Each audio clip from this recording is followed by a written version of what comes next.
Grand Rising, everybody. I'm setting up now. Give me 1 minute. Let me email this link to myself.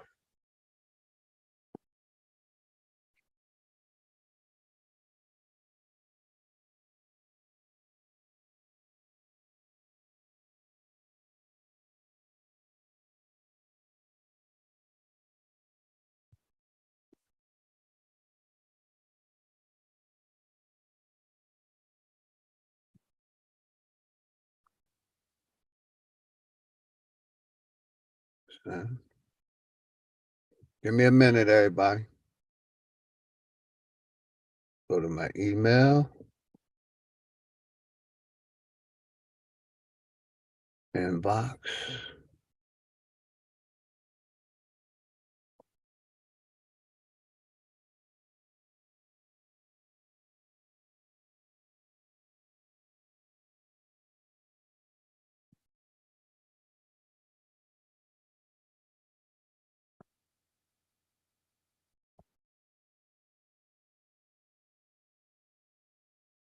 Copy link.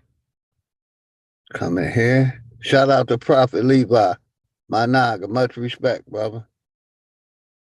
Paste this link for my brother Prophet Levi. For my brother. You're welcome to come up for my brother Lotus. Shout out to the sponsor, Dangerous Music. Give me 1 minute. I'm setting up, everybody. Much respect to the Prophet Levi and Dangerous Music, both sponsors in the house. Grand Rising. Much respect to everybody. We're going to start this off. Give me 1 minute with some of my music by my brother Dangerous. Give me 1 minute. Let me set up the screen. Shout out to everybody in the house, all the sponsors. Niggas be pussy and be talking, I don't like you. Nigga, you a hater, that is all, you not my rival. All I bring is fire, put that on 100 Bibles. Staring in the mirror, conversating with my idol. We've been looking for that coward, the one that's inside you. Niggas tried to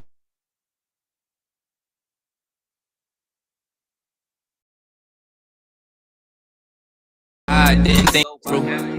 Hit record on your phone, and I really hope you listening. Them niggas that was hating on me, about to go visit them. We about to make a movie, and I bought the whole script for them. But it's only one scene in the world, about to witness them. Not for entertainment though, I'm trying to make a statement. If you internet banging, better watch on who you play with. See, niggas never know it. Every video be trolling till they spray the location while the video is rolling. Bad acting on the set. We about to have a long night. You was looking for attention till you found the wrong type. You was talking shit about me when I walked up beside you. Don't let the shit surprise you. You about to niggas be pussy and be talking, I don't like you. Nigga, you a hater, that is all, you not my rival. All I bring is fire, put that on 100 Bibles. Staring in the mirror, conversating with my idol. We've been looking for that coward, the one that's inside you. Niggas tried to hide, didn't think that we'd find you. Watch a nigga soul float, they reading in the title. Put it on display, help a nigga go viral. Niggas saw you driving, so we sprayed it at your car. You gon' think twice the next time you make a blog. It's not for entertainment though, I'm trying to make a statement. See these bullets just for you and every narrative you painted. You a hot topic now for every nigga on the tube. Shit, you really hood famous, you done even made the news. You was heating up, so I had to melt you with the tool. The Grim Reaper pays a visit, shit'll help you with your views. A soul with no guidance is usually homicidal, and everything is clear when focusing through the rifle. You was talking shit about me, then I walked up beside you. Don't let this shit surprise you, you about to go viral. Niggas be pussy and be talking, I don't like you. Nigga, you a hater, that is all, you not my rival. All I bring is fire, put that on 100 Bibles. Staring in the mirror, conversating with my idol. We've been looking for that coward, the one that's inside you. Niggas tried to hide, didn't think that we'd find you. Watch a nigga soul float, they reading in the title. Put it on display, help a nigga go viral. Yes, TV, I see you Grand Rising. Boston 221. What's good, brother? 623, give it a disregard. Okay, bro, we're trying to figure that out. I know. Why we? Niggas fire, put that up. Let me stop screen sharing. Mic check. Can y'all hear me now? Mic check. Zolan, boss. Trish, what's good? Much love to you and the respect to you and the family, Trish. Let my brother Matthew Douglas on. Appreciate y'all.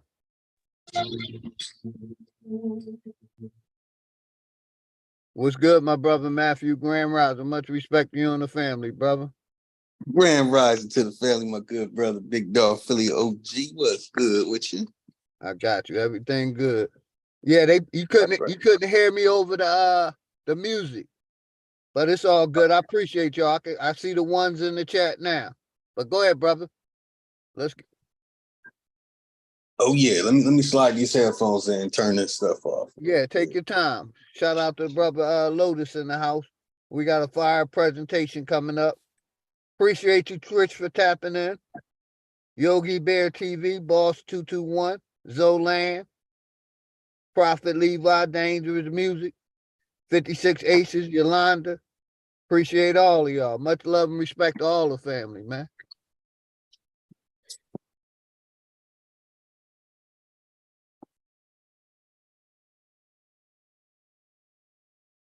There we go.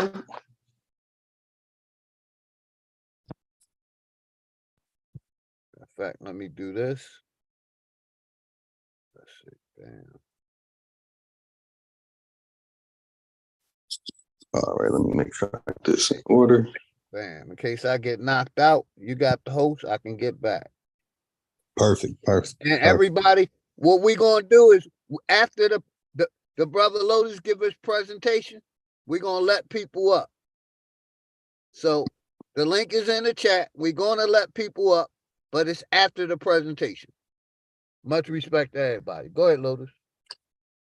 Honorable admiration, all my good brothers, sisters of the feather in the chat and the panel, and those that'll take the time to come and check out this presentation later on, and to the aftermath of the presentation.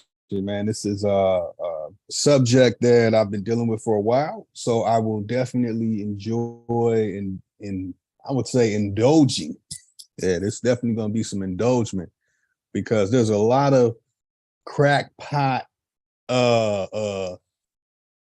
globe earthers and crackpot fellow of the Royal Society flunkies out here trying to create some type of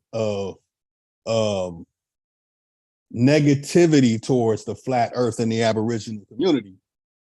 And I feel that it's time for their worst nightmare to be presented to everybody. Because I keep trying to show it to everybody, keep giving it glimpses. And it was all over my old channel, but it's gonna be I'm definitely gonna enjoy this. I'm definitely sticking the wound in with the lemon in the other hand, squirting it all over him, salt in the eye. Everything is going down. And the system that we are witnessing right now, like that nonsense that happened on HOK's channel yesterday with the disrespect to the flat earth community and the Aboriginal community, that it's time for the curtain to be pulled back so everyone can see who it is, who they are really answering to, who it is that is the driving force behind these so-called Hey, I'm with you 110%. Much respect, my brother. Go ahead, you got it. These so-called Black Power Ranger movements, like Black News 102, he should change it to White News 102 or Pale News 102, because it seems that everything coming out of there is pure Royal Society flunky jargon.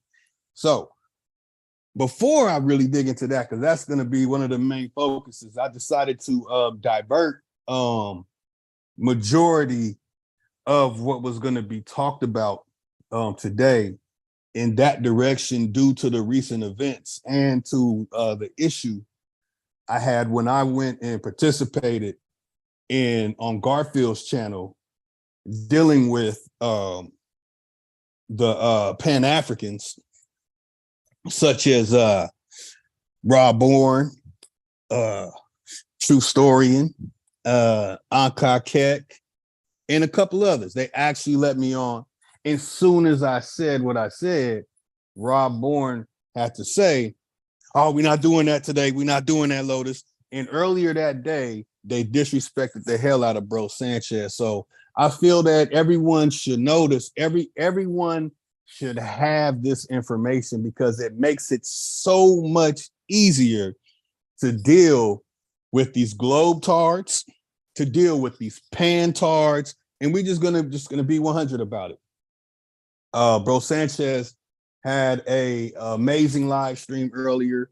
I had to chime in and hop in for a little bit, but I'm really not trying to really interrupt anything or even bring something that can, I like things the way things are and the approach that people take, because it makes it easier for me to approach things in the way that I have been approaching it for the last 10 years.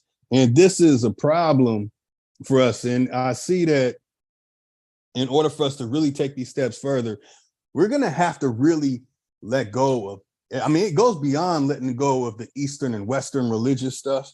Like, we have to let go of all the so-called scientists and all the so-called following what the scientists said. Now, I can't go into too much detail, so I want to make sure everyone understands what I mean when I say, what we heard this for the last 3 years, that follow the science, follow the scientists, and it's ridiculous. So I want to make sure that everyone understands that in my approach to the information that I'm going to share today, it is from that position to understand that we have a people who have completely taken over, and they have used our own people to push this nonsense into our communities, push us into these school systems, push us into every form of government and everything that's going on today, and to keep jamming this nonsense down our throat. We're not going to take your globe-tard nonsense. We're not going to believe your moon landing. We don't care what NASA's talking about. We don't care about no damn evolution. We really are focused on our health and everything today. Now, we have people that want you to remove your own damn self from your brain and go worry about some damn article or damn news clipping, a goddamn PDF, a goddamn book written by the Fellows of the Royal Society or those that answer to the Fellows of the Royal Society. So I want to make sure everyone understands that the stuff we're battling, the stuff we're going up against, it is called the Fellows of the Royal Society.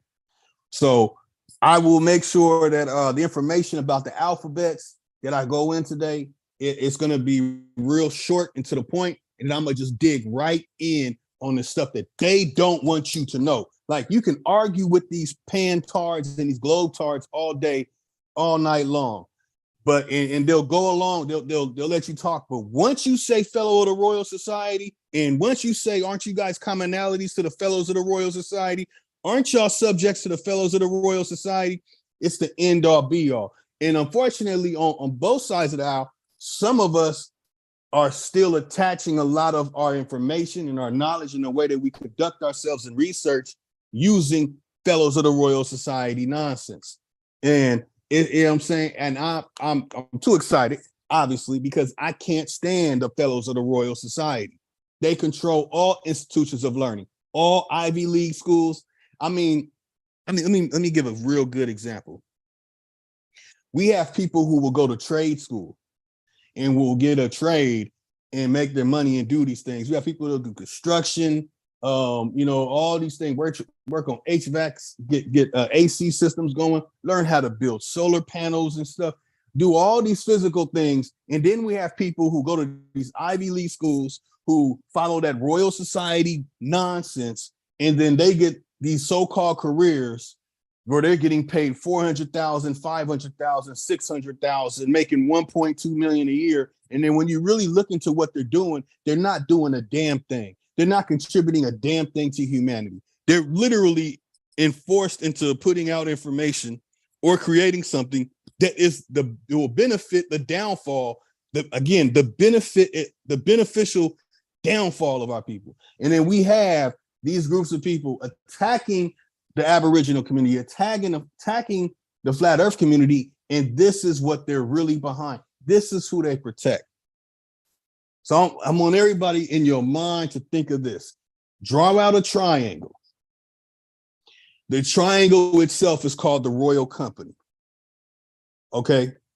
Now, I can deal with the fact that there's a lot of holes in the information and the history and all that stuff, but I'm going to divert back 8 to 10 years before I went through the start of my rites of passage. And I'm going to literally break this stuff down from the base of where I was at in 2014 and 2015, why I was one of the main reasons why there was a big issue in the Kemet trial situation, why they hate my guts today, why they don't want anyone talking about the Fellow of the Royal Society. They don't want you knowing about it. I'm gonna make sure I say that name as many times as possible, y'all. We see a Fellow of the Royal Society who goes by the name of Elon Musk. So at the top of this pyramid, the Royal Company, you have a Fellow of the Royal Society, Elon Musk. Elon Musk got us thinking that we going to Mars, Pluto, Uranus, whatever, colon hole, anybody think they're going to go into some shit from Tyson saying or whatever. And then we have, we're not even allowed to talk about too much because we might lose our channels and stuff. We have Fauci down at the bottom corner, the right corner of the Jesuits. We have to think about these things, y'all. When it comes to the third one, we have the Templars. And when it comes to the Templars, we have Bill Gates. Bill Gates was knighted as a Templar. Now, these three names and these three groups and these three organizations that I have just named are the pinnacle of what the HOK stands for, of what Amin Ra Squad stands for, of whatever little groups, Dagger Squad, and whatever little groups that are attaching themselves to them that go on these channels and stuff, or whatever Q Butter's pushing. Anybody that's pushing this indoctrinated nonsense from these institutions of learning, these Ivy League schools to these universities and these colleges and stuff, other than anybody joining some frat sorority or whatever to get a good job, that's one thing. But when you try and push us that some school book in 5th grade was the answer and whatever in school is the answer, we know that y'all are working with the enemy. The Fellows of the Royal Society do not give a damn about us. They look at everybody who is of a melanin complexion as chimpanzees. It's in their work. They look at everybody who is of melanated descent, who are aboriginal to the land, as inferior. They look at us as we are the ones who did not evolve enough, and they are the fully evolved people. All of that nonsense comes out of the Fellows of the Royal Society. When it comes to this so-called gravity and this so-called globe Earth shit, this so-called oblique spheroid nonsense and all these things attached to it, it's the Fellows of the Royal Society. Sir Isaac Newton, Fellow of the Royal Society, President of the Royal Society. So I want to make sure everyone understands this, that all you have to do is dig into the Fellows of the Royal Society, pull out that subject, pull out that name anytime you deal with any of them. If you're going to try and bicker and go back and forth with them, you're not going to get anywhere. But what you need to do to any of these so-called pro-Black, Pan-African, goddamn, whatever we want to call their ass, remember this. They do not give a damn about people in Africa. They don't give a damn about any of the tribes in Africa. They don't give a damn about any type of cultural religion, tradition, language, or anything in Africa. They are using that as a front to grab a hold of people who are rocking some damn daishiki, people who are so-called attached to some damn slave trade, just like Q Butter's going on reading some so-called Jewish jargon right now about some goddamn slave trade, some transatlantic slave trade. So again, I would like to express that before I get into this alphabet stuff, that I'm definitely going to go back into talking about that. And that's going to be my focus point. That's what I focused on from 2013, 2014, and 2015, for us to know that we have to let go of the Fellows of the Royal Society. We have to let go of all the stuff that they're pushing. No matter what it is, we have to let it go. All right, man. I know that's kind of an odd introduction. I don't get down like that with these introductions like that. But enough is enough, man. Enough is enough. They don't. I'm gonna tell you this now. If you talk to them and you mention the Royal Society to any of these groups, they will get pissed off. They literally, that's the end all be all to them. Because this is what happens. You have a group of people that say that they are here for the benefit of their people. They're here for all the melanated people in America. And then they turn around and regurgitate some articles from people who either bow down, answer to the Fellows of the Royal Society, or directly to the Fellows of the Royal Society. So when anyone comes in, I've been pretty lenient towards many people who would talk about things that come from the Fellows of the Royal Society, and I wouldn't say anything.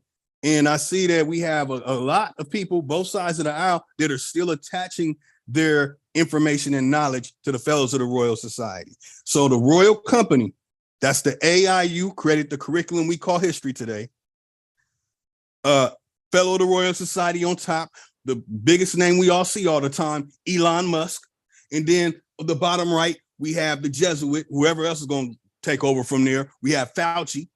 And then on the left, we have Bill Gates. So anytime we see any of these people talking about any of these things, whether they talk about Pokemon, whatever, whether they talk about evolution, whether they talk about some NASA Globe Earth support, or they talk about the type of science that they're kicking and the stuff and information to try and combat anything that we have going on, to put insults into our stuff or try and attach us to Dan Calloway when Dan Calloway doesn't come into all the Aboriginal community, do anything. He is only for Dan Calloway is only for Dan Calloway. So if they want to use that, or they will they'll try and attach us to these Corey Mayo. Corey Mayo don't give a damn about what any of us got going on. Corey Mayo is only doing for Corey Mayo. Or they're trying to attach us to some damn Top Cat. Top Cat don't really give a damn about what anybody has going on. I mean, at least he's trying to step away from being that way, but he's also in that same category. So anytime any of us deal with any of these groups, I'm telling you, if you just get at them with the Royal Society information, pull out that, read that Royal Society information, it's a wrap. It's a wrap. You end what their mission statement is. You end Q Butter's mission statement. Q Butter will have no room once you say, hey, Q Butter, the Royal Society motto is Nullius in verba. Once you hit Q Butter with the Nullius in verba, that's it. He has no more room. There's no more discussion. He'll try and change the conversation to something else. Don't let him change the conversation. Brother Lotus, you could tap it in also to UNESCO. That's what? Yes, that is the Royal Society. The Royal Society created UNESCO. Yes, sir. Much respect. That's who I've been locking into lately. But you got it, brother. I just wanted to tap in and say that UNESCO. Man, UNESCO is one of their worst, because see, when it comes to these tourist attractions and the world fairs and the tourist attractions and all the things attached to it, that you see a lot of pale faces all honky happy and all over the place. Like, look, Tartar this and old world this stuff, and a lot of things that they're really doing is taking away from our great creations and things that we did in our inventions for the 19th century. Then they got the group of people like Dr. Ben, like Leonard Jeffries, like John Henry Clark, and there was a group before them, but these are the people who, at least in our time, that we were able to see and watch how they operate. And these group of people, you have now Raketi Amen, you have James Smalls, you have there's not too many other people than that. But when you really dig into the UNESCO and what they were doing, man, that's definitely digging into that today too. Definitely got to dig into that today too.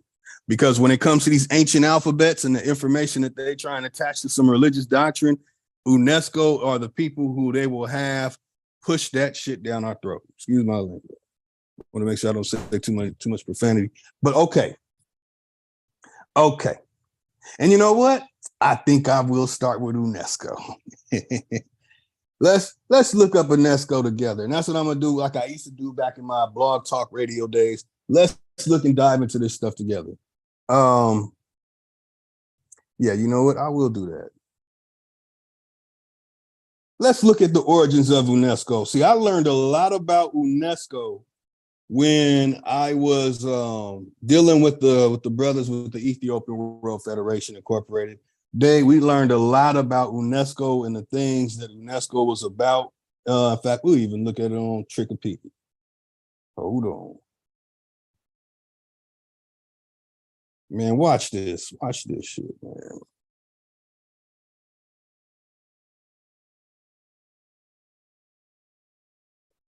All right, there we go.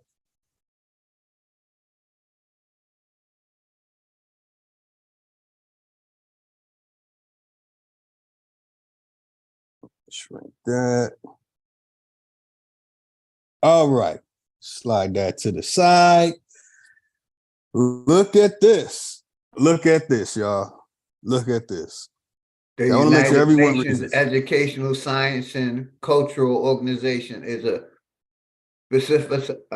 specificized agency. Ooh, hold on. There we go. Make it a little bit. Agency of the United Nations aiming at promoting the world peace and security through international cooperation in education, art, science, culture. It has 193 members, states, and 12 associate members, as well as partners with non-governmental and intergovernmental and private sectors. Headquarters at the World Heritage Center in Paris, France. UNESCO has 53 regional field offices and 199 national commissions that facilitate its global mandate. You got it, brother. I just wanted to start. A mandate. Mandate? What specialized agency? What are they talking about? List of specialized agencies. What's Hey, a I'm specialized? glad you tapping in because, like, I've been really tapping in on them and talking about them. Hey, look at this.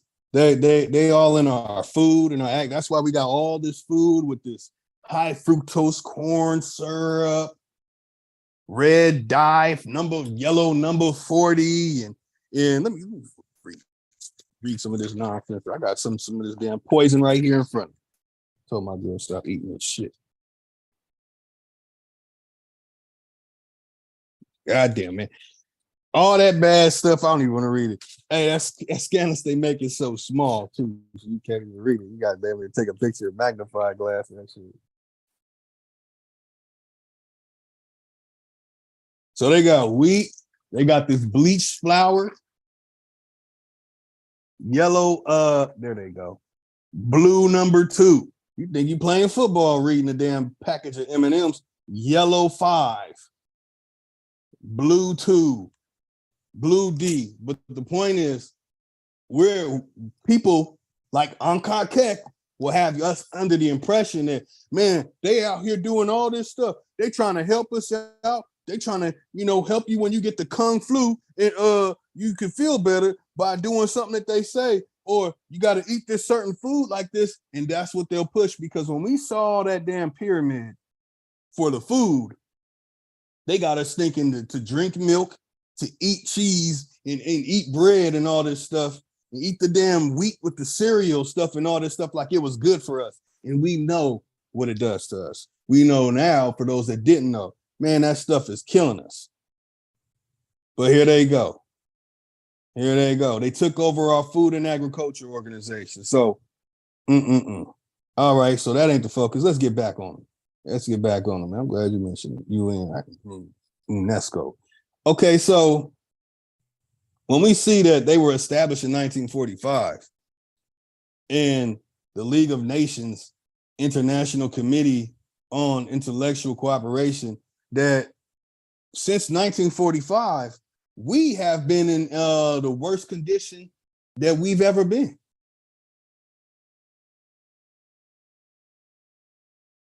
Yeah, but let me stay focused. Let me see. Okay, so 77 years strong of destroying our people. Let me find a few stuff.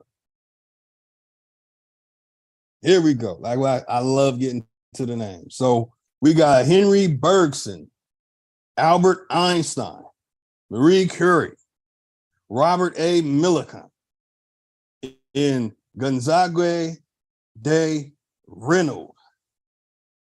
So we have these group of people, and yeah, here we go. That's the part I wanted to see. The International Institute for Intellectual Cooperation, the IIIC, was created in Paris in September 1924.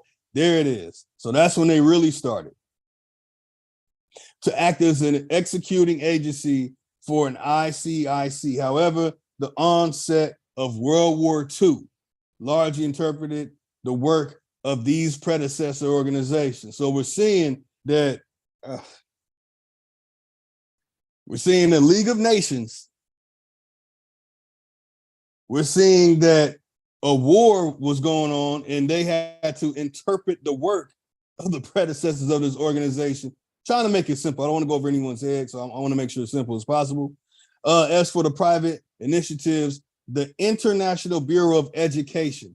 So what we're seeing here is that UNESCO is connected to education, and we are bombarded by these let me stop calling them globetrotters. We're bombarded by confused people who want you to believe everything coming out of NASA, everything that we're hearing about that's going on with space, and everything going on with geography. They want to replace our eyes with their words and their minds. They want us to have them in our head. Okay, they want you to have these people in your brain when you think. They don't want you thinking for yourself. You know, people like Anka Kek, it's against the rule for you to think for yourself. You have to go find some damn source from an article.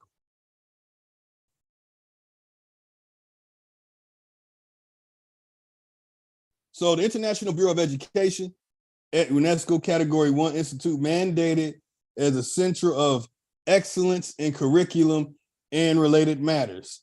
So I just want to make sure everyone gets to understand. Look at these old weirdos, man. This is the god of Anka Kek. This is the god of Q Butter. This is the god of those who keep going against the Aboriginal community and the flat earth community. These people, look at these weirdos. Would y'all trust them to babysit y'all children and your grandchildren? No. Would you? Look at this. No, sir, not at all, brother. These weirdos. You already know. Hell no. So these individuals created these things that they created.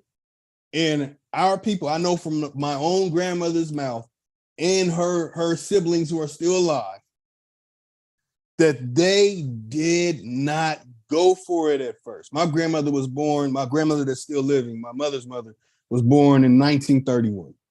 Now, my father's grandparents were born 20 years before her, and his mother hated this. She didn't have a birth certificate. She didn't want to get a driver license. She couldn't stand this system. Dogged the system out even in her dying days. Had no respect for it.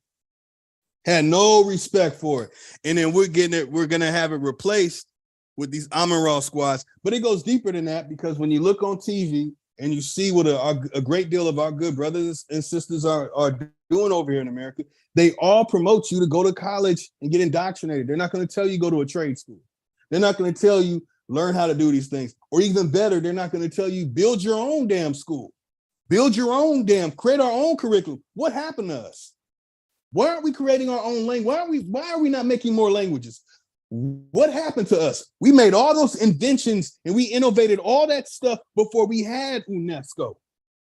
Before the Royal Society took over America, we were doing all the greatest things in the world. We didn't have this education system. Service of intellectual assistance to prisoners of war. So they got some prisoners of war. Oh man, so yeah, that's just ridiculous. That's just ridiculous. But let me get back to the, oh man, look at these, look. 7th International Conference on Public Education in 1938. The IBE organized the ICE, the International Conference from 1934, to 208. I guess they felt when they got Obama in there that was it. We got him. Okay. So we have this group of people. Let me show them again. Let me show this group. So whenever we hear Q Butter, Ankar Kek, and those who are promoting the Fellow of the Royal Society institutions of learning and the things pertaining to that, these are the people who are their grandmaster teachers. You can't say anything else. I mean, we could talk about John Henry Clark not having an education, but he still got along with the Get Along, working with UNESCO and what was it? The Rockefeller group or the Rockefeller institutions that Dr. John Henry Clark and if I'm not mistaken, I know Leonard Jeffries for sure. If I'm not mistaken, John Henry Clark also participated in. But here they go, making the public education. So talking about some damn book from 5th grade, or I don't give us a book from 10th grade. This is the people who were putting together this public education in 1938. Let me hop out of here.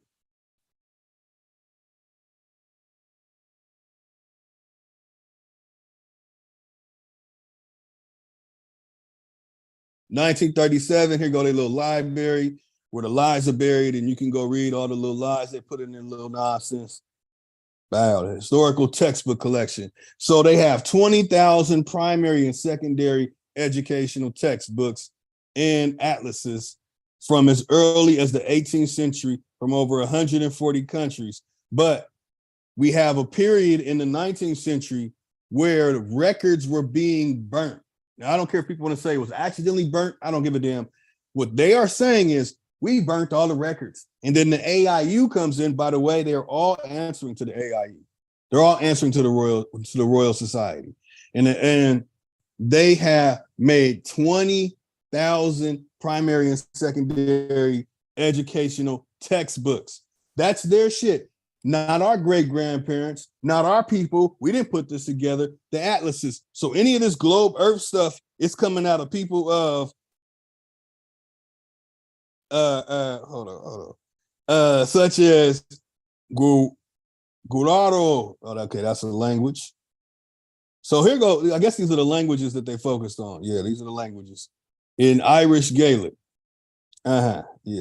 All right, y'all. Hold on. I'm about to go back into the good stuff. I just want to make sure I knock out that UNESCO is also connected to the educational system that we have today. This educational system is to indoctrinate us, dumb us down, to make us believe the fairy tale nonsense that they have created, and to make us debt slaves. That means that if you're going to get to the pinnacle of what would be a person in high society, or to get up to high class and above middle class, you're going to have to go through the school, and you're going to have to be a scholar. You're going to have to go to an Ivy League school. By the way, a real scholar goes to an Ivy League school. When you go to these Ivy League school, next thing you know, you owe $200,000, $400,000. So for the next 20 years, you're going to slowly pay all this stuff off to pay for your education. And then by the time you're about ready to retire, you will finally enjoy a piece of it. And that's what people like Ankar Kek, who didn't do that, by the way, and Q Butter are pushing. James Smalls, all these people I can name, none of them went through the Ivy League school.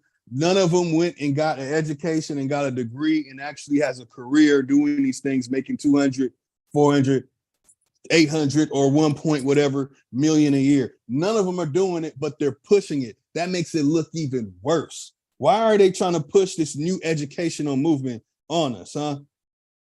Why are they pushing this new educational nonsense on us? This globe Earth is new, y'all. Globe Earth is new. If some of these, I would say majority of them want to be African and they want to be into the African culture. If you go talk to the people who are actually traditional Africans, they don't know a goddamn thing about no damn globe. They're not walking around talking about Magellan's globe or ooh, we're about to go look at some that. They don't know what the hell. They're still walking around barefoot, throwing twigs at snakes and enjoying themselves over there. They're not into none of this stuff. But we got people acting like that they're into that. And that they throw a little made in China, made in Taiwan daishiki and got us under the impression that that's what they're really into. But let's see what this is. Sparked interest across continental Europe. Who did? That's Pestalozzi, huh? Okay. The new education movement transferred his pedagogic concept into various settings, such as kindergarten, Frobel, school, the Montessori, Steiner, and Hahn, residential care, hold on, I'm gonna make sure I say this right. Korstock. Y'all say it like how the Yiddish Scandinavian speakers say it. The informal work with children and young people. So this is what they were doing in Europe, and then they pushed it over here. Cool. So all right, let me get back. Let's get back to the beginning. So I want to make sure everyone gets to understand that these groups and all this stuff connected to this is connected to the Royal Society. UNESCO is into the United Nations Educational, Scientific, and Cultural Organization. So when we see that, we have to look at it as this was an act of war. This was a psychological invasion on our people. If we want to free the children, I feel sad for the children over there getting that garbage that Q Butter is regurgitating from UNESCO and the fellows of the Royal Society. I feel sorry that that's what's going on.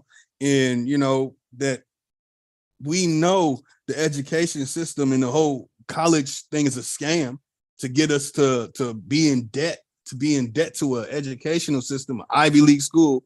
Oh man, there's so much more to that.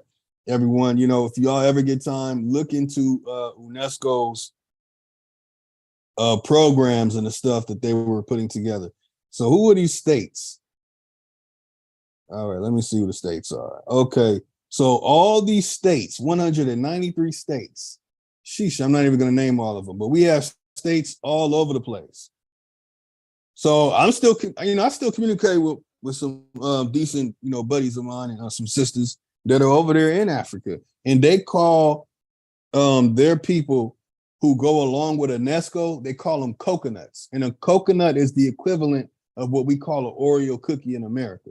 They have no respect for them. They have no respect for Cheikh Diop, Umboli, Theophilo Banga. They have no respect for them at all. But if you got a freedom fighter, someone like Mulema or somebody that's standing up against what they have going on, they get all the love. And go back down a little bit. I want to see something real quick. My bad. I thought I see. Yeah, I see Haiti in there. Go ahead, brother. I'm done. Yep. Haiti in there since 1946. So anytime we hear about information about Haiti had slaves and they were fighting back because they were slaves, and some sugarcane stuff I heard Q Butter talking about earlier, talking about the sugar cane and the stuff, like we were just some sugarcane farming getting punked by, it's thousands of us and we getting punked by 10 little paleface, out of shape, sloppy, don't even live past the age of 35. Do y'all realize that a paleface did not live into their 40s 200 years ago? That they had the worst diets and the things. There's so much details to it. I still need to go and dig through it and find more.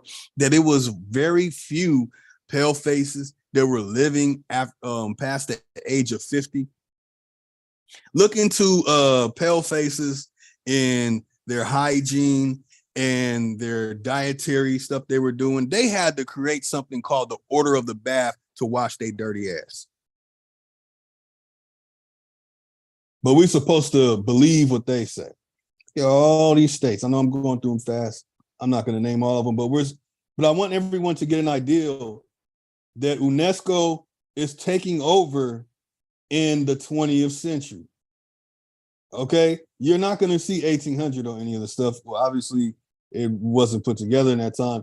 But we're seeing that there's no conformity to this psychological invasion until the 20th century.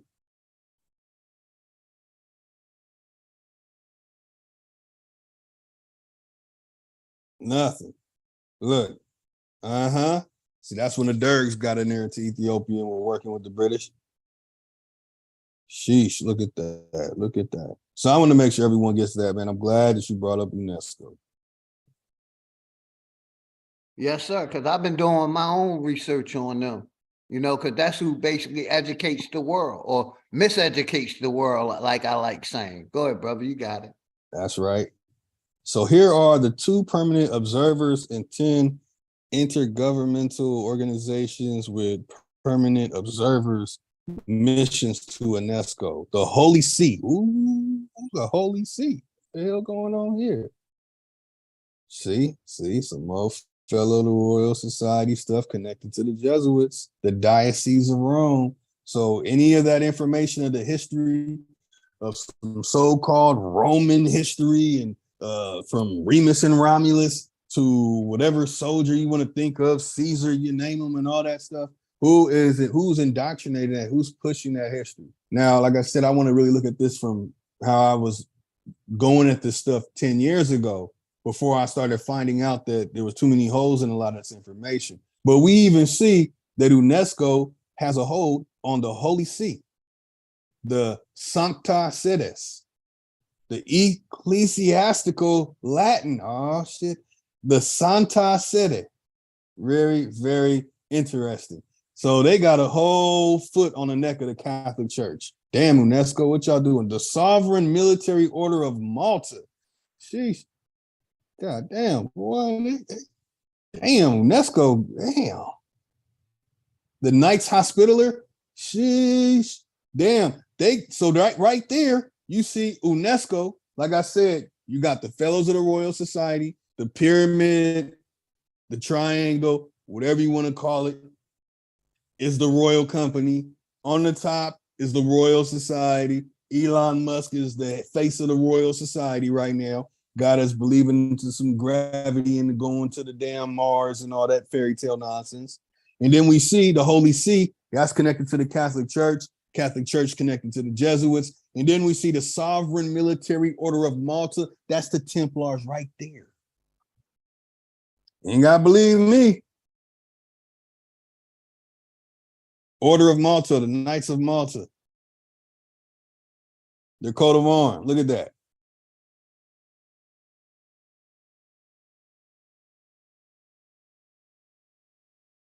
The African Union. You daishiki worm pam boo boo fools. The African Union, 55 member states. So anybody in Africa who is coconut and rocking out with the coconuts, here you go. The AIU. Arabic at the top, because we all know the ones who push the Arabic Islam over there, they are the worst. They cutting off women's clitorises. You got a group called the Janjaweed. The men are raping boys and cutting arms off and raping old women and doing all kind of weirdo ass. I might want to watch some of the stuff I'm saying, man. Hold on. It's some horrible things going on in the Congo over there too, but that's just about Africa. We know we see step away from that because that's Africa. So we can say that these Q butters, these Anka Keks, these groups that are following and down with them to come against the Aboriginal community, to come against the flat Earth community, they look up to people who work for UNESCO.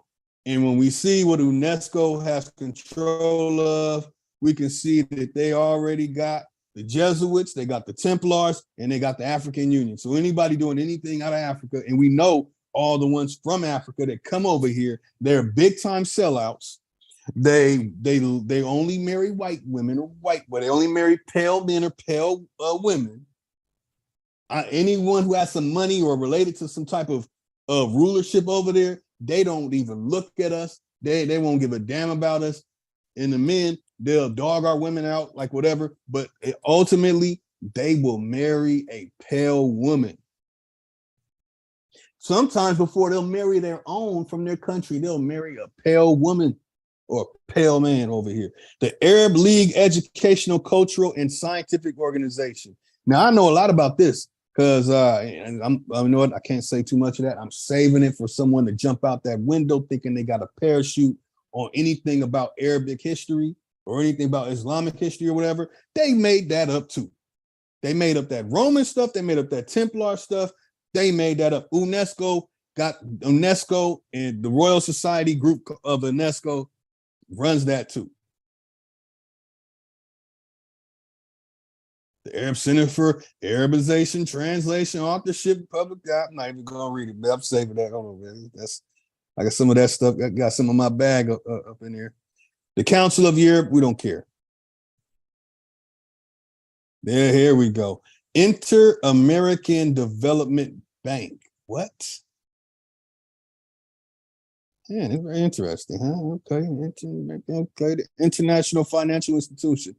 So when we noticed that we could never get loans at banks to like open a warehouse or to create our own institution or just to get a damn loan for a house, hell, some of us got a problem for getting a damn car loan. But somebody from China can come and they get a goddamn supermarket. They get a damn fast food place. Don't even need to put out commercials because it's going to sell and they're going to sell it to us. We got all these damn 7-Elevens. They just open up another damn 7-Eleven down the street from them. All that. But when we try and do it and we try and go through them, we have a problem. And the people, our own people who have something going on here, they're all tied into the Royal Society, the Ivy League school, or the Talented 10, the Boule, and they will not let you get a loan or dig into their pocket because for one, they can't. For two, they got a club and you ain't in it. So we see that United States of America, Latin America, and the Caribbean.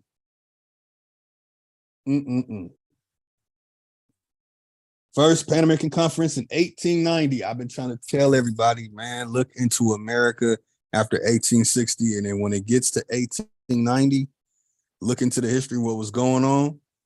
There was a lot of stuff going on that needs to be investigated. A lot of stuff that was going on. And we're seeing that UNESCO is connected to something that goes back that far. You understand? This is under UNESCO. This is looking up UNESCO. Again, UNESCO, Dr. Yosef Ben Yakanan, Dr. John Henrik Clark, Leonard Jeffries, Dr. Leonard Jeffries. I mean, there's some other names too. We got James Smalls.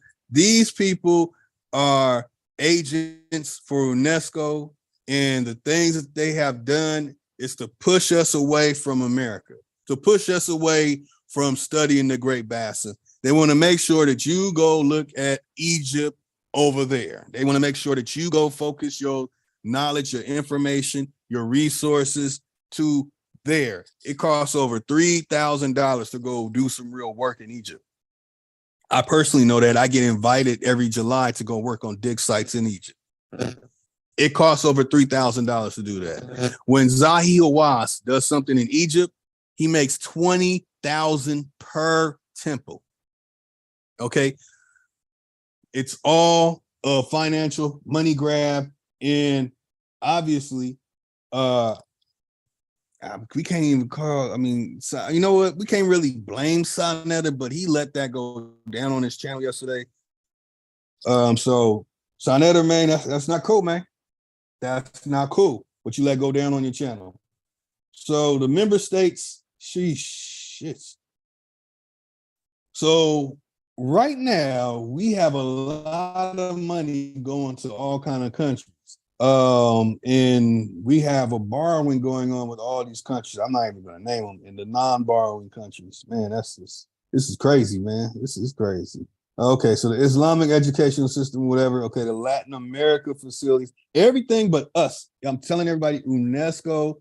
And you know what? I gotta look this up too. I gotta pull this up too. Hold on. So everyone, you see UNESCO, you can go to the sources. If you're like me, a skeptic about Wikipedia, here go the sources. You go down to the references and click on the references. Go through them. Look at what they have. Go look at their records. See exactly what you'll be dealing with when you dig into that. products, and services. What service you got? 146,000 UNESCO documents in full text published since 1945. And I know they published a whole lot of stuff putting back, ISIS. Backdating a lot of information and creating history, a whole lot of other stuff. Hey, let's see what the controversies are. All right. Okay, they got some spicy up in here. Let's see what this is. New World Information and Communication Order. UNESCO has been a center of controversy in the past, particularly in its relationships with the United States, United Kingdom, Singapore, and the former Soviet Union. During the 1970s and 1980s, UNESCO's support for a New World Information and Communication Order. Hey, if you just remove information and communication, you know what you got? The New World Order.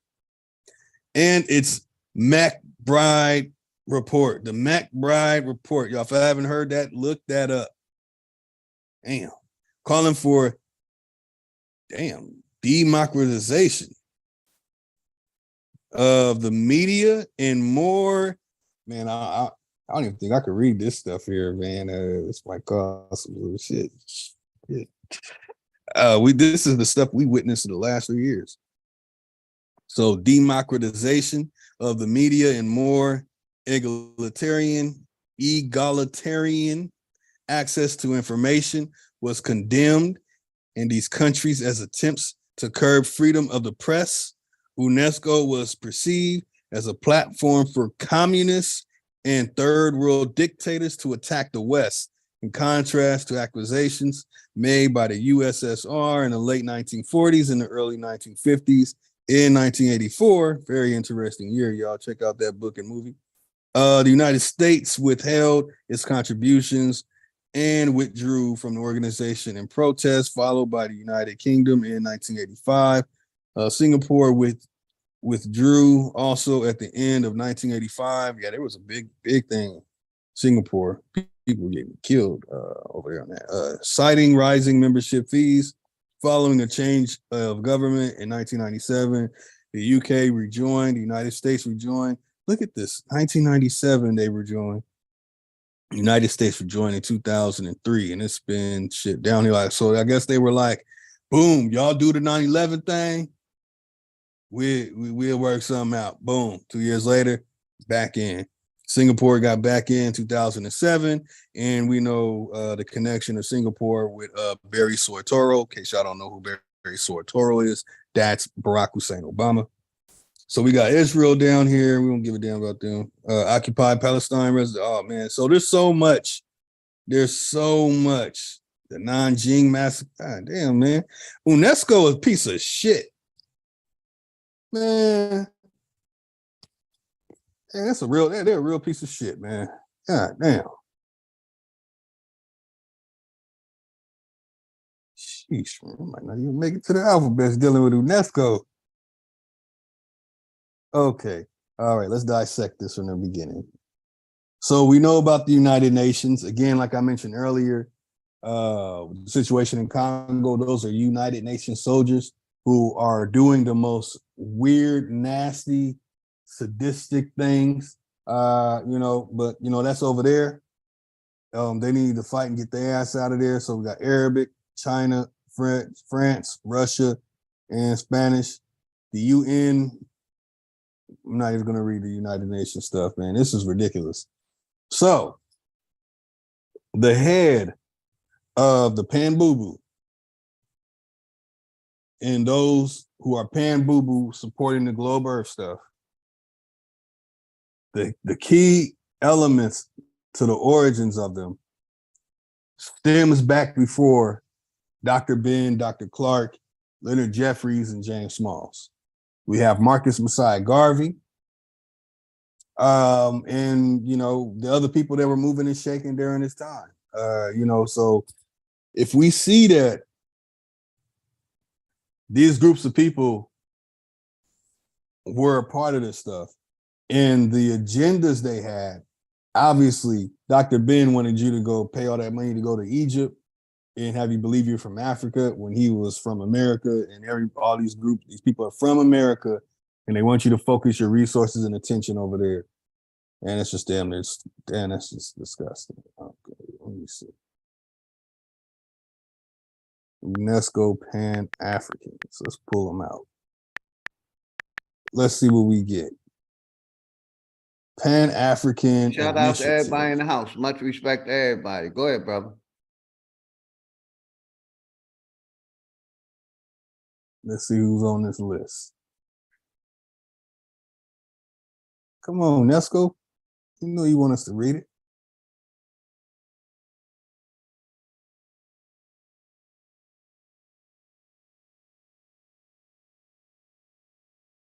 So the Pan-African Initiative for the Digital Transformation of TVT in Africa, UNESCO, whatever. Okay, let's see what's key. Let's see. We don't know who any of these people are. Okay, so this is giving us to what's going on right now,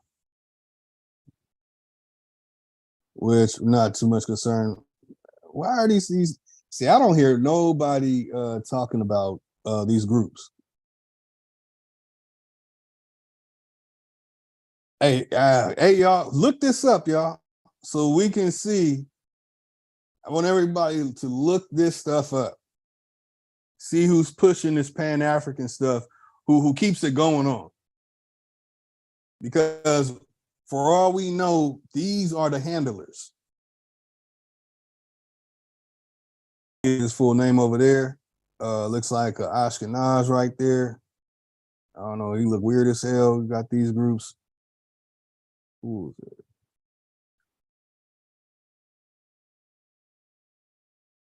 All right, so I'm not gonna focus too much on that. I want to see.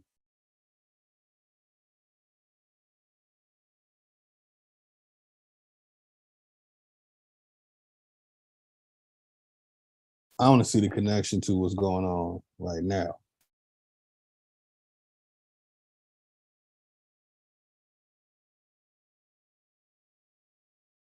So again, anyone could look up UNESCO Pan-Africans. It's not quite giving you things, so you might have to just directly put people's name in.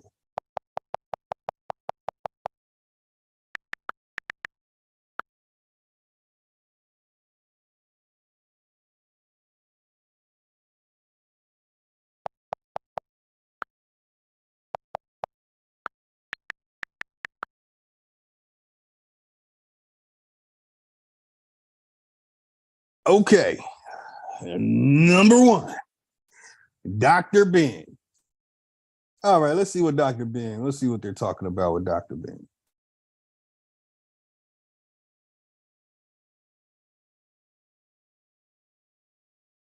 Let me see if we got some.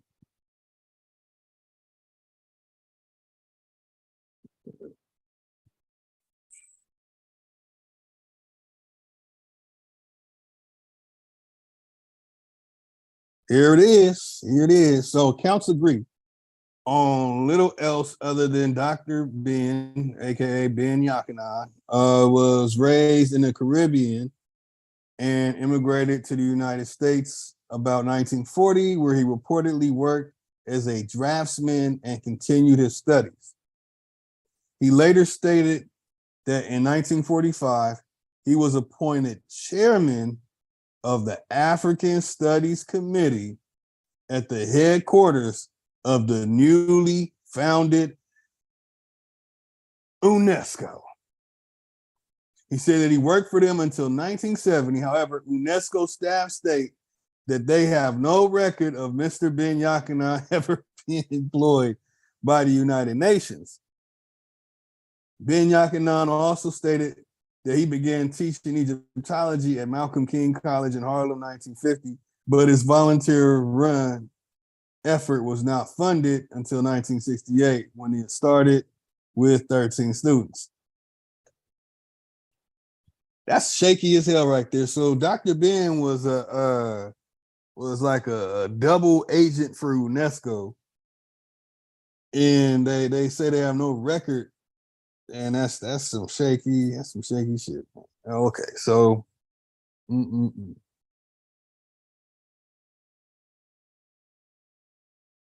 So in Harlem in 1950, that's where he began teaching Egyptology at Malcolm King College. Okay, so the volunteer run effort was not funded until 1968 when it started with 13 students. He taught at the City College in New York City from 1973 to 1987. He was adjunct part-time professor at Cornell University. And it's interesting because Dr. Clark was also at Cornell University doing whatever he was doing. Okay, we don't care about that. First World Alliance, what's that? What's First World Alliance?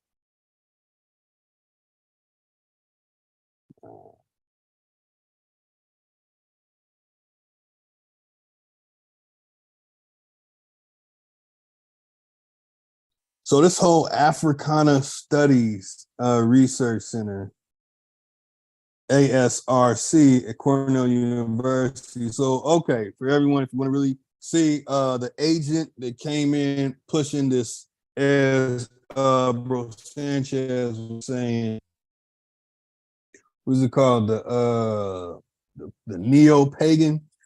But they're actually subjects of the neophytes. You look up neophytes, Aleister Crowley, the female, I can never remember the woman's name. Shit, I can't remember. Blavatsky or something like that, or whatever. You got the neophytes who were pushing a weirdo white something stain. like that, brother. Who was Madame Blavatsky? Yeah. Okay. All right. So I wanted to make sure, this stuff will be understood. Let's pull up Leonard Jeffries too.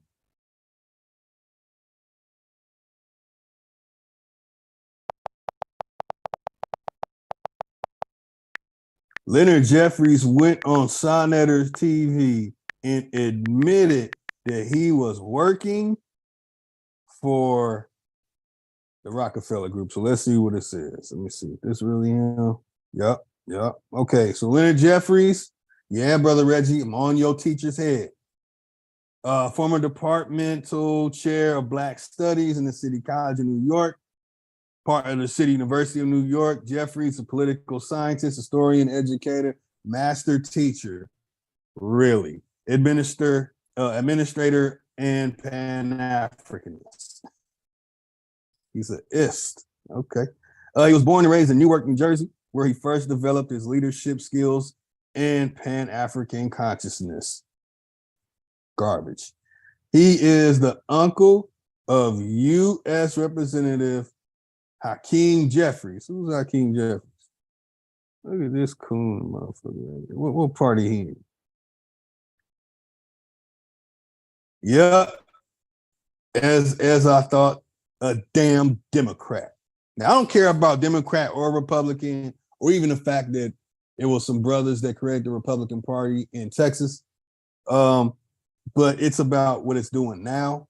It's all taken over. It's all run, and none of it's ever going to help us. Damn it, my own party starts whenever we start partying and start running things of our own. Start building our own stuff, build our own institutions, build our own warehouses, and manufacture, mass produce everything we want, need, and use. So we don't need none of these clowns and none of these Jeffries, weirdo families, nephews, and all that.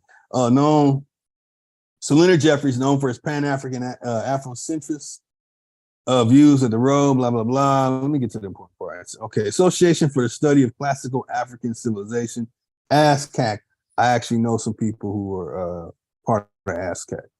Jeffries claims that Jewish businessmen financed the Atlantic slave trade and used the movie industry to hurt Black people, and that the paleface, aka whites, are ice people, while Africans are sun people.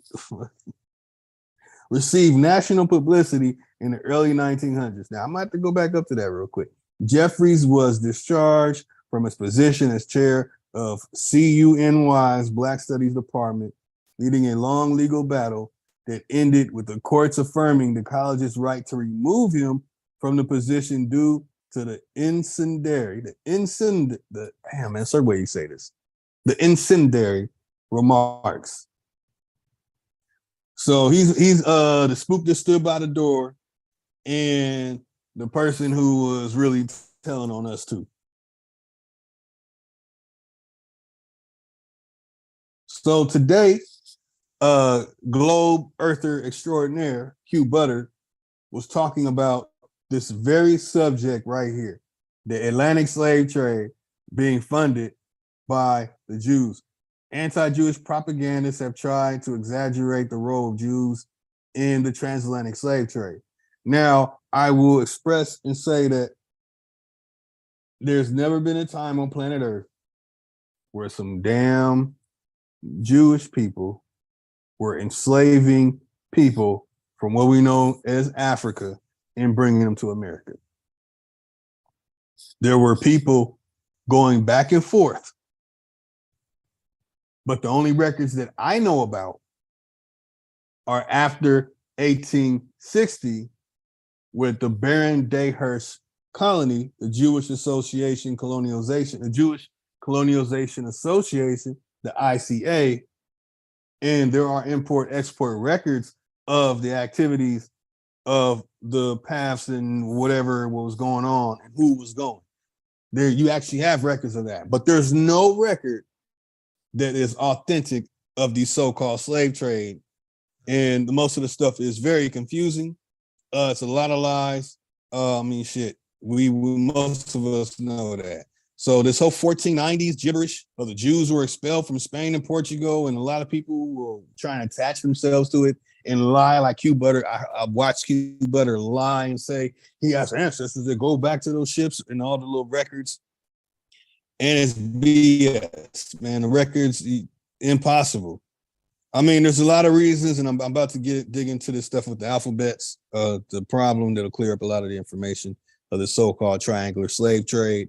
And it's like they want us to believe that, oh, you can't talk about you Aborigine because you came from Africa.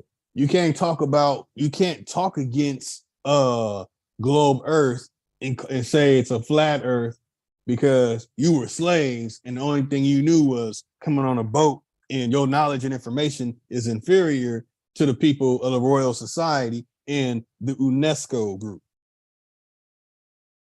All right, hold on, y'all. Ride with me now. Ride with me. So the secret relationship between blacks and Jews in 1991. Okay, they wrote that in 1991, y'all. Here goes the book.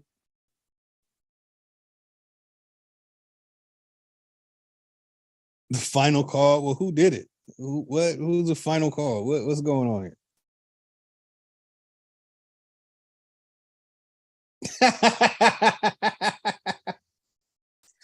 My bad, y'all. The Nation of Islam.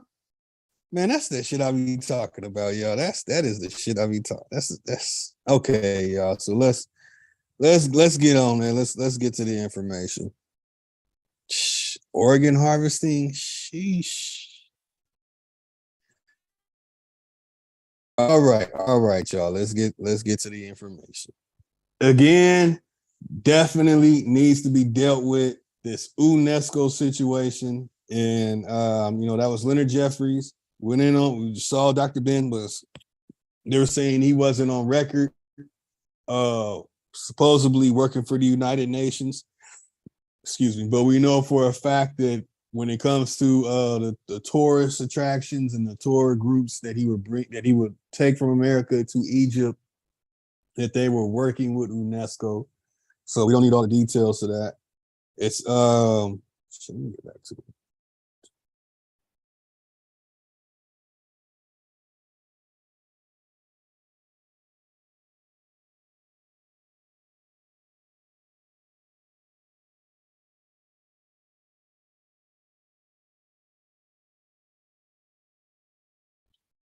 So there it is, man. So we see that this educational system with UNESCO. So now let me get to my stuff.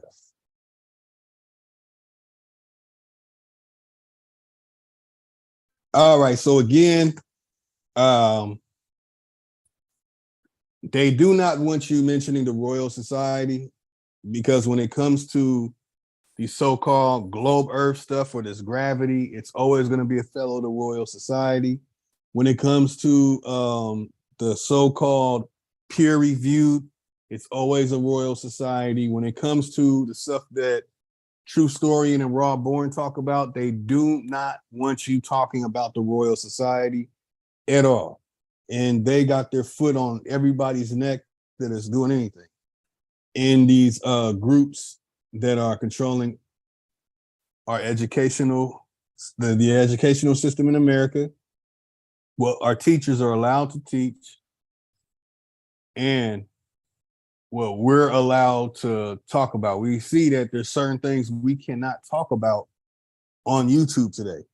So all this freedom of speech stuff, you say something that goes against that triangle, Royal Society, Jesuits, Templars, it's a wrap. You say something that goes against whatever Elon Musk says, and they make you think that Elon Musk is going at Bill Gates and he's going at Fauci or whatever. Man, that's smoke and mirror. You go against anything that Dr. Fauci says, it's a wrap. It's damn near social suicide. You go against whatever Bill Gates is, social suicide.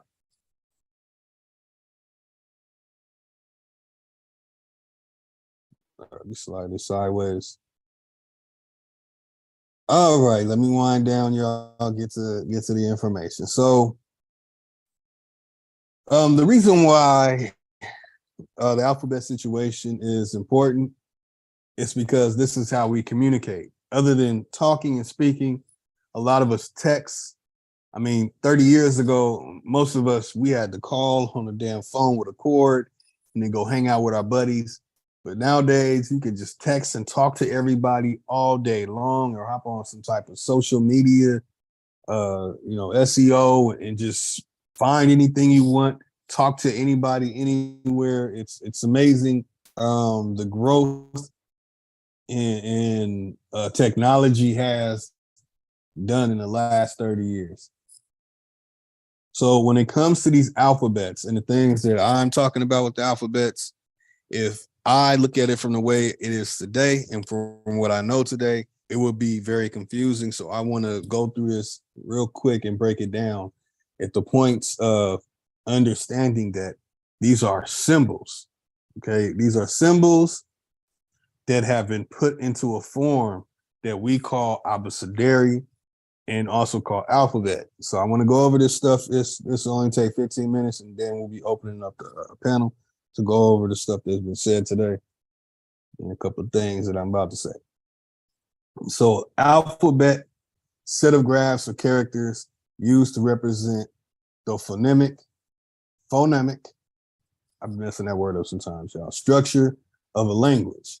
In most alphabets, the characters are arranged in a definite order or sequence. Ergo, ABC, etc. So we see here an example, and we know this stuff. And it's funny because that's one of the things that Anka kept on trying to do. He tries to belittle anyone that comes on talking about something. And he'll say, oh, we got to go back to the basics. A, B, C, 1, 2, 3, to be very insulting when he's not an astute. I personally do not try and speak off with this proper grammar. You know, I literally try not to because it really means nothing. Most people intellectually masturbate and they'll have you thinking like, wow, he's such a good speaker, but they're really not saying a damn thing. And even worse, not doing a damn thing. But anyway, in the usual case, each alphabetic character represents either a consonant or a vowel rather than a syllable or a group of consonants or vowels. So I'm not going to be going over each and every single thing. Most of us definitely know this stuff. If you don't, I mean, don't know what to tell you. But let's look this up. The word alphabet from the first two letters of the Greek alphabet, alpha and beta. All right. Latin from alphabetum by Tertullian, second and third century CE, a Latin ecclesiastical writer. And you know, it's crazy. We just read it in the UNESCO stuff that they are the ones who have control of the information. So this stuff I'm reading right now is what the UNESCO people put together. And I'm gonna share a snippet of some other stuff in a second. So we have the ecclesiastical writer and church father by Saint Jerome. If y'all into that theology and any of that stuff, Saint Jerome is someone to look into. Like I said, I'm not going to talk about it the way I see things today. I'm talking about this the way I saw things 10 years ago. So the classical Greeks customarily used the plural of to gramma, the letter. The latter from alphabetos was probably adopted under Latin influence. Excuse me, I'm gonna drink me some water. All right, evolution of alphabets involved two important achievements. The first step, take the group of Semitic speaking people. Now, we heard what Kanye said about Semitic speaking people. Very interesting when you dig into that. Perhaps the Phoenician or on the eastern shore of the Mediterranean between 1700 and 1500 BCE, right? So this is going all into the history of it. You know what I'm saying, about the alphabet. They're going to tell you about the Phoenicians, Egyptians, Syrian, Cretans, and Hebrew, all this stuff. And again, this information I'm reading is controlled by UNESCO. Okay? They even got cuneiform down here.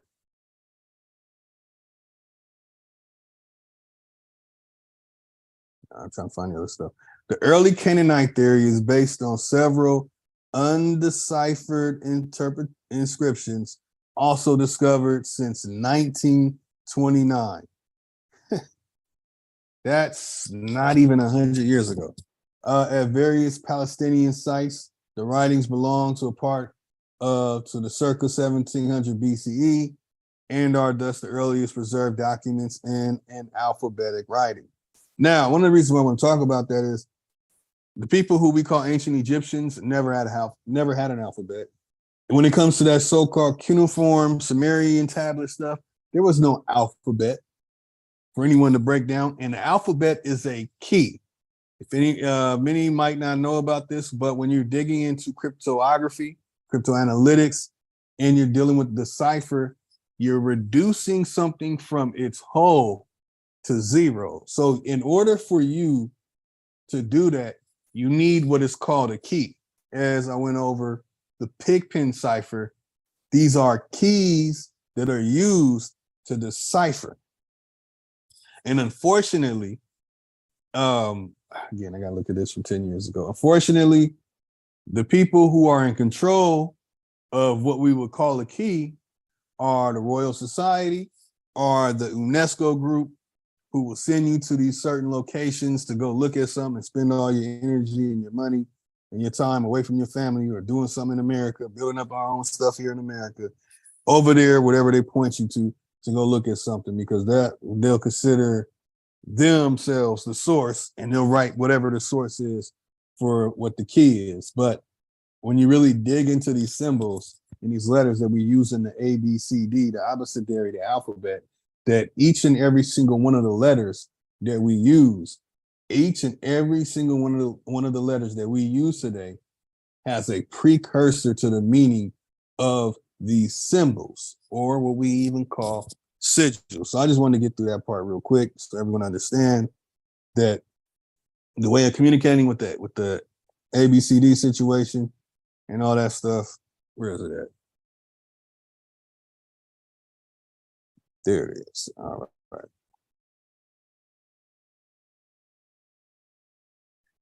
That it spawns from symbols that have been forced on us for us to look at these things the way it is. So when we're reading stuff and we see again that it's UNESCO that has their foot on the neck of anybody putting out anything dealing with history and any other writings of history, they have control of it. There's nothing we can say. Now we can dig into how they put the word spells on us and get back to the origin of these word spells. You would have to look into what a sigil is.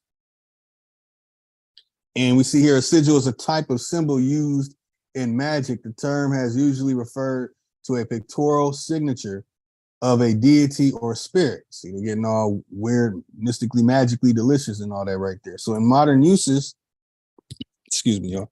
In modern usage, especially in the context of chaos magic, sigil refers to a symbolic representation of a practitioner's desired outcome. So we're seeing that they're talking about whoever it is made that symbol for the specific reason that they wanted to make it for. So when we're seeing that we have these systems, the system in play today with the abecedary, the alphabet, and that these letters, that there's a precursor to it.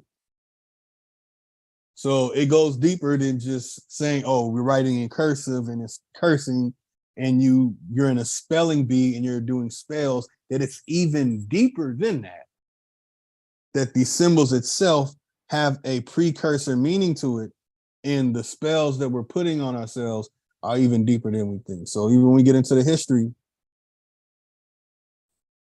you get the 72 seals. In fact, that's what Septuagint means. It means 72. The 72 seals from the Lesser Key of Solomon. There they are.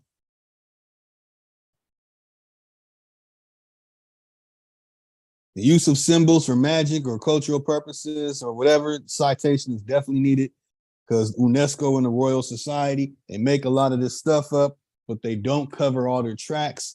So there's their so-called source.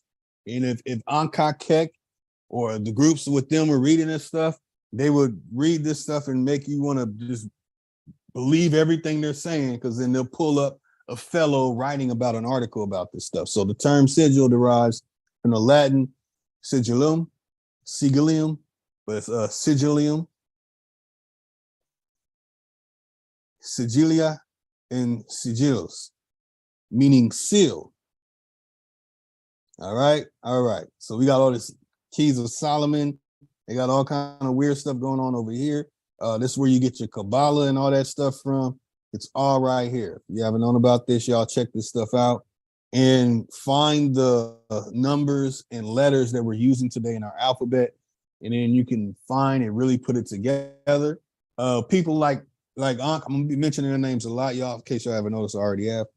They want you to ignore this stuff, and they want you to just go along with the get along and believe whatever it is they're saying. Okay, let me hop off the sigil.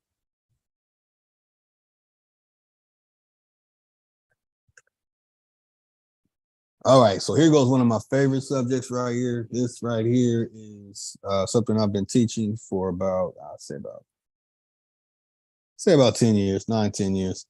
The information on the history of printing, incunabula or incunabulum, plurals incunables, incunabula, respectively, is a book or pamphlet or broadside that was printed in the earliest stages of printing in Europe up to the year 1500.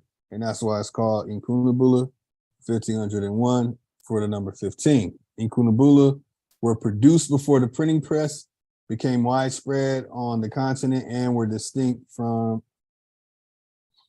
manuscripts, which are documents written by hand. Some authorities include block books from the same time period as incunabula, whereas others limit the term to works printed using movable type. So, as of 2021, there are about 30,000 distinct incunabula editions known. How? The probable number of surviving individual copies is much higher, estimated at around 125,000 in Germany alone. Through statistical analysts, it is estimated that the number of lost editions is at least 20,000, around 550,000 copies of around 27,500 different works have been preserved worldwide. Y'all understand what I'm saying? I want to make sure that this is completely understood, that the history that we know, the history that we've been told, the history that the UNESCO controls, that the Fellows of the Royal Society control, that we all been regurgitated and repeated, all right, comes from copies. 550,000 copies of 27,500 works. And here goes the Incunabula right here.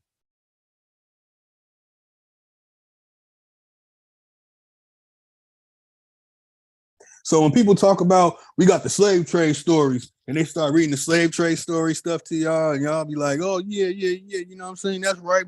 I had a slave ancestor too. Well, most of us here, we're not believing it, but the Pan-Boo-Boos and those who run with the Pan-Boo-Boos, they will wholeheartedly believe it. But then when you see what they're talking about, they're going to show you something and it's in English. How is that possible when everything was in Latin?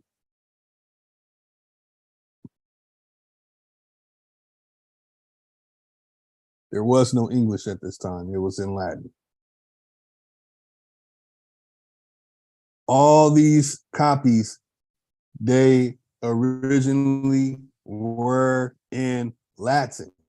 And we know where Latin really comes from. America. Oh, hold on, we don't want to look at no Peter. Okay. So that's a page from Valerius Maximus, right? De facto Edicta Memorabilia, printed in red and black by Peter Schoeffer, Mainz, 1471. But that is actually a copy. Okay, that's one of the 550 copies. So let's deal with the term.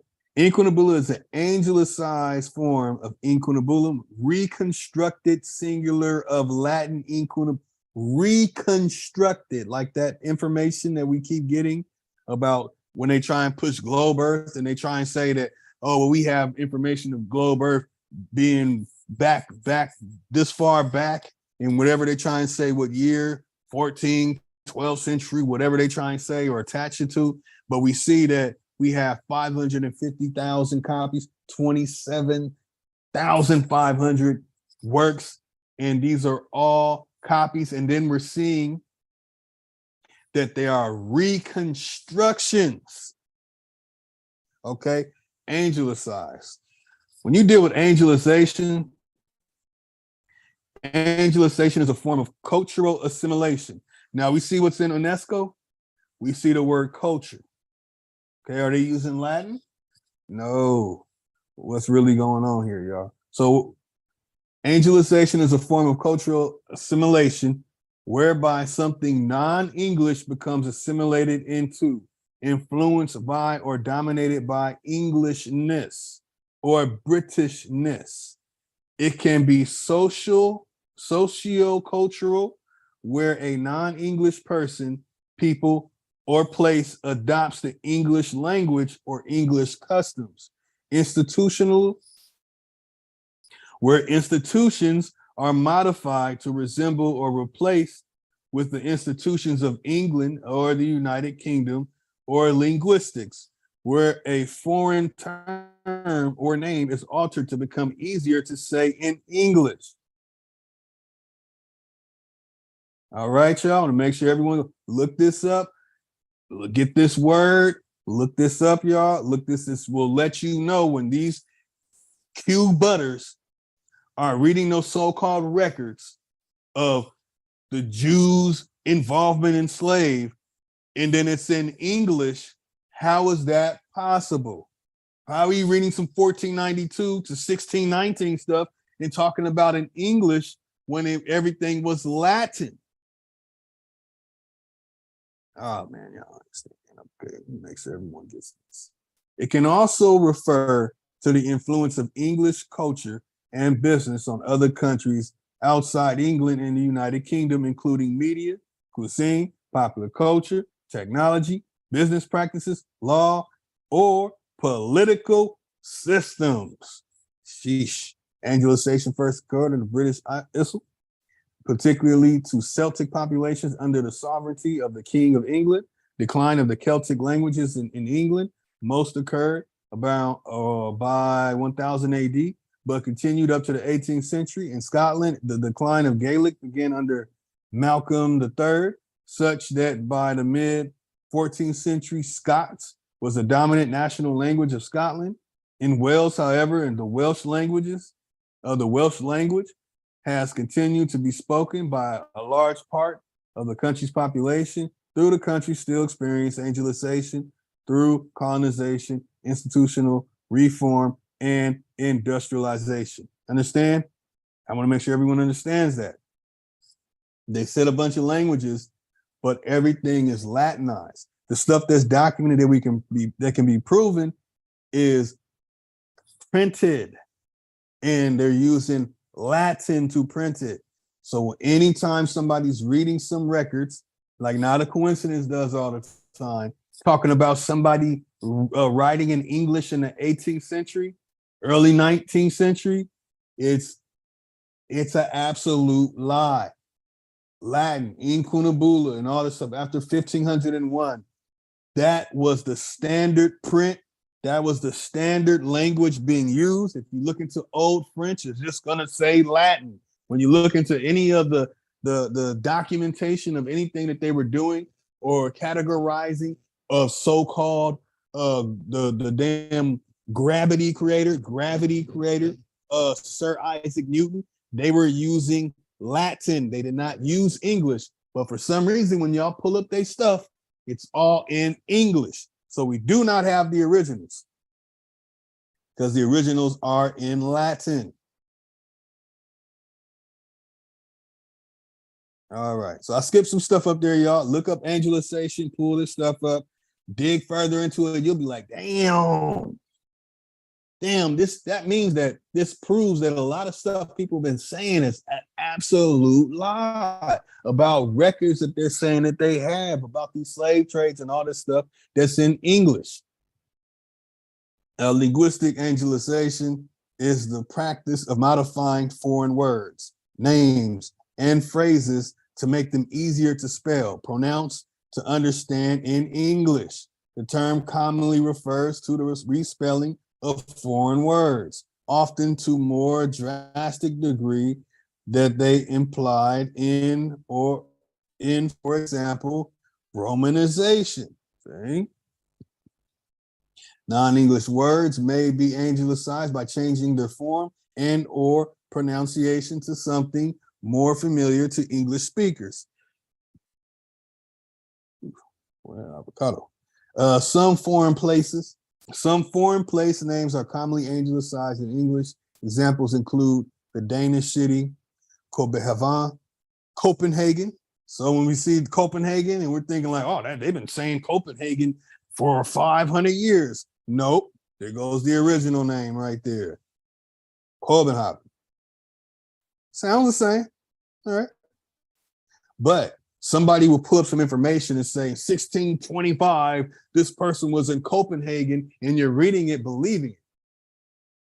But if it was originally written in that time, it would say Copenhagen. You don't even pronounce the O fully. The Russian city of Moskva is actually Moskva, Moscow. So we'll see some stuff is written in supposable history that they're saying happened 300-400 years ago, and it'll have Moscow on it. We know that it's not originally from that time because it will have that name. The Swedish city, Gothenburg, they changed it to Gothenburg. See?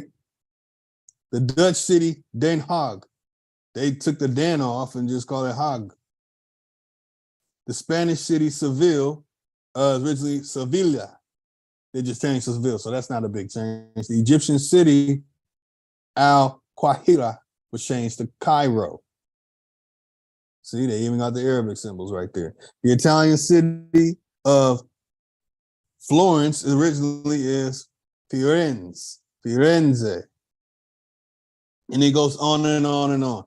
So for years, I'm talking about 8 to 10 years, I had this information that was breaking it down, but people like the Amin Ra squad, like Anka Kek and the Each One Teach One that was originally called NBK, and those that are siding with them, like Dagger Squad and Garfield and all of them, they wanted to make sure that I did not talk about this stuff, because then it debunks all their slave sources. It debunks all their scientific jargon about proving that we live on a globe and all that stuff, because it would not have been in English.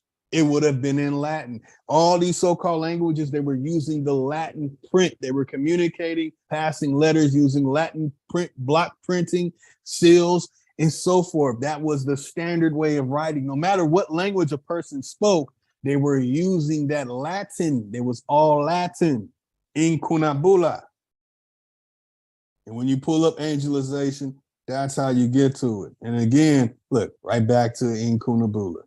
Incunabula is the angelicized form of incunabulum. So they're showing you in incunabulum itself that even the word incunabula, incunable, is how they want you to say it. They don't even want you to say it, the incunabulum. They just want you to say incunable. Reconstructed singular of Latin incunabula, which meant swaddling cloths or cradle. Yeah. Which could metaphorically refer to the earliest stages of first traces in the development. A former term for incunable is 15er, meaning 15th century edition, right? The term incunabula, the first used in the context of the printing of the Dutch physician and the humanist Hadrianus Junius Adrian de Jonger. You see how the name changes?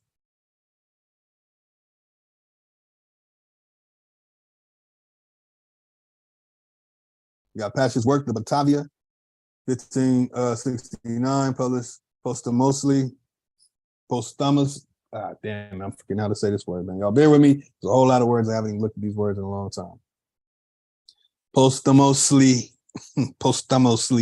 Damn, I'm still saying it wrong. But in 1588, he referred to a period inter prima artis, the typographica incunabula, in the first infancy of the typographical art, and the term is sometimes referred incorrectly attributed to Bernard von Malenkrodt, 1591, 1664, in the Latin pamphlet Du Orto ac Progressu Artis Typograph.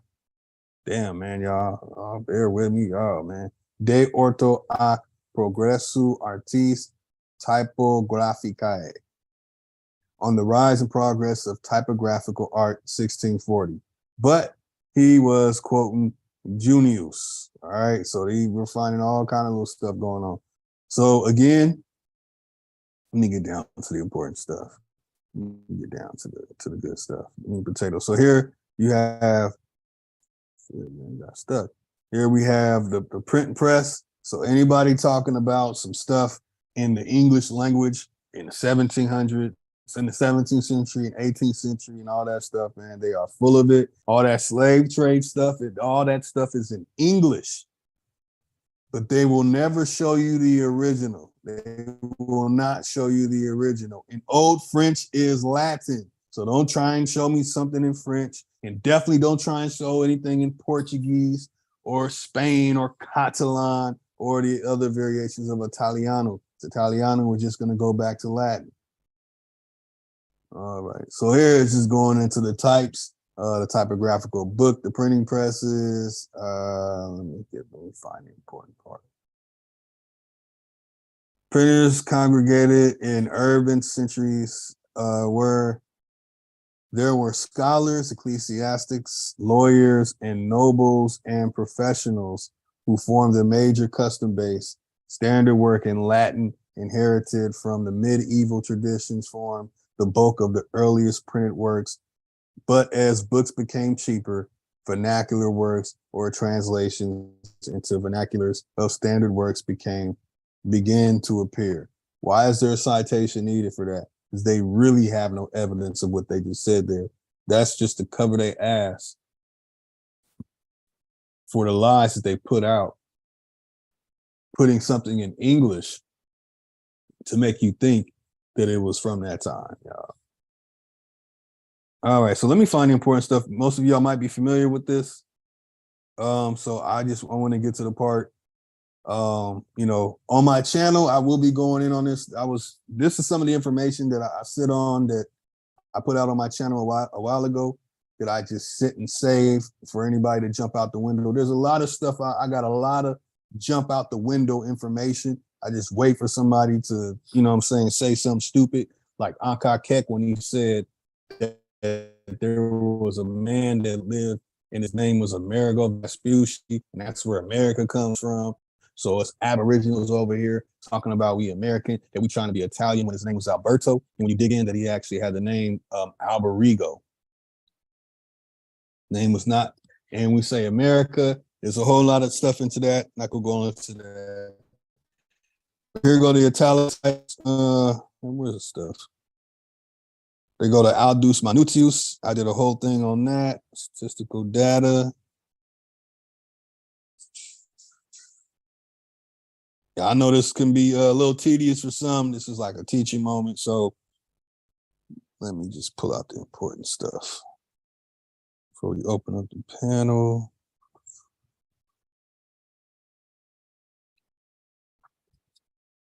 So anyone can look this stuff up, y'all. Look these things up, dig into it, and see who's in control of the information. We see UNESCO. So UNESCO has control of all this stuff, and they have rewrote stuff and to make us out to be slaves, make us out to believe that we live on a globe, to believe that we came from somewhere else.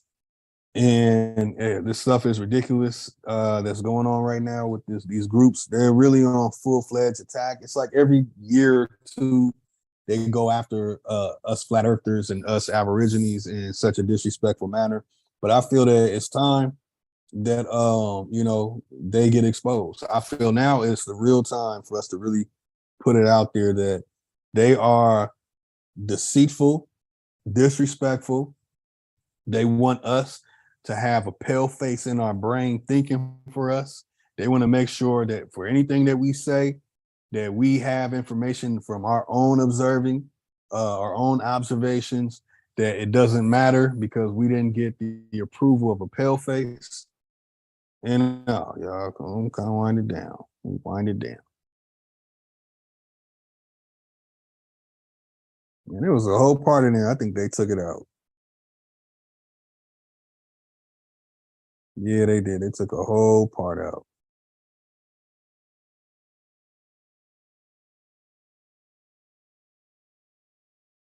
Wow, man.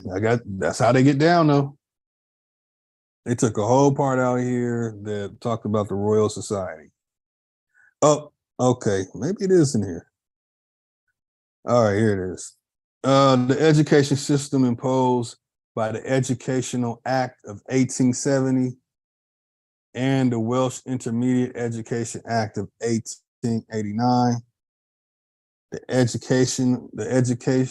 Elementary Act, my bad, y'all. Elementary Education Act of 1870. Look at that. And that is the coat of arms of the Royal Society.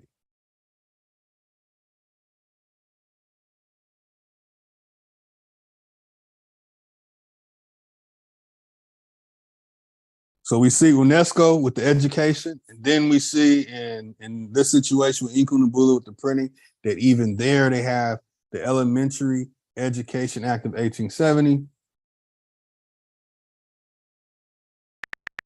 And the one thing that pissed off Rob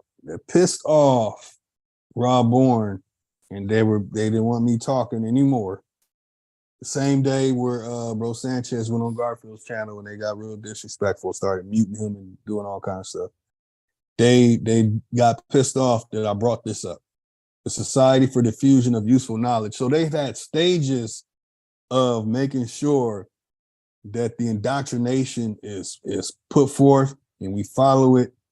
And they wanted to stop us from having apprenticeship, from being inventors and innovators, or having brilliant and bright minds that's going to think past whatever boundary that they have going on.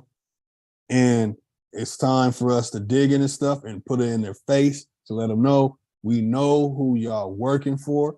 Rather y'all get paid by them, or you working for free, or you secretly working for them, like Dr. Ben was working for UNESCO and whatever's going on. We got y'all number now, and we're gonna push it every single time. Q Butter, Amin Raw Squad, Ankar Kek, all those groups are pushing fellow the Royal Society nonsense to control the minds of the people and to push us into some weird thinking that we came from slavery and that we have been nothing but slaves, and we better shut up and bow down to the institutions and the system, or they're going to come and put our titles or major platforms of our teachers in there to make it seem as if anytime we talk that we're the liars in the community, while we're the real ones waking people up.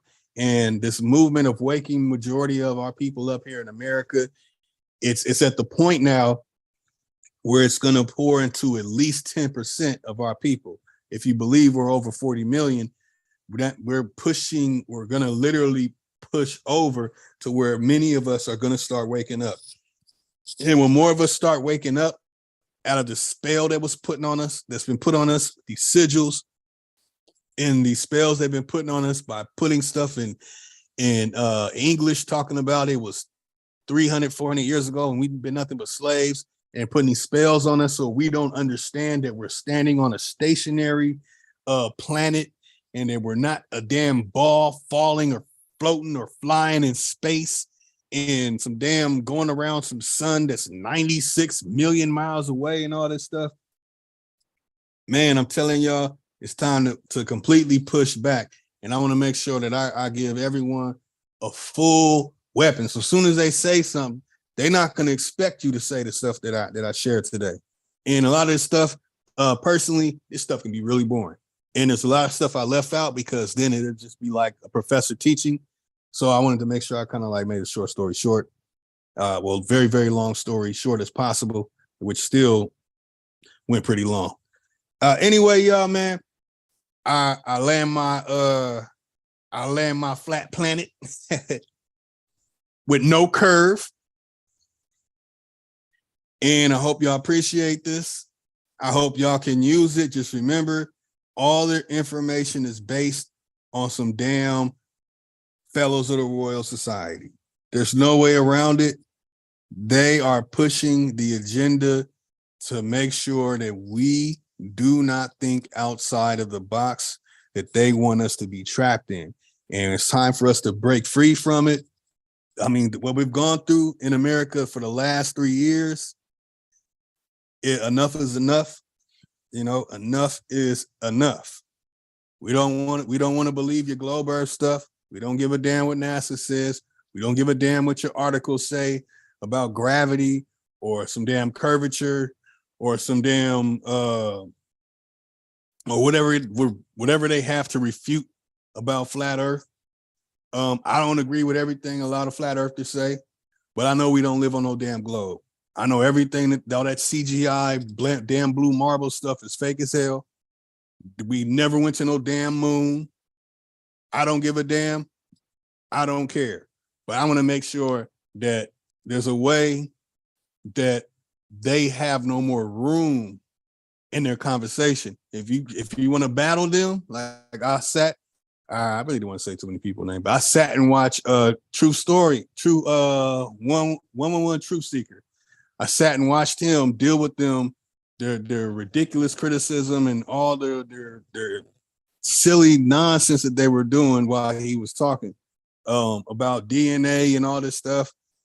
You don't have to talk about DNA with them. All you have to do is talk about the person who invented it. Royal Society. That's all you have to do. Nah, Fellows of the Royal Society put that out. And then who came up with evolution? Fellows of the Royal Society. Look up Charles Darwin. It's going to say FRS. Who came up with gravity? Isaac Newton. When you look into all this stuff, man, who said dinosaur bones and all that shit? Richard Owens Jr., fellow of the Royal Society. When you look into all the stuff of the people who they back their information and try and and they try and combat or whatever, or try and prove us wrong, all their articles and all the sources, it's always a fellow of the Royal Society. And to end it with this, the fellow of the Royal Society motto is Nullius in verba, and that means take nobody's word for it. And I'm gonna show y'all right here. God damn, I don't have to talk so long. I can't even spell. And again, y'all saw, you see, they got the lines right there in the coat of arms, the full coat of arms from the other stuff I pulled up, and Inkunabula and all the other ones. Same stuff, y'all.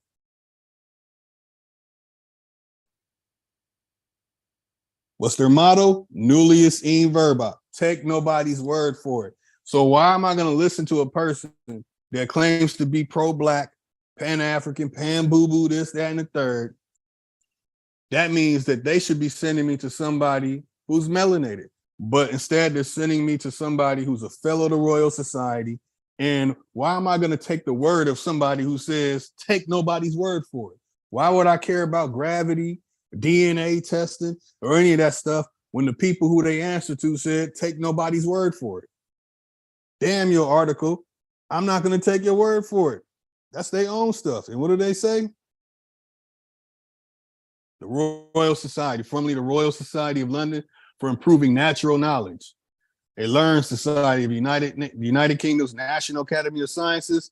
The society fulfills a number of roles: promoting science and its benefits, recognizing excellence in science, supporting outstanding science, providing scientific advice for policy, education, and policy engagement, and fostering international and global cooperation. Founded on November 28th, 1660, it was granted a royal charter by King Charles II, the Royal Society, and the oldest continuously existing scientific academy in the world. Nullius in verba. Sorry, pan boo-boos, Anka, Q butter.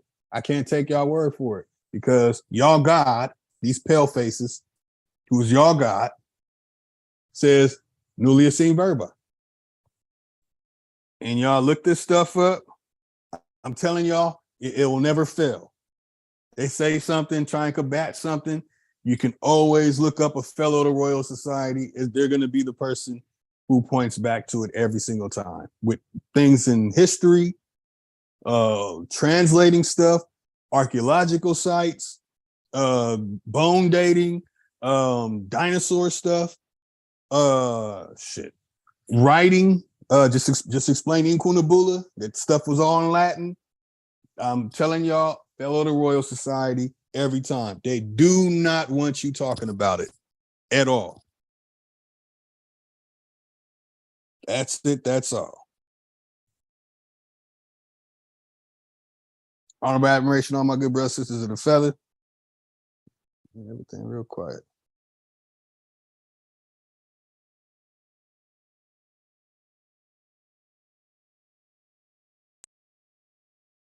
Oh man, let me drink some water, man. Boy, I've been talking like a mug. Hey, shout out to Brother Lotus. Excellent presentation, my brother. Appreciate you. I loved it. I agree with 110% of it.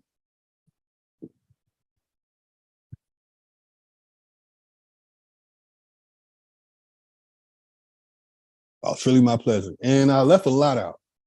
So for the details, for those out there, when you hear this, I'm telling y'all, look this stuff up, man. Look at all the fellows of the Royal Society and all the names. I'm telling y'all, jaw gonna drop. You're gonna be like, God, you're gonna be like, damn. So they're the ones that's been doing everything. It will never fail, y'all. Never fail. Never, it will never fail. Charles Darwin, Albert Einstein, dude in a wheelchair that couldn't talk. Last words was the windows closing sound or whatever. It will never fail. I forgot his name. I know that's foul, but I'm telling you, it will never fail. And Elon Musk right now, he's a fellow of the Royal Society since what, 2018 or something? They're all fellows. All fellows. Absalom Jones bowed down to the Fellows of the Royal Society.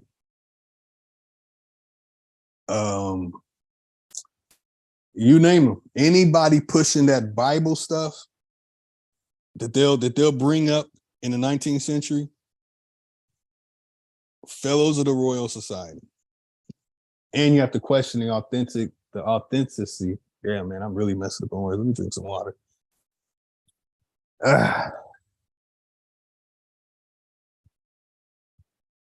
So everyone can see that, yeah, there it is.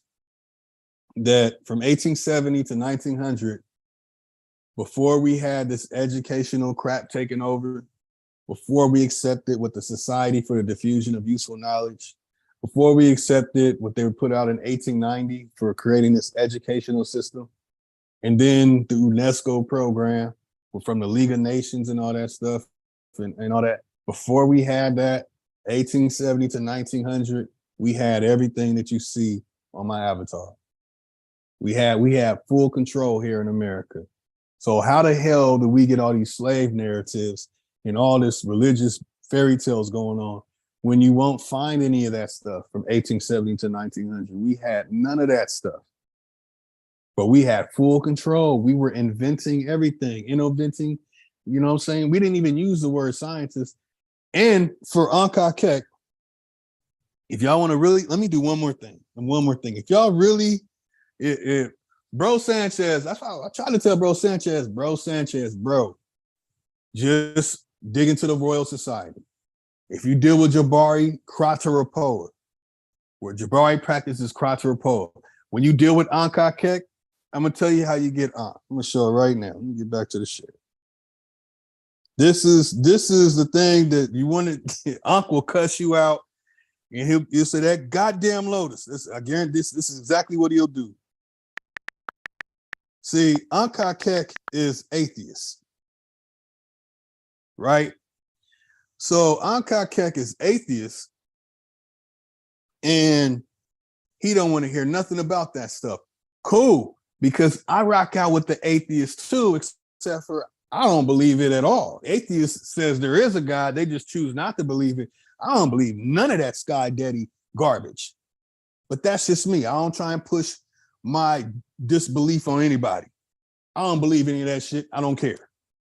But for somebody to be atheist and have an issue with all of them, and then they say science, science, science, science, science, science over and over and over again. But the Royal Society was a bunch of religious nut jobs who created it. They believe in Bible garbage and revelations and all kind of stuff. They believed all that stuff. The beginning of science is some damn religious nut jobs. And the person who coined the phrase scientist is William Wilwell, who was a Christian and a fellow of the Royal Society. God damn it, y'all Big facts, understand. brother, big facts. They don't understand. This is how you crush them all. This is it. There's no rebuttal. He's right there.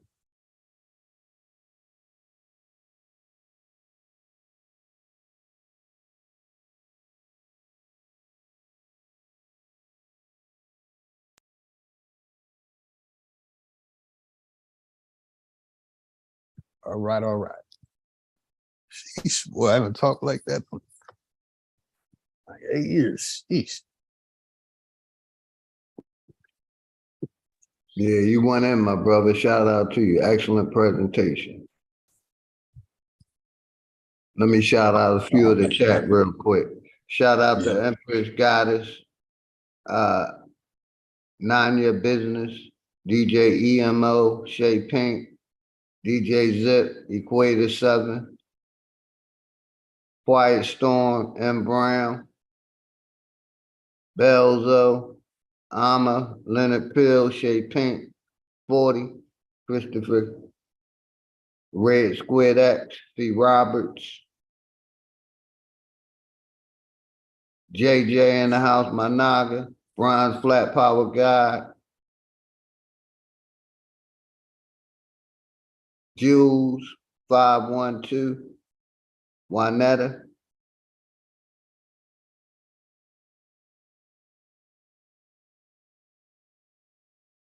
McCray 1000, Leonard Pill, X8D, Dev Hoffa, absolutely. Make sure I don't miss nobody. Shout out to everybody in the house, man. Excellent presentation, my brother. Shy Alpha.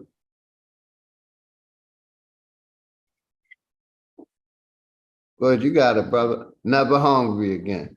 Shout out to everybody in the house. Appreciate y'all. That's right, man. Peace to all y'all taking your time coming up in here. Really appreciate it.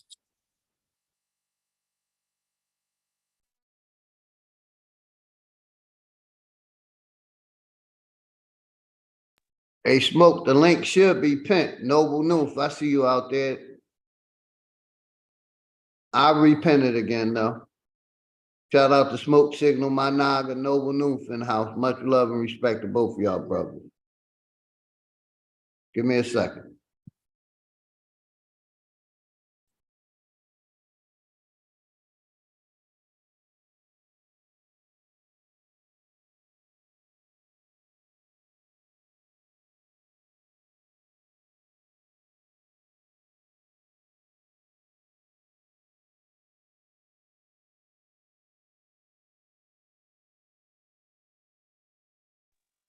Let me show this book again.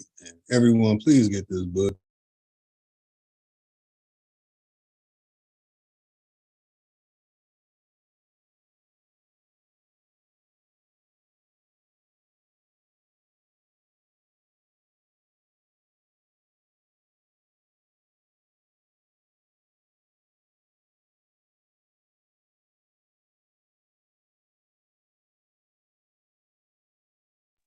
Hey, anybody welcome to come tap in. The link is pinned. And I just put it in the chat.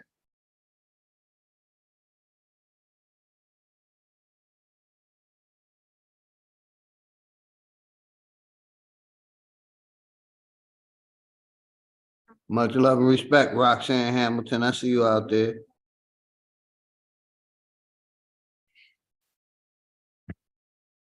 Appreciate each and every one of y'all. Empress, DJ Zip, Smoke Signals, Roxanne, Humbled Up. I see you, almost missed you. Juanetta, Balzo, Shay Pink, Quiet Storm. Appreciate all of y'all.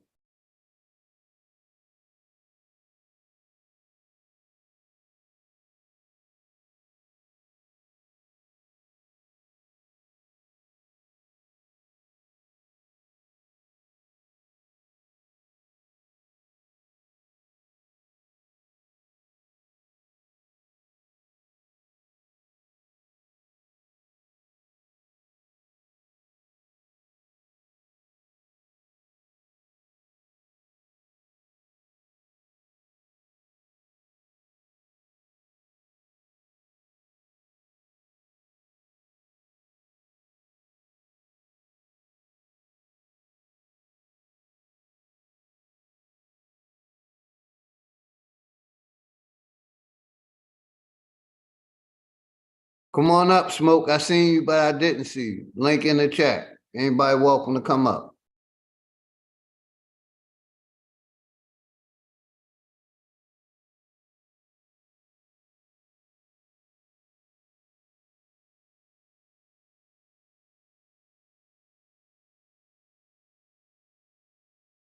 Yeah, I wanted to show that I have like 20,000 images of data over 12, 13 years of all kind of stuff, man, from all over the place. Like I have stuff that really exposes a lot of stuff. You know, I just started putting some of them onto my phone. My last phone too, it crashed when I loaded up a lot of it. A lot of the information. Look at that. The command, we command you to visit the sick, relieve the distressed, bury the dead, and educate the orphan. What the hell was going on in 1834? That's the Sovereign Grand Lodge of the Independent Order of Odd Fellows. And that's the group that Rob Bourne and True Storian over there in Each One Teach One. That's who Ab Power had his debate with Rob Bourne. These are the type of, I have a lot of stuff on a whole lot of stuff that I know people don't have because I had to go through sources from people who have websites, I mean, to have computers and IP addresses in different countries. The American IP address does not have access to a lot of information. And I'm talking about 10 years ago, and really do not have a lot of access to information today. So there's a lot of information I have in those 20,000 images and stuff. You know what I'm saying? Here go to Michael King wife with the Rockefellers, getting that money from them. Got a lot of stuff, man. These pan boo-boos that what did Sanchez call it?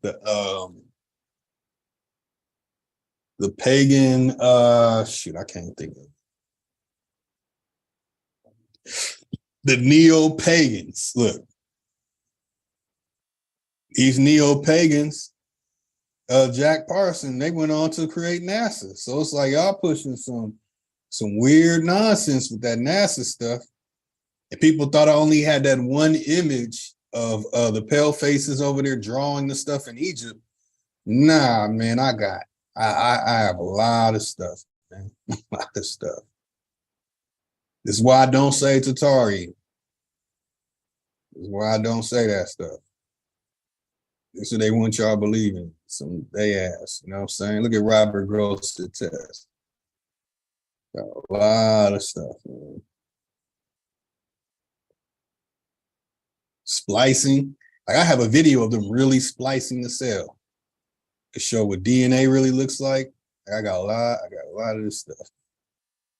Why? When I first started debunking the atom, the electron, proton, and neutron, I didn't just start from, the Royal Society fellows who were putting that nonsense together. I went to their source, Democritus, and started breaking it down all the way down. I'm the one that gave, during the Kimmeron trial situation, I'm the one that gave Sa-Neter the autofellatio papyrus. And I still have what I sent them. That's that right there. Here go the people who were selling us out. George G.M. James, W.B. Du Bois, Carter G. Woodson.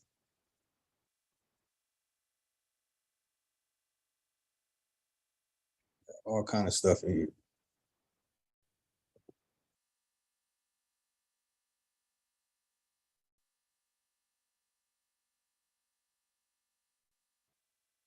When it comes to dating, I don't believe no dating methodology or anything, but here go one of the dating methodologies that I used to agree with, don't agree with it anymore. Just wanted to show some extra stuff, some extra work. All that meta garbage. Yeah, I have a whole lot of that. The Egyptian eyeball, hand, and finger, huh? Look at these sellouts.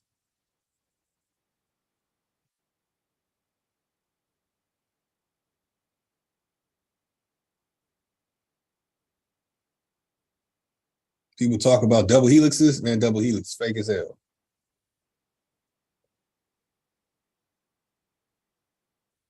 That's what they made the double helix off of. The hell is that? How did that turn to this?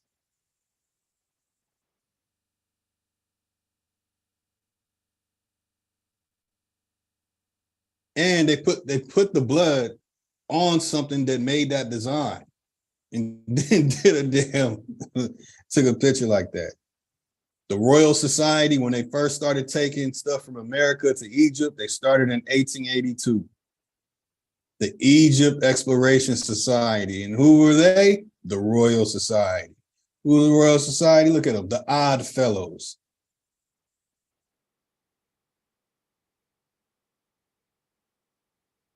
These are the odd fellows that Rob Boyne and them want you to believe that we had pushing this ecclesiastical garbage over here in America, the abolitionist fairy tales and what's the other stuff? Hey, try to come up, Smoke. See if it'll let you up. I seen your name came across, but I don't know what happened. Go ahead, brother. Yeah, you go these odd fellows. Man, what's that crap that he was saying, man? I can't think of it right now.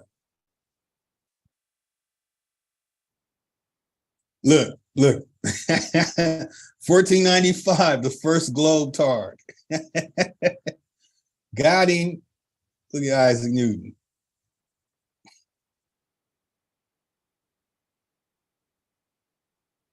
I got a lot of globe tard stuff.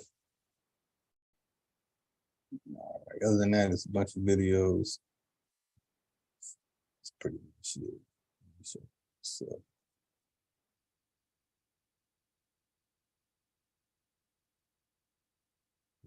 Supposedly the first printing press.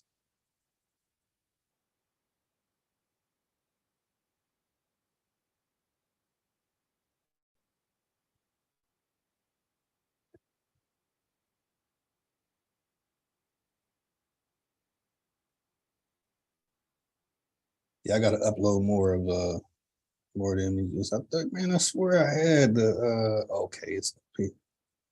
Okay, it's up here. Here it is. When you look at it not magnifying, through a microscope, blood, it does not have no E1, B1, A1, LJ markers. When they look through a microscope using a light, which they try and call an electron microscope, that's what blood looks like. That is the best image of blood.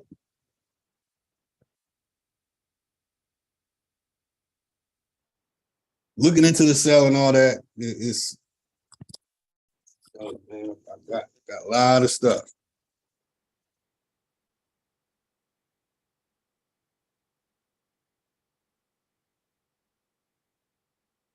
And the Moors have always answered to those damn fellows of the Royal Society with the Khedive Decree. I got that too. They've always, and they've always been the pawns. Pawns go first. Who that cuneiform stuff? That's Henry C. Rawlinson, right? He's a fellow of the Royal Society.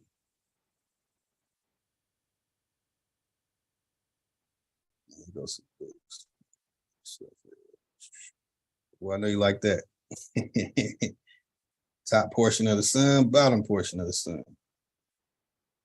I can show that all the time.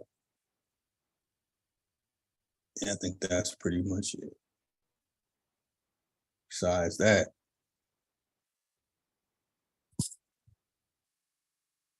ancient Egypt, my ass. They built the mountain behind that. Look at them fellows building that nonsense.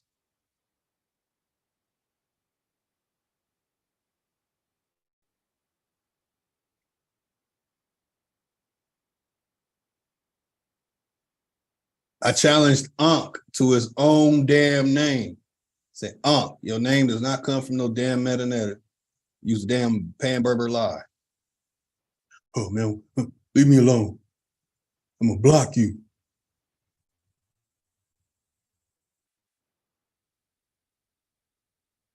All right, that's pretty much it. There you go, a good one. So I'm showing a sneak peek into some of the future, stuff I'll be talking about in the future. American and foreign aviators daily flights.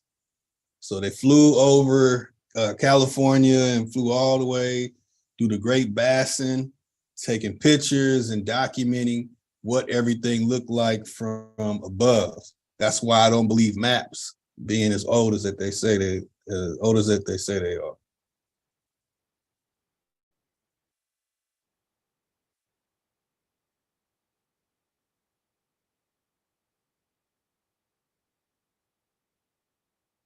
You want to bust them in some lies? Get a Rosette Thesaurus.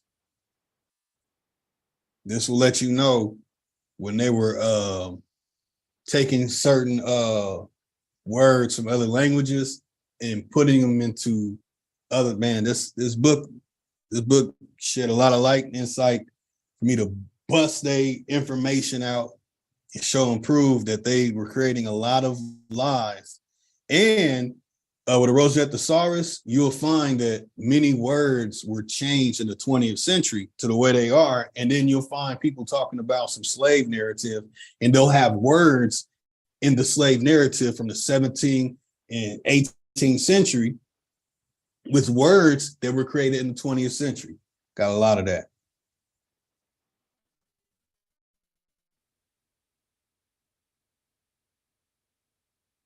Oh, and my favorite, the Slovak people had the greatest movement to America from 1880 to 1920, when nearly 4 million of them arrived. Most of these people weren't farmers. Most of the land was already claimed by the time they arrived. So they congregated in ethnic neighborhoods. They changed ethnic neighborhood to reservation. They were where they were responsible for building much of America's coal, iron, and steel production. They came over here as slaves.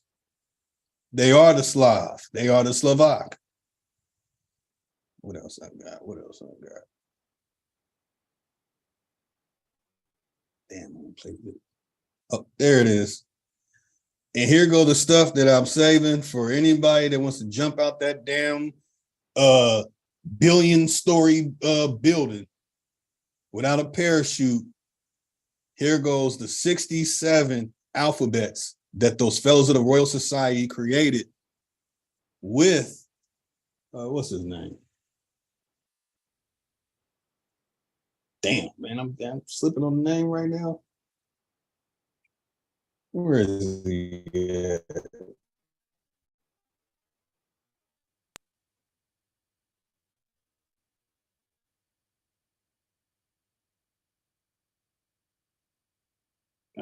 Where's it at? Damn, his name's on the slip of my tongue. Joseph von Hammer-Purgstall. Joseph von Hammer-Purgstall was working with the Rothschilds, and he was working with Chancellor von Metternich. In fact, before they called it Metternich, they called it Metternich.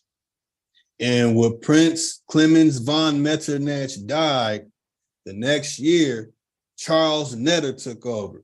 And from that point, it became Metternich, you damn fools speaking a damn language and giving a name to a damn Ashkenaz. This is where they took the Sphinx head from. Got it. I even have the before and after. Can't play that. They knocked the side faces down. It was already in ruins. They shaved all that off.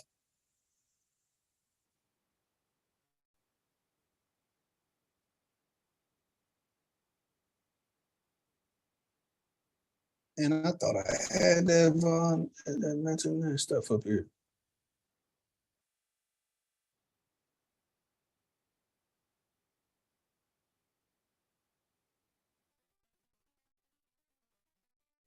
I'm trying to think of what else I gave some sneak peeks on.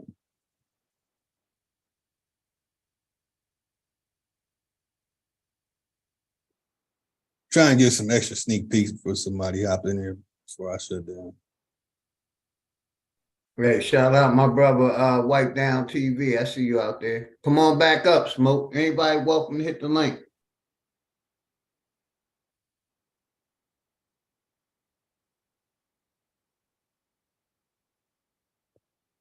Go another Sphinx head. And that wasn't the only Sphinx head in Sedona, Arizona.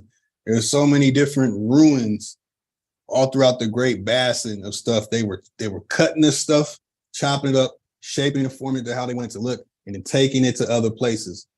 I'd have to really start, digging into my resources and contacting some people. Some people charge to find information, and they charge for you to get into certain places and share some information. Like the Keys of the Nation, they're gatekeeping a lot of information about Azusa, California, that they don't want people to know about. And I've been sharing a lot of stuff about Azusa. And you know, I'll be sitting like, damn, man, if I had a major channel and there's somebody out there really doing field research, I'm like, shit, man, I'd have them on my shit like every other month. I mean, every other week. Like, man, show us some more field research or some shit. But I guess a lot of people feel that would take away from whatever they have going on or whatever. Which, you know, I don't knock it. You know what I'm saying? People want to do that. That's cool. You know, here goes my work.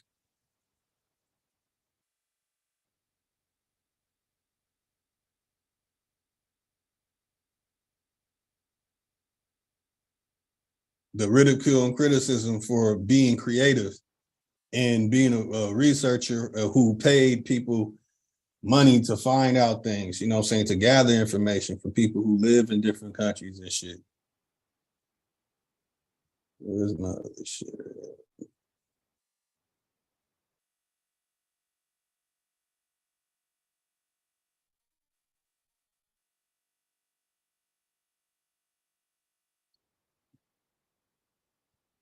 Ain't no curve. I've gone high as 28,000 feet. I didn't see a curve at all.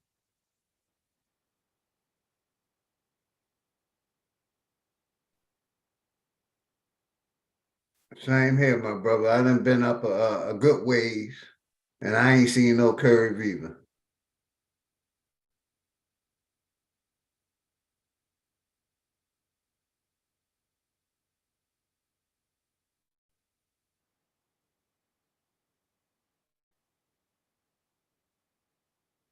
Got all the emblems and breakdown of them. Got all of it.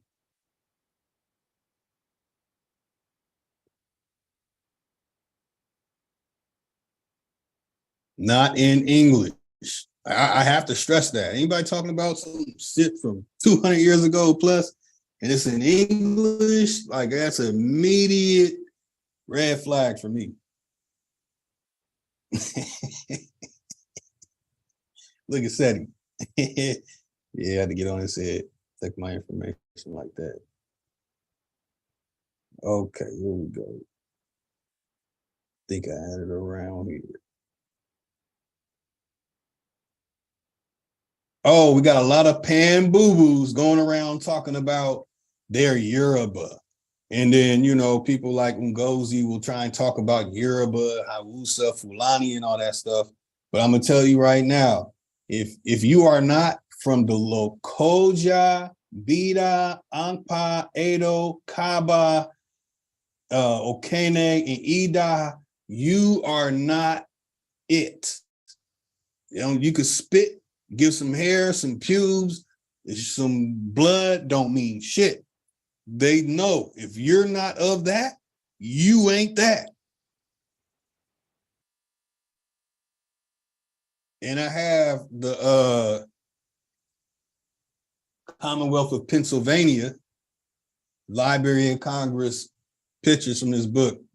I had a hater, part of one of those pan boo-boo groups. I was showing this book and showing you know, images from it, and I showed, you know, the person's birth certificate in this book and showed his name and all that. And the people contacted Family Heritage Books and had them contact the son of the man who I got this book from. And the family contacted me. I literally took care of their father every weekend. I took care of their father. He was dying. I had to feed him through G-tube, and he was breathing through his throat. They asked me to bring the book back. That's the type of people are pan boo-boos. That's what they do. They will report you to the pale face. If you got some information exposing something, they will report you. I have the language of records. I have the symbols on the stuff. I got this. People don't have this, and I know they don't. Because when you start talking, I know you don't got this. I got it. The meaning and origins of heraldry. I got all this stuff, man. Man, a lot of lies in that book too. Got this too. Anybody talking about more and they try and act like there's such thing as Moorish Latin, I know they're lying because I got it out of this book. Where is it at?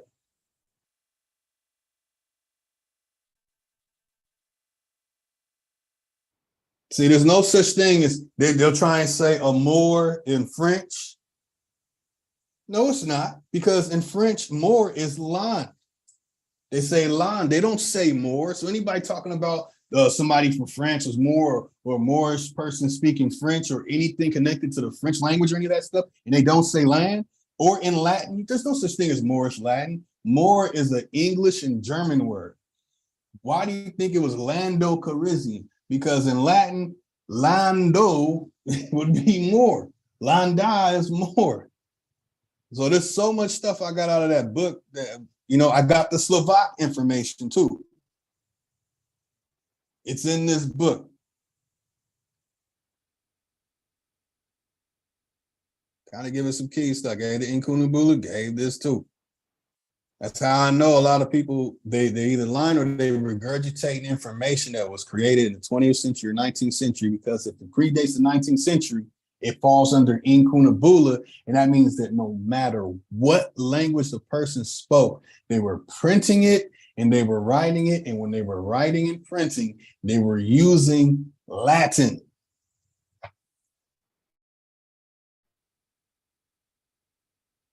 Now, we all remember that. Good times when we beat this up. Man, that was good times.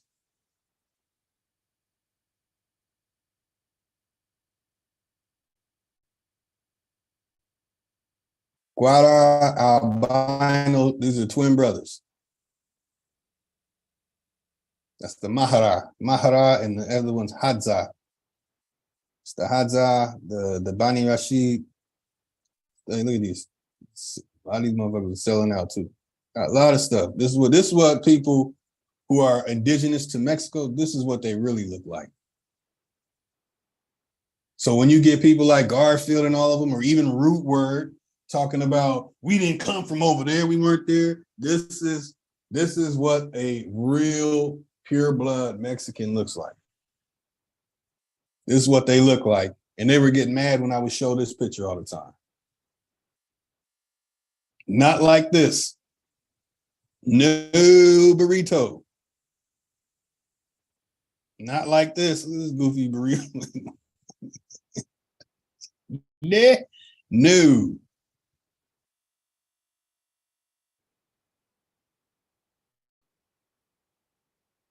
See, I got the origins of the names. There go my last name right there, Craig. I got origins of names all day.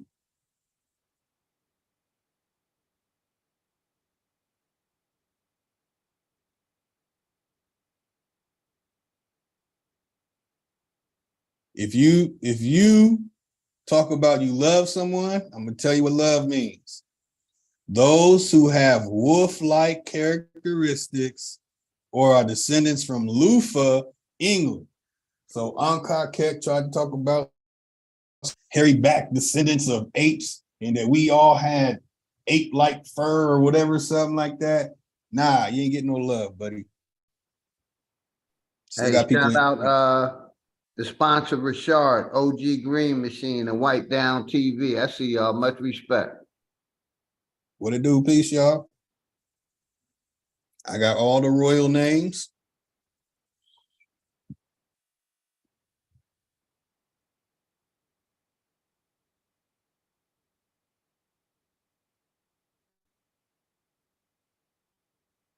Look at this. Look.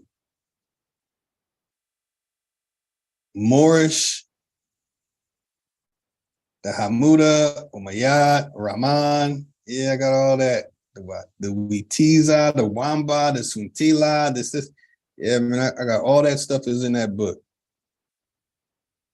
All kind of information people be talking about, making mistakes on. I just sit and laugh.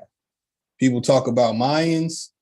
I'm gonna break code. There go my nephew, my brother's ex-wife. Her grandmother, very melanated. They're from Belize. They explained in detail, that people in Belize are actually this complexion. There go my ex on the left, her homegirl from right here. This is what an indigenous what is it? Is it Panama? I think it's Panama. Yep, Panama. That's the complexion of an indigenous Panamanian, not them pale looking Panamanians. All right. Man, I caught hell when I exposed this 6-7 years ago. The $5 Indian, the Indian land for sale, get a home of your own, easy payments, perfect title, possession within 30 days. But there was no Federal Reserve at that time. No Federal Reserve at that time. And I got a whole lot of stuff. The Royal Geographical Society. So here go the Globe Earth stuff. The Royal Society, the Royal Geographical Society. That's a bunch of fellows of the Royal Society putting together that Geographical Society stuff. But when it comes to the information from 1830, has a lot of holes in it. They started changing names of places on maps to names that they wanted. And when you get to the originals, you can't find them. But then you get to the primaries, which are copies, and to the secondaries, it's all late 19th century, early 20th century. A lot of that stuff.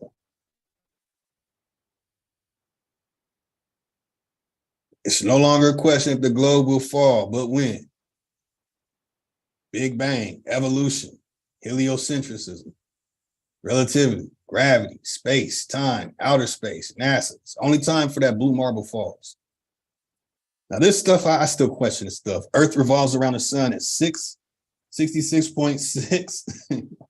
I remember that 66, 66. What is that? 66,600 miles per hour? Are you serious? Who came up with some ridiculous ass fairy tale science? Oh, calculus. Who created calculus? A fellow of the Royal Society, Sir Isaac Newton. Curvature of 1 square mile, 0.666 feet. Earth tilts at 66.6 degrees. Yeah. Still think it's all a coincidence? Hell no. We know that whole NASA JPL stuff was put together by them damn pagan, them neo-pagans, and them damn neophytes, them weirdos like Jack Parson, the part of the Thelema thing.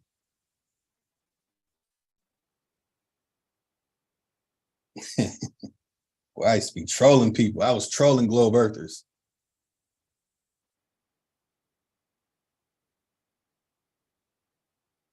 There it is. I forgot how high this is. Damn, the sun's so bright. Kind of hurts your eyes. Flat. How's the sun? And that's crazy. Madan was supposed to debate me. Change his name from Madan Kemet to Madan Hebrew or Madan Aborigine. He bowed down and didn't want to do the debate. So I had to get on his head too. There go a plane going over the curve.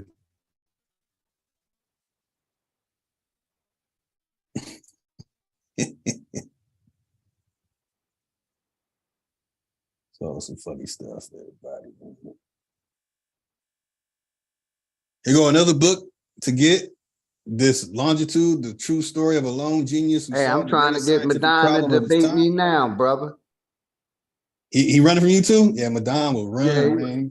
I've been challenging him for the last 2 weeks on religion and science. Yeah, he ain't gonna do it. Madonna be running, man. He just want to get up there and be weird. But he a lot cooler than he was at first, man. He used to piss us all off. When you get this book, they're going to explain to you the people that were going around making maps trying to say we live on the globe Earth. It's going to say it in this book right here. They're all fellows of the Royal Society. It's all it's like mentioned like 20, 30 times in this book.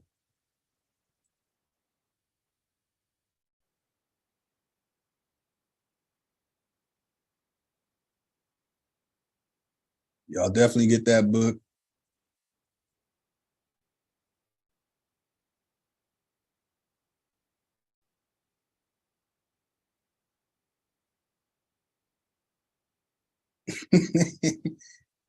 See, I used to bang on people talking about bones. I used to make fun of that shit. I used to make fun of it a lot. There go the stuff that I was putting out back when, before Lex Vortex flipped and got all extra weird on us. I was doing a thing about out of the Renaissance into the Royal Society. I was pulling all these books out. Then I did the debunking of the Quran on Lex channel. He took all that down, so nobody will know it.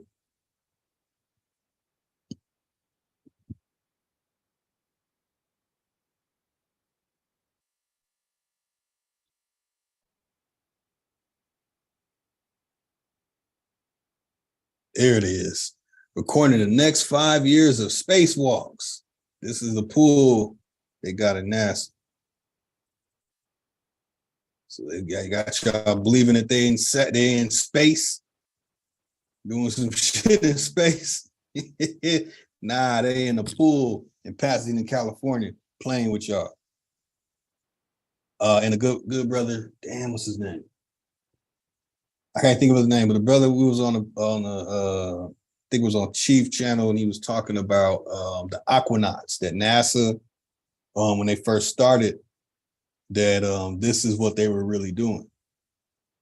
They were going into the ocean and they were doing stuff in water. Like, I got this, you know what I'm saying? I like that backdrop that this was a part of my thing that I was promoting. When I changed Lotus Civilization to Lotus Television, I was using this. Ain't no damn curve.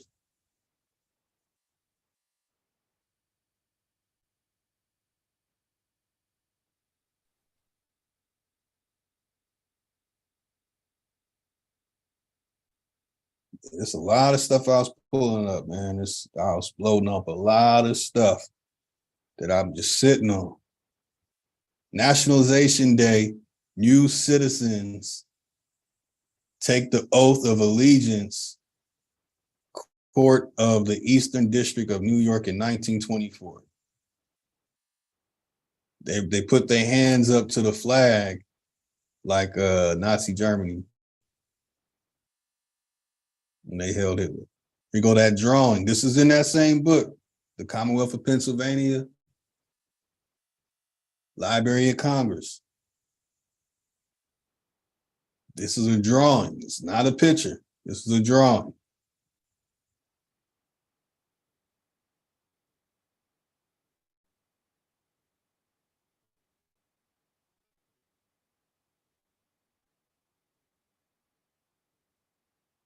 Member of Black Lotus Civilization, Rita Elawad, published 3 books. She's from Cairo, Egypt. History of the Unknown. In her book, she says the dead don't speak. She used to always make fun of people talking all that meta-netter nonsense. I don't see no curve. Nobody.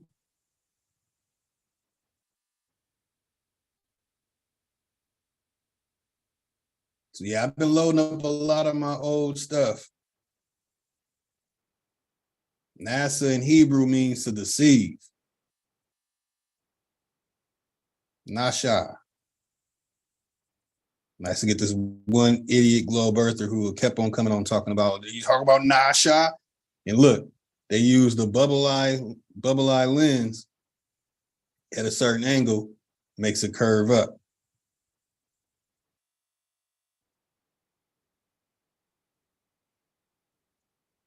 I was arguing with somebody. This is kind of getting funny. I was arguing with somebody because when I was on an airplane at night and I took pictures, and I was like, bro, I kept taking pictures and I couldn't see any stars. I'm like, why is it that when I got into over a certain altitude that I could not see any stars? And he was like, oh, you have to adjust your phone or you download this app and it'll show the stars. And I'm like, bro, that's not, I'm like, bro, that's fake. So I've been debating a lot of people about that.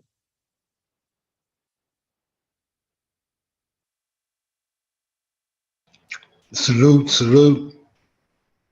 They smoke. What it do, man? Salute my brother Smoke. Hey man, shout out to the channel and to the chat, man. Power to the motherfucking people. Hey, bro, let's have a quick exchange about this this English, man, because I'm trying to wrap my head around.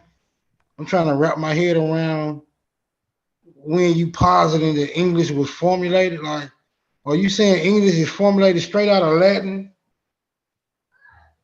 It's a couple other languages that English that the words in the English language today are, but majority of them are Latin based.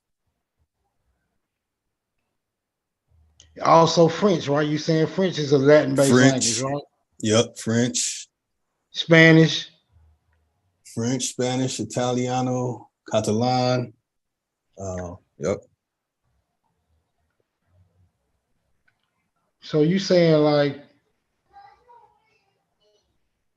if we were to hop in a time machine and go back, let's say 150 years, we have no indication of this modern day English, right? No. And the way we pronounce these words today are anglicized. It's now when you say anglicized, does that mean influenced by Europeans? Well, the Europeans changed the way that we pronounce the words. So I would agree that yes, that they took the original way that we pronounce the word and anglicized. So like there's some words that we still pronounce the original, like was would be wa. Like what's, I was going somewhere, I was. So instead of saying was, we say was. So there's a lot of words, the, to hey, to her, to her. So they changed a lot of the, it's called high frequency words that we use all the time. And of the, who, where, why, when, what, it is, all these simple like words, we pronounce them in a way that was in a Latin form, and then they anglicized it. So instead of saying is, we say is. Deed, did.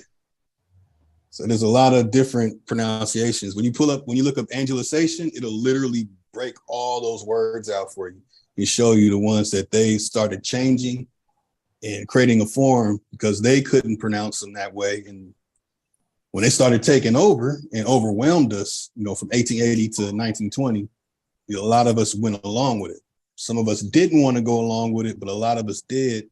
So when they made the Rosette Thesaurus in 1911, shout out my brother Q the Saint. I see you. Go ahead, brother. They established that change in those specific words. But those words that are low frequency, you'll pull them up and look them up, and it'll take you back to the Latin word.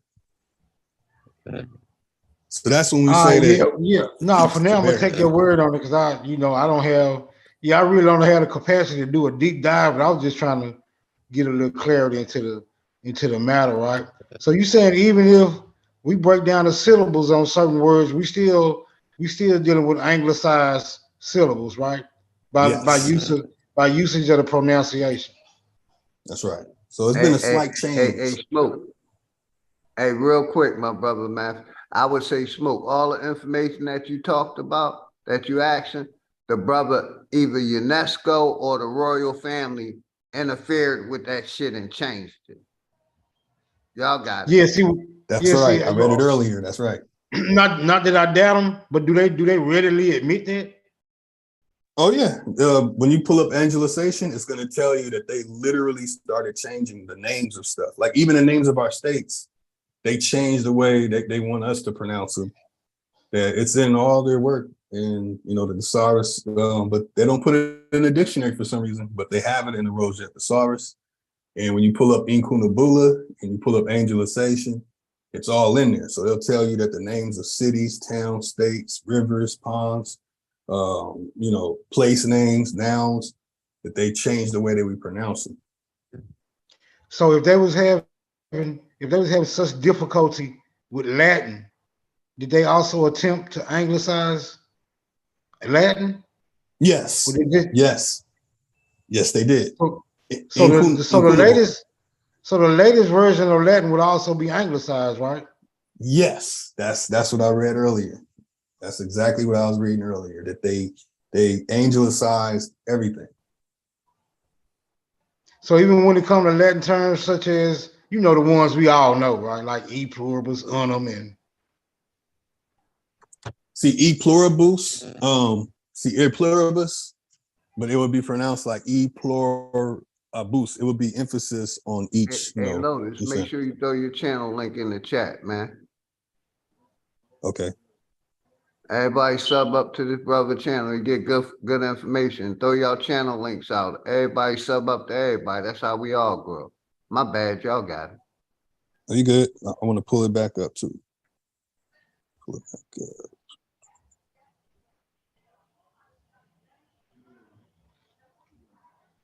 Yeah. Now where you get that's a basic article. That's a basic. Yeah, no, you had okay, Anglicization. I wanted to see what was over that Royal Society too.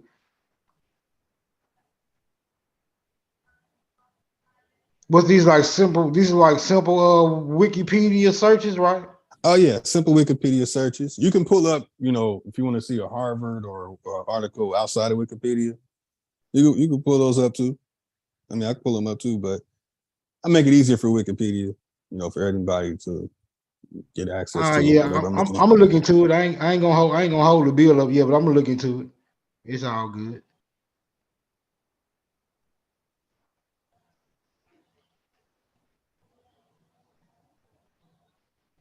Yeah, these are all these groups, like the Society for the Fusion of Useful Knowledge, Henry Broham, right there, he's a Whig. Anybody that's a big Whig, Odd Fellows, these are all fellows of the Royal Society.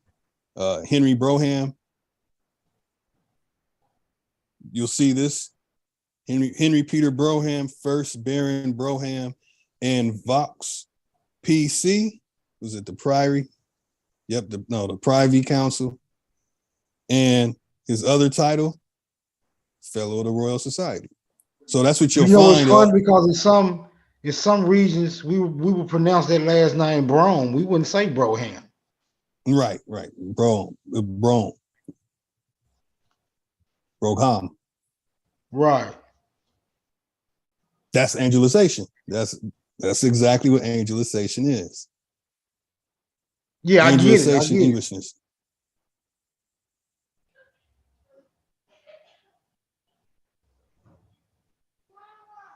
Let me see the examples.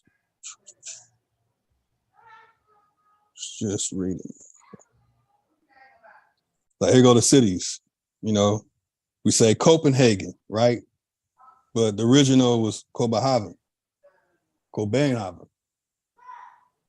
So when you're reading something about Copenhagen or Copenhagen, and they're trying to talk about, here goes some stuff about Copenhagen from the 17th century, and it doesn't have this name, then you know it's something that was reconstructed, something that they wrote probably like in the late 19th century, early 20th century. Even Moscow. So here goes some examples of Angelicization, where they're changing the way we pronounce words. Sometimes they take a whole damn sound off of a name of something.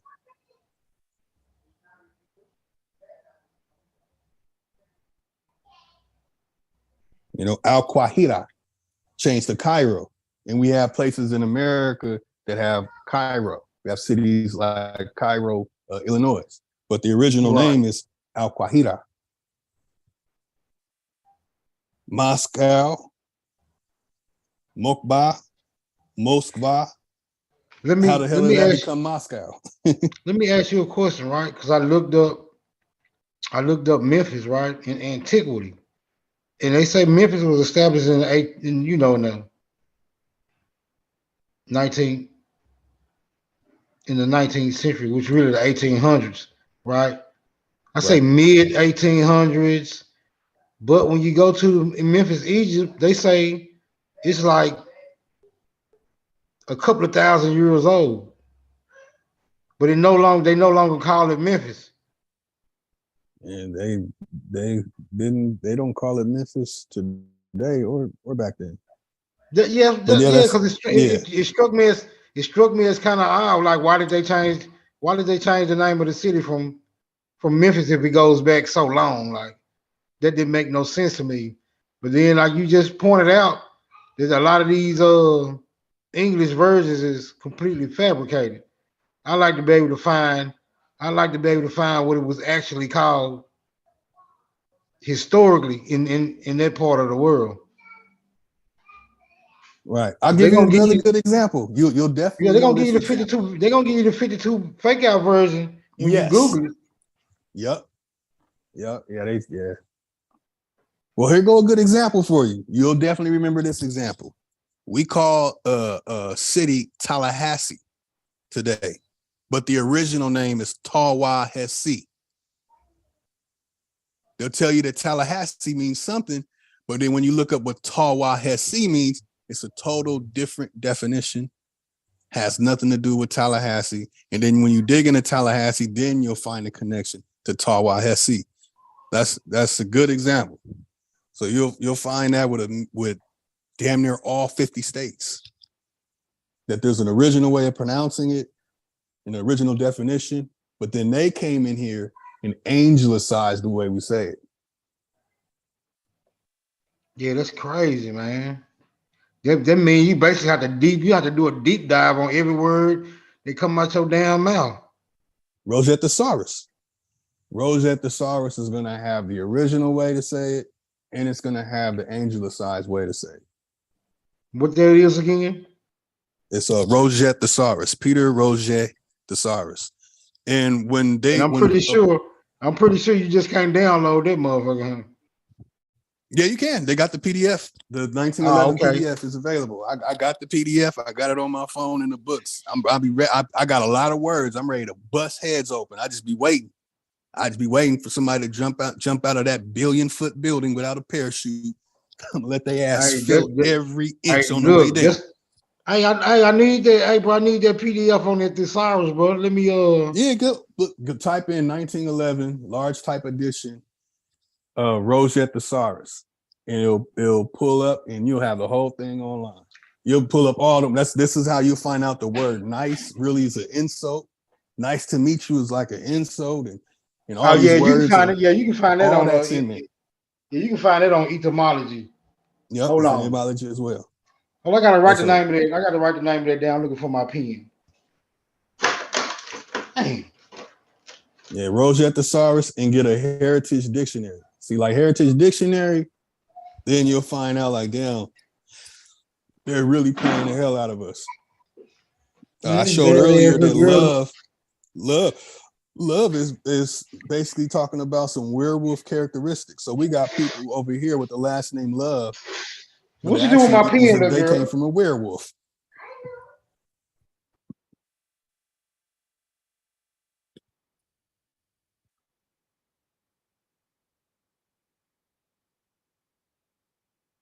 But again, yeah, in the Anglicization, in linguistics, they're changing the way we pronounce stuff.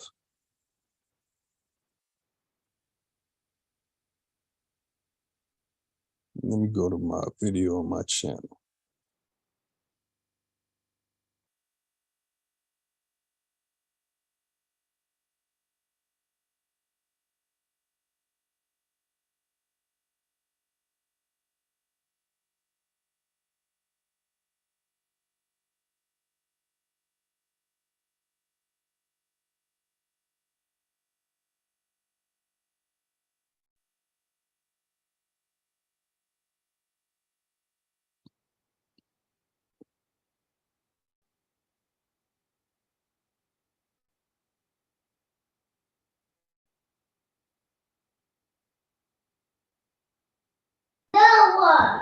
Mic check. Y'all still there?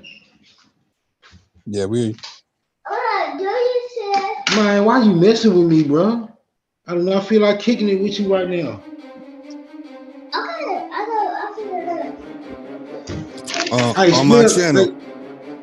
On my channel, Welcome I did back a whole to 3MP 28-minute video on BLC breaking down TV, details of what I'm telling Black you. Lotus Television. Details from the International Phonetic Alphabet. Phonetic transcription, also known as phonetic script or phonetic notation, is the visual representation of speech sounds or phones.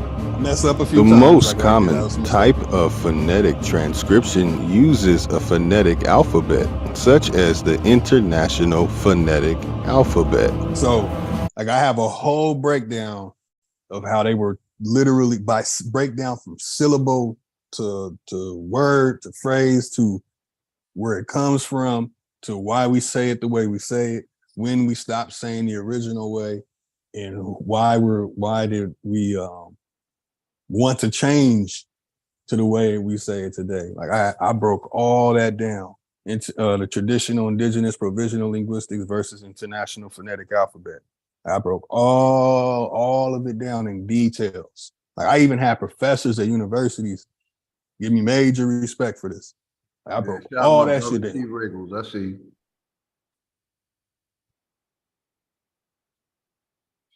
Showing that we were speaking. Open the door. And then they were trying to figure out how to write the words down that we were saying, and they were having trouble writing the words down. So they had to create diacritics, which are diacritical marks. So when we say certain words, you would know how to pronounce it the right way. Like I showed the details to all that in this video on my channel. I did it about 5 years ago. Not gonna lie, it's not a fun video. It's kind of boring because I'm literally reading straight from the International Phonetic Alphabet. I'm reading what professors at universities teach in English. I learned some of this in English 101 when I went in college. But yeah, man, I went in details of how the English language is comprised of like 28 languages, and their primary languages, I think it's like 6. Yeah, Swedish, Polish, Spanish, Italian, German, and English. And you'll find all these words, which ones are directly connected to each other in a heritage dictionary. I have the heritage dictionary showing all the names, the origins of names. So it's like a Rosette thesaurus and a heritage dictionary. Once you have those two, like it's a wrap. Like no one can really tell you too much shit. And you'll know when somebody is talking about history and they're saying something was written in a certain time period, you'll know that they're lying. It don't stop there though. I'm about to show you something else I got. Oh, it don't stop there. Hey, put the name of that thesaurus in the chat. So I can write it down. I'm gonna get that PDF. This little girl up here terrorizing me right now. I can't even really talk. She all over the damn place.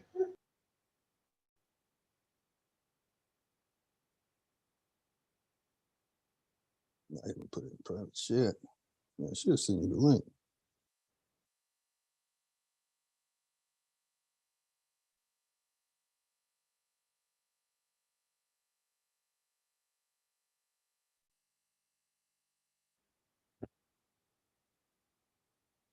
Damn, I can't flip my camera.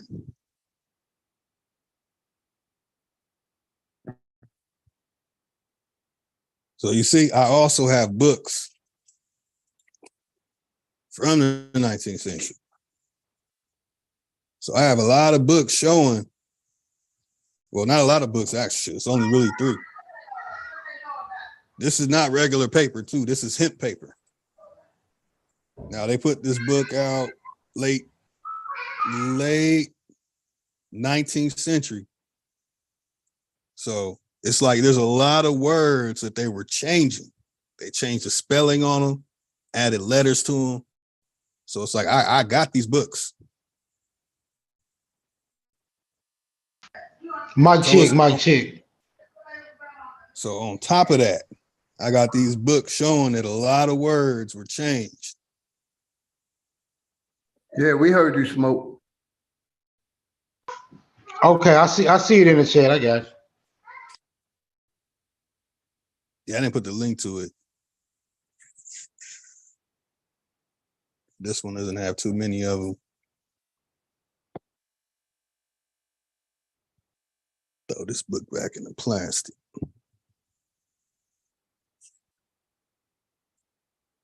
Even the way that the words are written out, that are wrote, the grammar, totally different than the way we speak today. And this was put together in the late 19th century. This is Paradise Lost.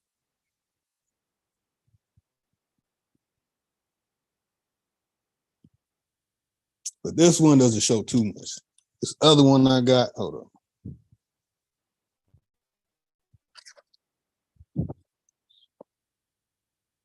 Shout out my brother Brian, Flat Power God in the house. My Naga, much respect, brother.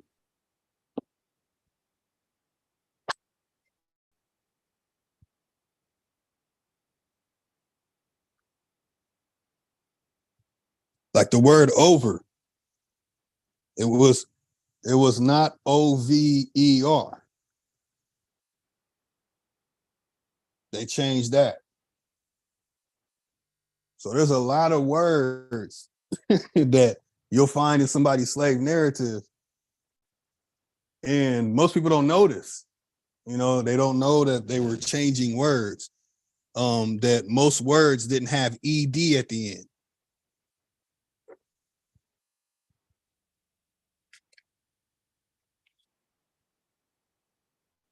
The word turned, it was not T-U-R-N-E-D. The word fixed was not F-I-X-E-D.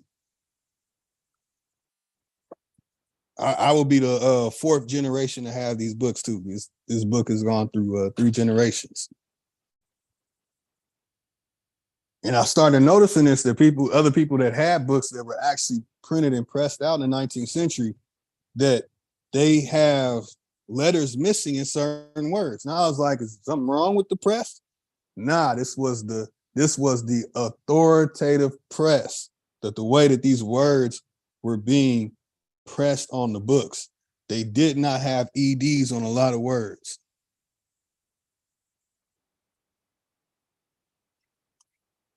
It's another way I was finding out. People would say they had something that was from something from the 19th or 18th century that I know it's not from there, because I see the words have ED. Only certain words had ED, like bed. So this would really be part of the reason why they say some of the literature was burned and destroyed, so it can be supplemented. So it can be supplemented with the English version. So that with the Anglicization, that's right. Also called Englishing. Hey, Wipe Down TV, throw your link in the chat, man. Everybody sub up to my brother Matthew Craig and the brother Wipe Down. Let me do that. Was Latin used in print? Yeah, with Incunabula, everything was Latinized. Everything was Latinized. Incunabula, and they didn't change that until the 19th century.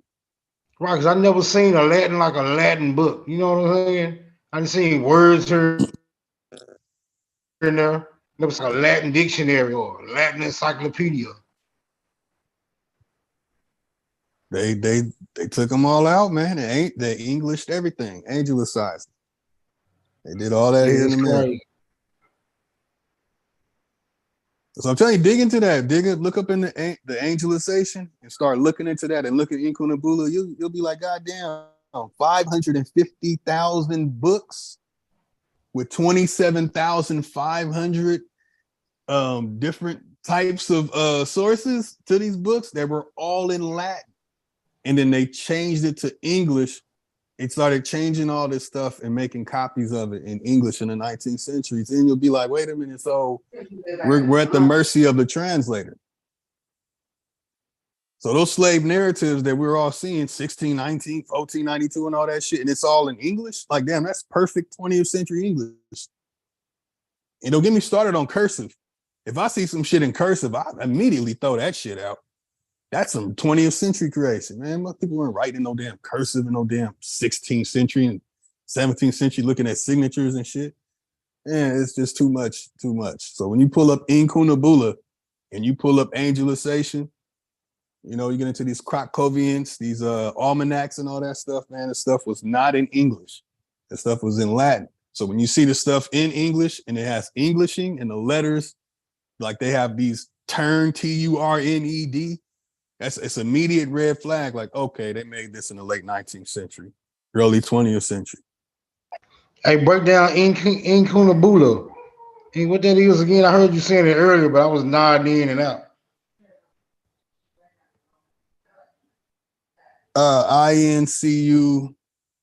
Inkunabula. Also Inkunable. When you do with the BLE at the end, it's anglicized. Inkunabula means swaddling cloth, also pertaining to 15er. It's talking about how everything basically bottlenecked to Latin. So no matter what anything language was in, it didn't matter before 1501. The Aldus Manutius press and all the printing presses and everything was Latinized.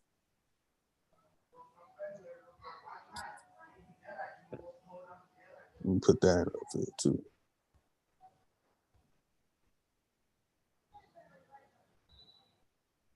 Hey, y'all, Maybe to the brother Matthew Craig and my brother White Down TV.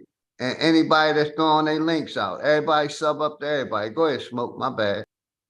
Maybe you suggesting that Latin was a widely used language throughout the standard writing, standard press. When you go through the Inkunabula, it's going to say somebody could have spoke Danish, Irish, Gaelic, but it didn't matter what language they spoke. When they were writing in the press was using that Latin press, and they were structured in the Latin form. No matter what language a person spoke, they were still using Latin.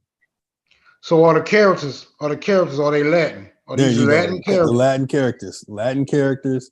And even though that they spoke another language, they were still using the Latin language to communicate when they were pressing stuff and when they were writing. So it's like when it came to their own language in Anglicization, that's really like some 19th century stuff when you're seeing other language like Portuguese coming into play. Like it would have never been Portuguese. It would have never been Spanish of these slave narratives. It would have just been Latin.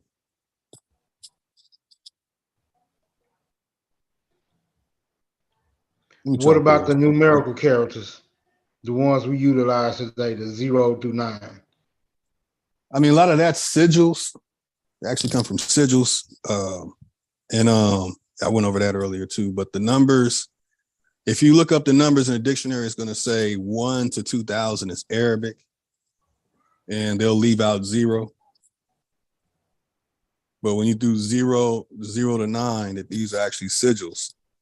Most of us, we use the Roman numeral, Latin. Roman numeral, just one little line, a line up all the way across the 5. So when it comes to the numbers, how the numbers look today, 1, 2, 3, 4, 5, 6, 7, 8, 9, 10, you'll find those symbols all over the place. You'll find 3, 4, and what they call the Arabic script. You'll find it in Demotic. You'll find many different different scripts where you'll find those numbers originating from. So they took these symbols that we use for our number system today from other languages, and then they created a numeral, a number system for mathematics and calculating and measuring. That's my shit. That's a whole nother lecture right there. That's my shit, actually. I love talking about the signals and the numbers. Hey, shout out to Zoe Hustler out there. I see you. And make sure y'all sub up to the Sister Shay Pink, too. Sub up to everybody. That's how we all grow. The brother Matthew Craig, I think the brother threw your link out. I'm going to throw your link out again, brother. Oh, appreciate it, too, because I'm like, shit, I got to come off all this other stuff to put it out. I'm on it right now.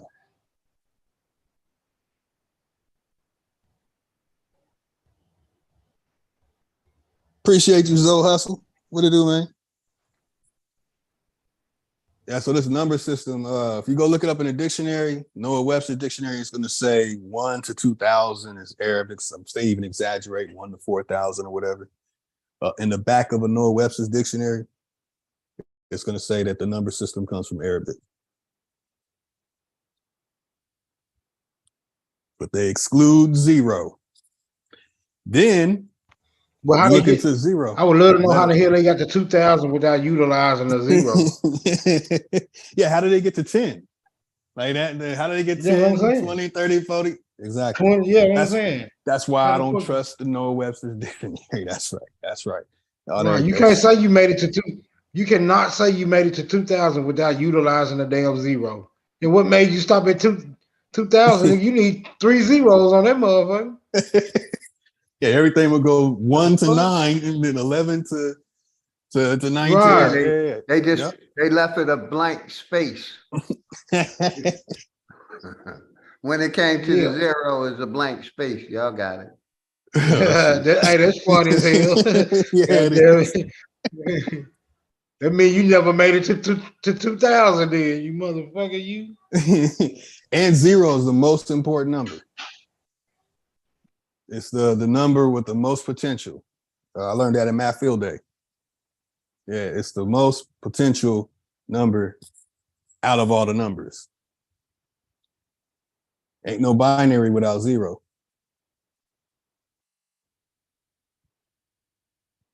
Let me say it the proper. Without the number 0, there is no binary structure.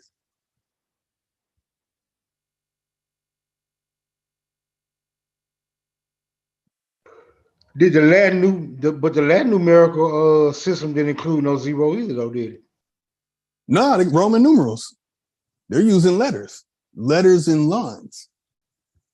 Like the 1, 2, 3, 4. Then they go to V.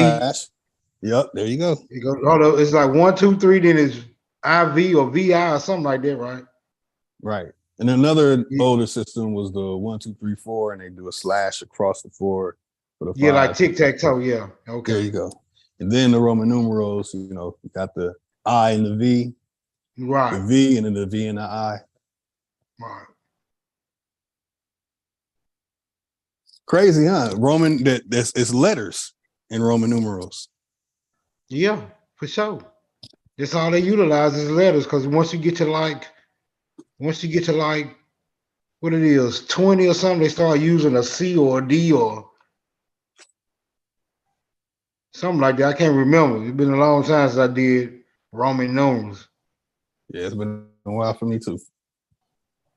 Can't lie, and I They love start Roman. using L's and M's and C's. Yeah, I think it's C, M, L, V, I, and I think that's it. Hey, shout out to my brother Chopping It Up TV. I see you out there. Brother Zoe Hustler, Grand Rouser. Go ahead, bro.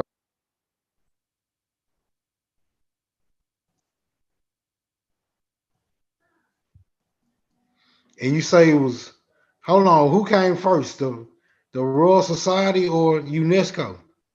Hey, I'm putting the Royal Society. My brother Matthew Lotus channel out. Please sub up to it. Go ahead, Smooth. Yeah, the Royal Society, if you go by the history, like I'm saying, I'm going by stuff before my rites of passage. I'm explaining stuff like when I was first really digging into it 10 years ago. Royal Society, before it was the Royal Society, it was called the Royal Company. They start in, what's that, 15, into the 16th century. And then you have the period of 1660, where you have the 12.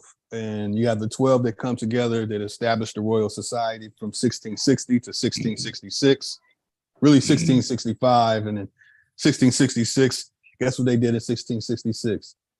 They burned the libraries and all the records. They call it the Great Burning of the Invisible College. And then they moved it to 1666? Yep, 1666. Wait a minute, hold on. Ain't that a very familiar date?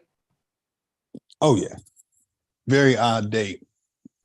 Hey, this when they say This one they say they came out with their damn Sestique Vitrust. You ever heard of that? That name sounds very odd. I'll probably have to see how it's spelled. I'm not Sesti. sure if it's a Latin or a French phrase. It's one of those between those two. It's called Sestique Act or Trust or something like that. When one of the popes was declaring like abandoned property from people that was lost at sea or whatever. I think this probably be the foundation of this admiral law, maritime jurisdiction shit. You got me on that one. Yeah, look into it. Sestique Vi Act. Is that like a papal bull? Yeah. I don't know if it's a papal bull, but I know it was one of those popes. I can't remember which one. Is it Pope Julian during that time? Pope Julian II? Nah, I don't keep up with the name of them motherfuckers. I can't tell you. I was nigga Pope John Paul, if you ask me. I couldn't tell you. Shit. But it was one of them motherfuckers. Somebody in the chat might know though. Yeah, I'd have to look that up.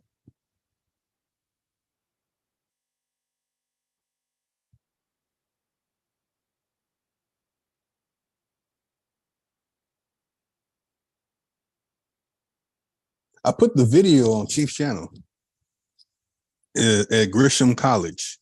That's where they went after they burned everything. They went to Grisham College. And she gives the account of the history of the Royal Company to the Royal Society. So when you see all that West Indies and East Indies, those are all fellows of the Royal Society. When you look into the 6 titles, the Lords, the Sirs, the Barons, Baroness, Marquise, I think I'm missing a couple of them. These are all fellows of the Royal Society and fellows of the Royal Company. The Lords, anybody that has like some royalty, nobility, royalty and nobility, and everyone else are subjects and commonalities. So the royal and nobility all follow the fellows of the Royal Society and the Royal Company. When it comes to the Catholic Church in that situation, it's totally different.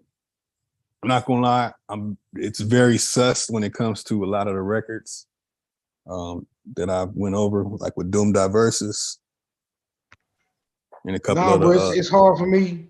It's hard for me to trust anything now, bro. But I be wanting to know. I be wanting to know how to combat the fallacies, right? Because hey, Smoke, like when you make the assertion, like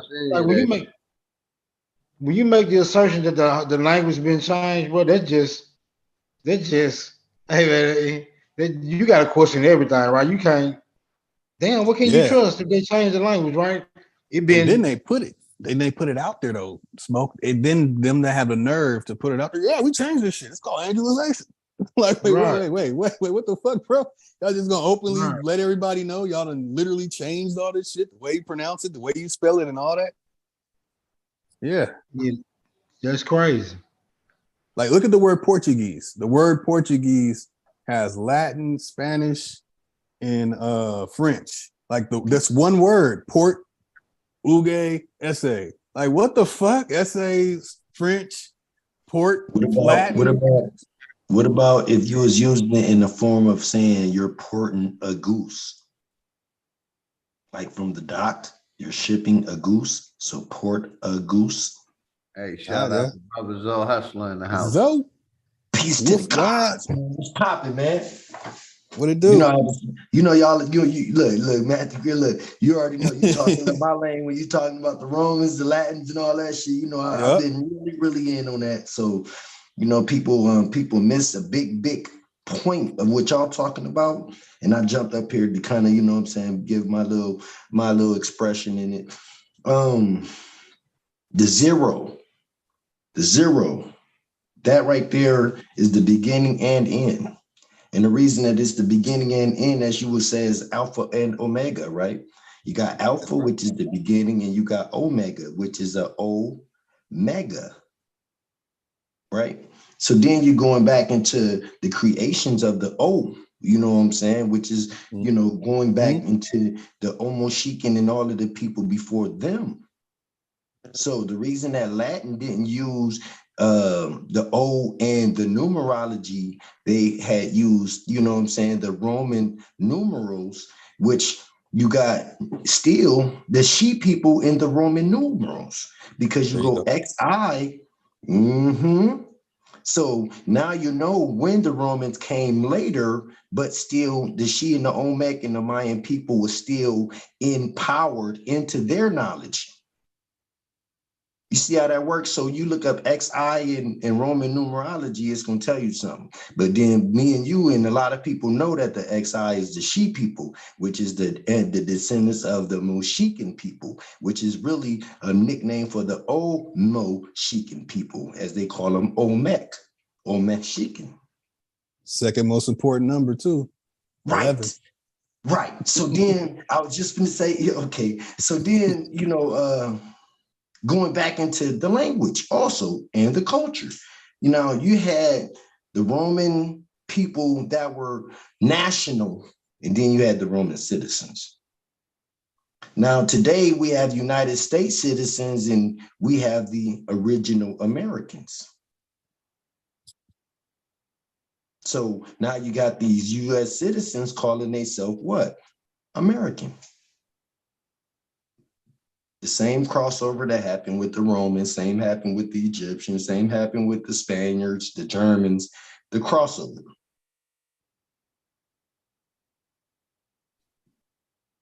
It was so. That's why literally I jumped up here, because the crossover is where they confusing us, because all of that shit is our shit. The Roman numerals, this number, all of it. Yep. You see what I'm saying? All of it was started here, and it was just broken up into divisions. As you got, you know, the third ward, the fourth ward, the fifth ward, all the way up to the ninth ward. You see what I'm saying? People don't pay attention to that. And that's why I always told people, not all indigenous American people are Indian. Not all American indigenous people are Indian. Not all American indigenous people are Olmec. Not all indigenous people are Mochican, or even goddamn Mayan, or even goddamn Choquequiró, or Pampa, or Canal, or Argentinian. See, this is deep, even down to the Franks. See, people be lost with these titles because they switched them, changed letters of them, flipped the name, and got rid of them. So the Franks disappeared. Now they call them French. You know, the brutes, the brutal motherfuckers, they disappeared. Then they call them British now. You see what I'm saying? The angels, the motherfucking guardian angels, they call them English. So the deception that we intaking, we got to decode it mentally and with common sense, because we're way more genius than what we playing around with right now. That's right. That's right. That's why I wanted to do from like 10. I want to do from my perspective from 10 years ago, before I started finding all the stuff that you talk about. Even with Latin, trip on this, they even changed the way Latin is pronounced to take it away from the way that we originally pronounced the words. When I was in massage therapy school, they wanted me to pronounce these words the way that they pronounce them today, like a word like or bicularis. They want me to say it this new Latin. Exactly. They want me to say, they don't want me to say Aris. They don't want me to say the Aris, Alaris. Ares, yeah. Buenos Aires is Buenos Aires. You know what I'm saying? Buenos Aires. But see, that you're right. And that's why I be telling people that the juggle of the tongue is a natural thing for us, that, you know, because the languages, we spoke many dialects. And if our people really did investigation on their ancestors to where they at, they'll know that their ancestors, their grandmothers and grandfathers spoke 3 or 4 languages by the time they were 6, 7 years old. Yeah, my grandma did. Nobody's thinking about this. Why ain't nobody talking about this? Everybody, grandparents and great grandparents in the back chat right now, your grandparents spoke more than 1 and 2, 3 languages. They had a tribal language, they had a common language, and then they had a commerce language. See, people don't want to talk about this because they're trying to see certain even goddamn panel holders. I'm gonna stop being fucking nice about this shit because it's a lot of manipulation with motherfuckers wanting attention and clout. That's bullshit and it's poison. So motherfuckers keep crossing over and using words and certain things for their benefit, but then go right back to this old goddamn government controlled ass name that you will go to jail for, or you'll be labeled as a terrorist using that shit. People keep sticking with that A letter, that A motherfucking capital word. They gonna fuck around and get their door knocked on. So little do they know that shit is infringement. That's copyright infringement. It's against the law. But back to what I was saying, we gotta know that many nations was in America. It was 12 nations in America. That means Indian was only one, Olmec was one, Mayan was one, Choquequiró was one, Pampa was one, Canal was one. See, these are nations, which means nationality. And see, everybody's trying to find the nationality. We are built of many nationalities inside of one person. But a lot of us might have foreign blood in us, cool. But if you know that your genes and what you stand in and your soul is telling you what you are, that's what people are confused by because their soul ain't told them who the fuck they are yet. Go ahead.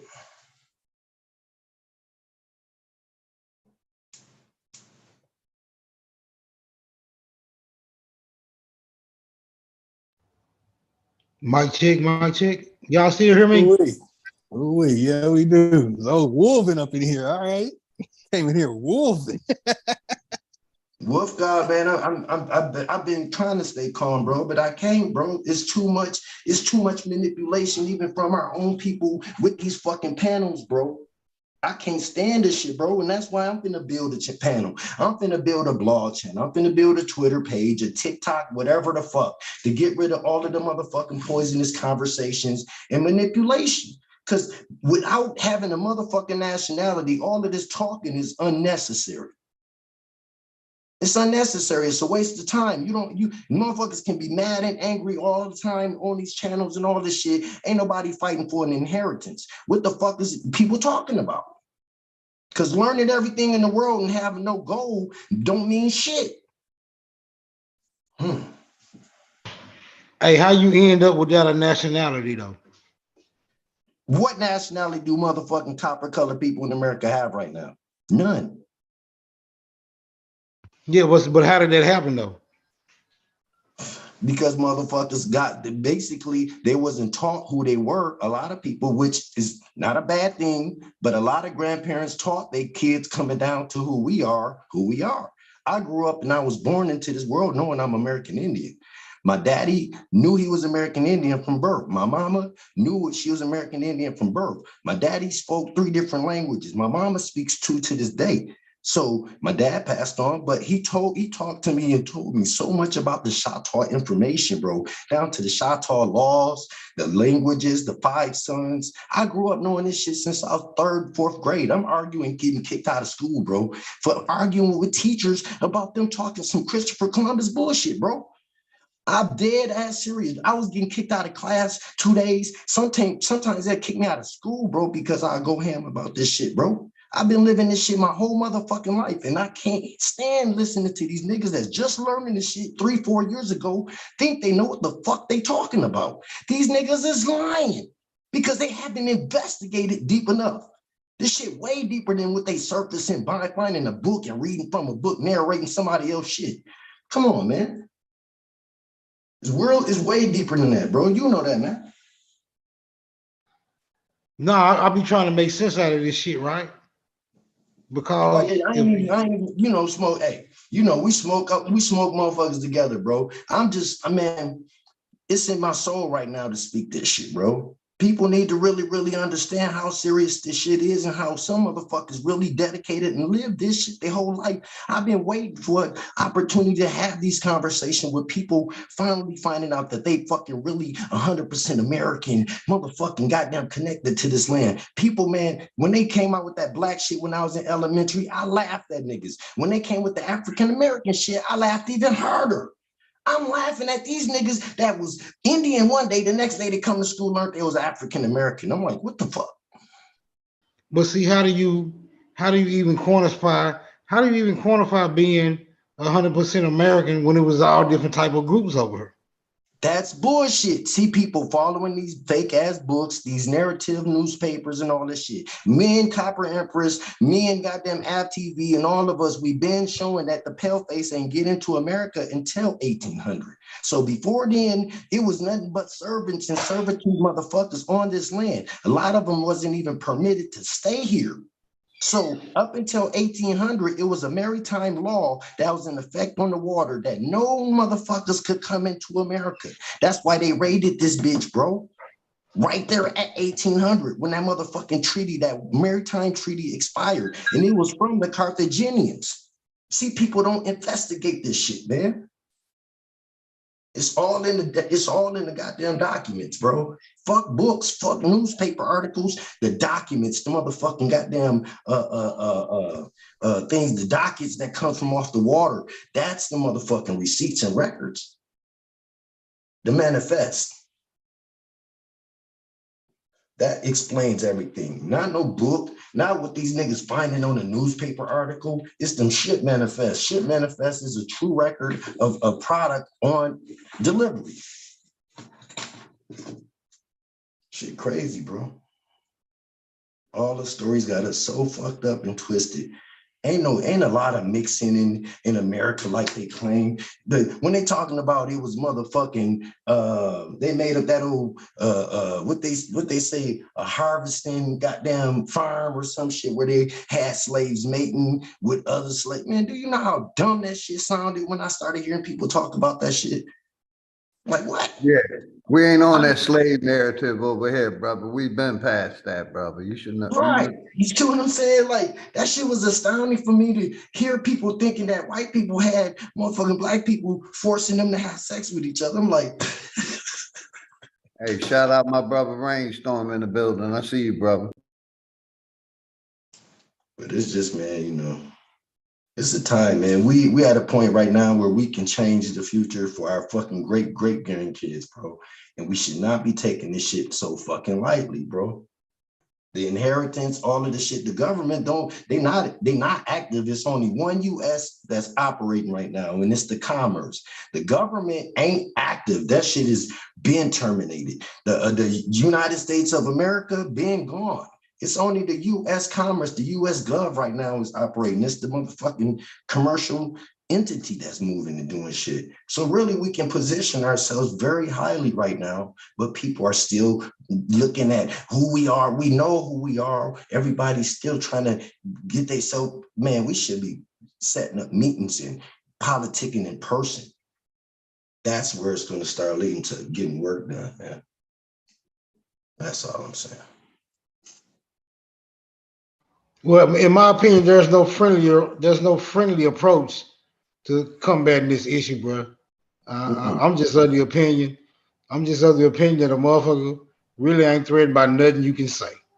No. And nobody in my chat or on this panel is talking about the slave narrative. We know we ain't slave narrative. We know, you know, we were talking about the miseducation and how they miseducating the people and how they controlling the criteria in these school systems, and they're still brainwashing our people through mythology and religion and science. Niggas still believe in science. You know, how the brother Matthew was breaking down how all this shit, the secret society's families control the information. They control the information in the miseducation system for the last 300-400 years. And that's what the brother was breaking down. How these secret societies, bro. The UNESCO's been controlling the education or the miseducation and the school systems and these universities for years, how they've been changing up the information That's all the brother was tapping in. Fire presentation, man. Y'all got it. Oh, hell yeah, man. And that's why, man, me and Matthew, I call him Lotus. Me and Lotus, we be on the motherfucking phone sometimes during the daytime, you know what I'm saying? Like really going in for an hour or two. You know what I'm saying? So me, I'm just like, I really love the point of you giving him the space to be able to come and do this because, you know, shit get weird when shit get real. That's right. You know what I'm saying? And like, you know, how you was just explaining like the miseducation, that's a part of all of the manipulation, OG, that I was basically coming up here to speak on. You know, how the misinformation can be miseducation. Well, it is miseducation. Because if you misinform somebody, you miseducating that person. You know what I'm saying? So, you know, I just look at it like, man, everybody has something that they're great at doing, even with this information shit. You know what I'm saying? And if we all come together and start putting our fucking brains together and instead of trying to be the first person or the leader or this and that, then some things can start being established on how to move forward and approach this. Now, bloodshed is going to happen if we're going to approach a system or anything to try to gain power back. That's just a part of it. You know what I'm saying? But can't have motherfucking weak people around the whole situation if that's what it's going to be. People moving forward to getting this shit done. But apart from that, you can go another route instead of going to, me personally, I wouldn't say, yeah, let's go and take over. That's the dumbest idea anybody should say out their fucking mouth. Overthrowing the government, yeah, you ain't got the power or money for it, you know, because war costs money. So building but my brother, that's how they took our shit. Yeah. Now we don't have enough balls to do it back, but that's how they overthrew our government prior to the 1800s. You know, they did a radical tyranny. You know what I mean? And well, I'm gonna tell you. So now we don't got enough balls to do it back. That's the problem that really kills me. I say fuck them. Hey, you know what though, OG? I'm glad you brought that up because that's good that what you just brought up. Lotus will be familiar when I mention this. Now, it wasn't before the 1800s, like I was just explaining. They wasn't even here. Now, what happened in the 1800s, in like 1850, they did this shotgun election shit. You know what I'm talking about, right, Lotus? Yes, the shotgun election. Yep. This is how they got in political power. You voting this or else? Education criteria. And we just flocked in and started participating and believing in it. Right. And they brought all these religions over here also. And we just started participating. Hey, where we can find it at? Where can we find? I need to read that. I need to read up on that. What, the shotgun elections? Yeah. That's the type of shit I like. That's the type of shit I like to know about. All you do is Google shotgun elections. It'll start giving you some ideas to where to start. And guess what? You'll be shocked. There's so much shit. Bro, this shit'll make you mad. It'll make I'm already mad now. I need the information to substantiate my claim. I've been the Democratic Party. Yep, that's what started the what they call it, the white wigs. All of them come from the know nothings. All of them come from that same group. Yeah, piece of shit crackers, man. And I'll say it was some of our people involved in that shit too. I don't just blame No. I blame a lot of us selling the fuck out, just like a lot of us are selling out with these religious beliefs and these titles. The same thing back then, same thing now. And guess what, OG? I was just gonna say, you know what? Before you get cut me off, I was gonna say it was a lot of colored people that got them to be the face of the bullshit. Because just as you said, a lot of bullshit back then, like a lot of bullshit now. Guess what? Who's running these motherfucking crackers right now is people like me and you. Who's running the motherfucking United States government right now is people like me and you. Now, why is a president so important? Because that's a job position. That don't mean you got control of shit. It's a job position. You got duties to do when you become a president of that corporation. You see what I'm saying? So behind the corporation, who's running the corporation? It's ownership of a motherfucking elite group of people called Black Caucus. The same motherfuckers that was a part of the fake signing of the Constitution and all of that, those are the descendants of the fake ass civilized tribes and all of that shit. They're still, that's why Kamala Harris tried to join them. It's colored people running the motherfucking government. It's not white people to blame. Color folk. Right now. To this day, color folk. The white folk is just the scapegoat, you know what I'm saying? They the easiest to blame, and then you know what? They don't give a fuck. They'll give the middle finger and keep driving. So you was right, OG. A lot of motherfucking color folk, man, failed us. I call them the Moors. No, I'm just playing. it ain't just Moors. It's not just Moors, y'all. It's not just Moors, man. Those secret societies that you were talking about earlier, those religious secret societies, those frats, they all the ones selling us out today. They shit was established back then. Man, matter of fact, anytime you making an oath, it's not natural.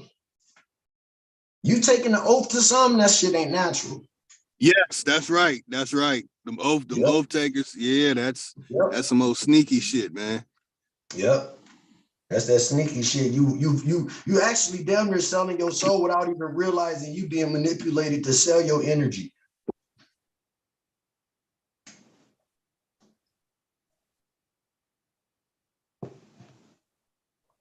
But I didn't want to disturb y'all, Bill, man. You was going in. You good. You good. You need that extra perspective. Yeah, you good, bro. You know you welcome up anytime, bro. Y'all, man, y'all was so I just couldn't, you know what I'm saying? I just couldn't miss the part of the Roman and the Latin and numerology and all of that because our people got to know, man. We did. Matter of fact, most of our people, you look in the mirror, you got 0 to 9 in your motherfucking hair. Your hair makes up the 0 to 9. That's the 9 ether. You got 3s, 4s, 5s, and 6, 7s. Your hair it grows in numbers. You know, and like, I ain't gonna even lie, my girl hair grows up to the 3s and 4s. She don't grow up to she grows up to the 3s, 4s, and 6s, but her hair don't grow up past 6 because she's, you know what I'm saying, she's Latina. Well, she's, you know, more Indian mixed with a Latino. You see what I'm saying? So her hair ain't finely straight, but it's not actually woolly either, you know what I'm saying? It's the in-between silky, you know, but I just be paying attention to those type of things, man. Like, it's something that we possess that everybody else is trying to fucking take out of our perspective. And it's that crossover energy we storing inside. Just like I was listening to this white guy earlier, and he said, have you noticed that the color folk have never been approached or ever been really one-on-one visited with these extraterrestrials? Because they're scared of them. They know that they possess a power that is so beyond, and even the colored people don't even know they have this power. So you won't hear, and you know, White Boy was going in, but he was spitting some stuff that had me just rationally thinking like, that's crazy. I never think of it on that angle. But you don't hear about color folk being visited and, you know what I'm saying, 101 running into a extraterrestrial gray watcher or any of them. You see what I'm saying? Because the watchers and all of them that exist do know about it. But it's plenty of our people that believe in that bullshit. You know, it's a lot of blacks that made a lot of money off of that alien and shit that we know ain't real. So we can talk about young Pharaoh. Young Pharaoh talked about being probed by aliens, and he have a huge following. So it's a lot of our people that's believing in that alien bullshit, because that's all it is. Government alien bullshit. Yeah, some alien abduction shit. I don't know, man.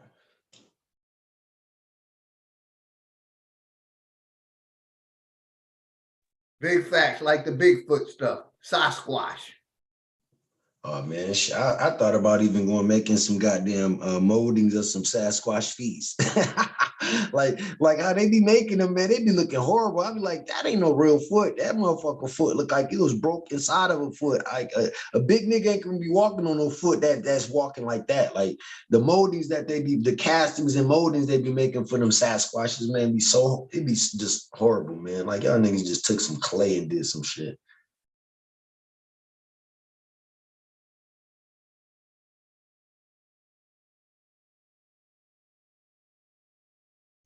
But yeah, man, go ahead, Matthew Craig, man. You got it, man. I'm gonna let you listen to the rest of your build, man. You was going crazy, bro. I'm not bad for disturbing you, man.